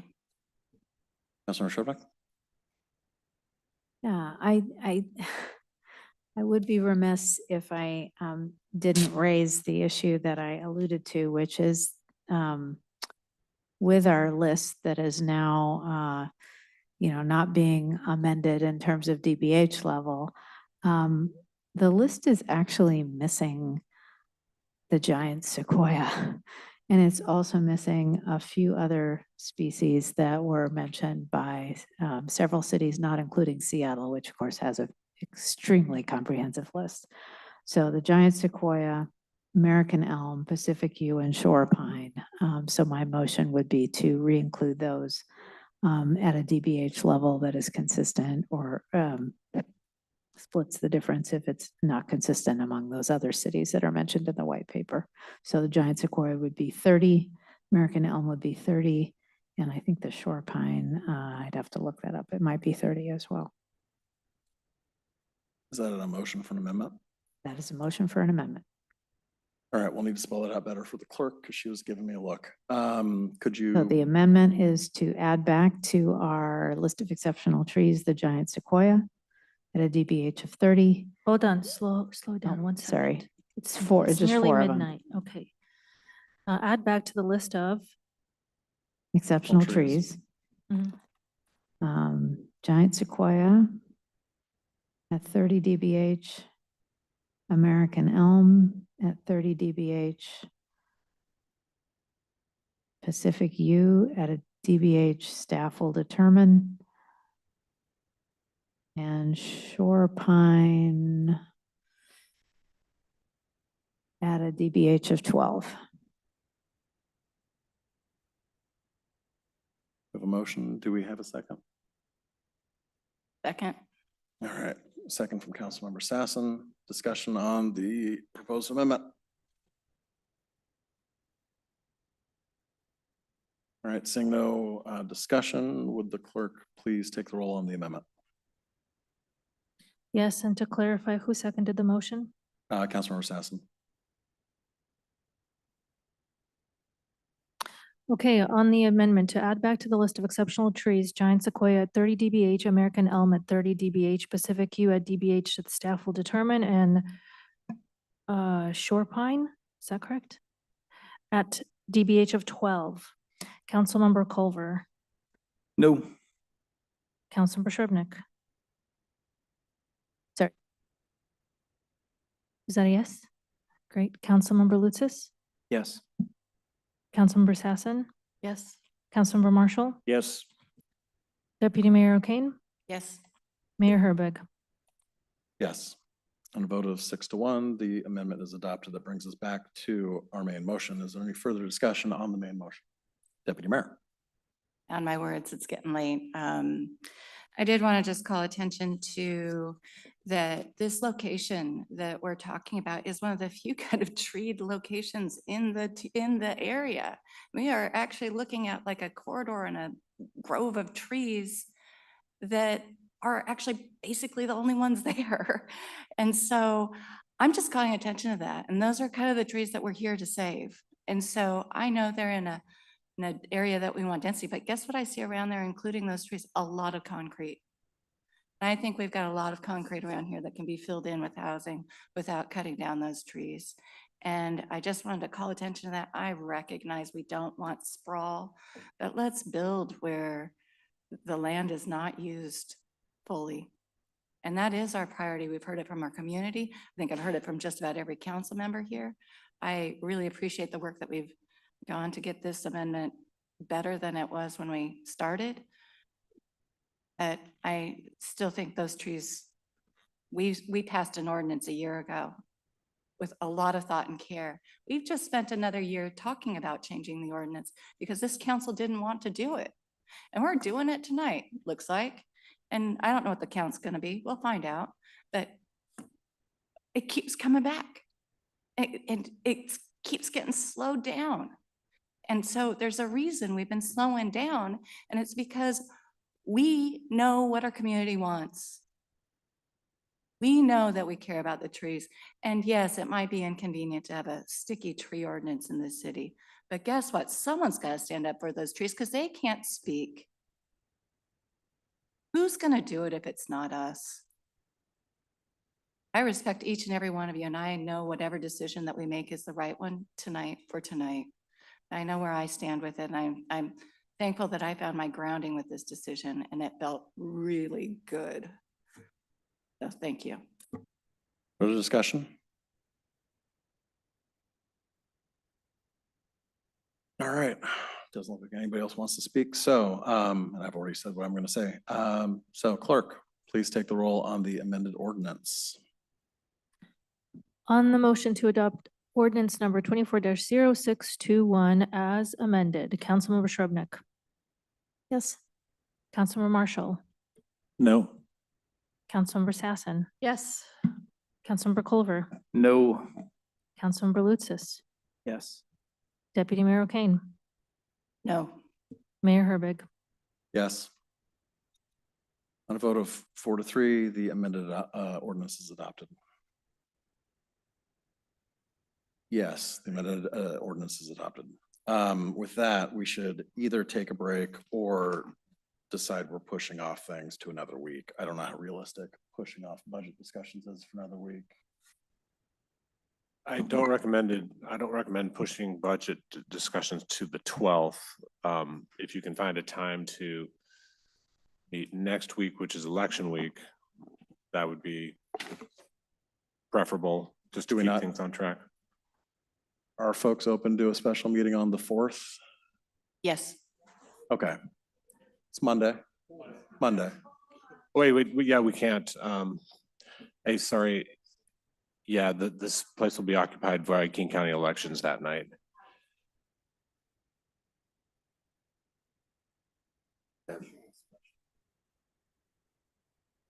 Apparently. Staff just said that King County Elections is using this whole chamber through Wednesday next week. That's election night. Yeah, they'll be here through then. Thursday of next week.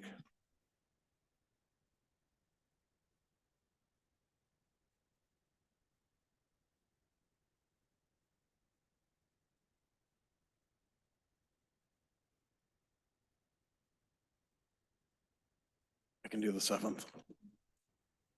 Anybody have any unavoidable conflicts on the 7th? Okay, I'm not seeing anybody. So unless there are any objections, then we will move items C and D to a special meeting on the 7th. It'll be noticed in the morning, please. Or maybe later in the day after you send it to me and I approve it. Are we good? Mayor, there is a public hearing coming up. We just have a quick question for the attorney about the timing and the publication of the public hearing or the public hearing notice. Okay. City attorney? Okay, can you guys work this out outside of the meeting? Okay, and if our discussion creates a conflict for a meeting, then we'll let the city manager and the mayor know right away. Okay, well, I hope we're able to move forward with at least these two items that we're pushing out to the 7th, regardless of public hearing. All right, so unless there's any objections, we'll move item C and D to a meeting on the 7th. Staff report? Oh, and hearing no objection, we'll move those two things. Yeah, nothing. Nothing. Okay, council member reports, Councilmember Culver, Think we've got enough depressing news for the evening? Councilor Marshall. So I disagreed. I respect the decision. What a great value to be at least dealing with, trying to help out people with low income housing, taking all these issues on. So I respect the council's decision. Councilor Assassin. I just want to thank everyone who came out tonight. You inspire and I'm proud of you, and I'm grateful. Councilor Shrubnik. Awesome discussion, and I think it was productive. And just want to share, I went to see the Heats last night. Inglemore grads, 3 out of 4, grad class of 1972. They are amazing. Councilmember Lucis.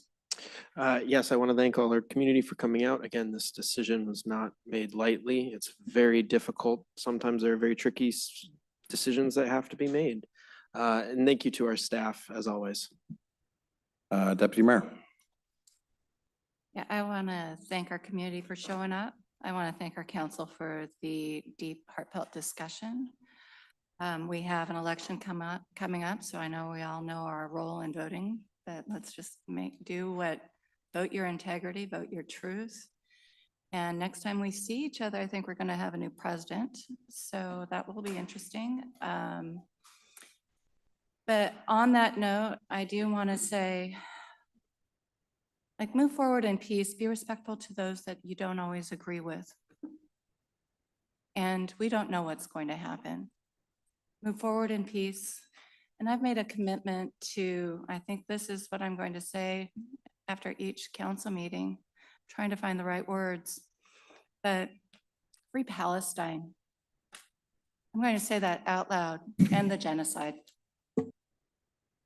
All right, I just want to have a very quick discussion with folks about any SCA appointments people are seeking. They are due on the 30th. I'm seeking to be reappointed to the Affordable Housing Committee. Is anybody else applying for anything?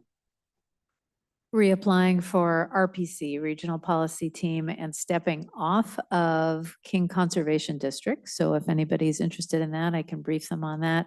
Stepping off of RLSJC, Regional Law, Safety and Justice. I thought aren't you on GMPC also? No, not for a while. I Oh, haven't okay, been on that, okay. but I was on that for a while, if Okay, anybody's okay. interested in that. Councilor Lucis, were you applying for anything? Well, I was looking at the children and, excuse me. Well, it was the Children and Youth Council, I believe they have.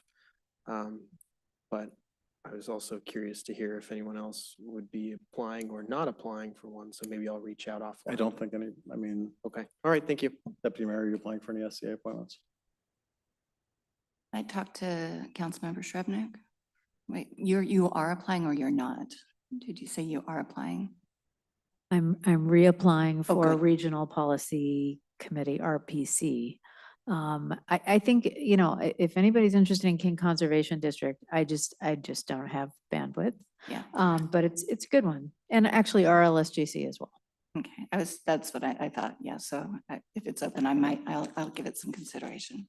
Yeah, we just need to make sure we're not sending multiple applications for the same committee or they get tossed out. And I don't have anything else to report. So with that, we are adjourned.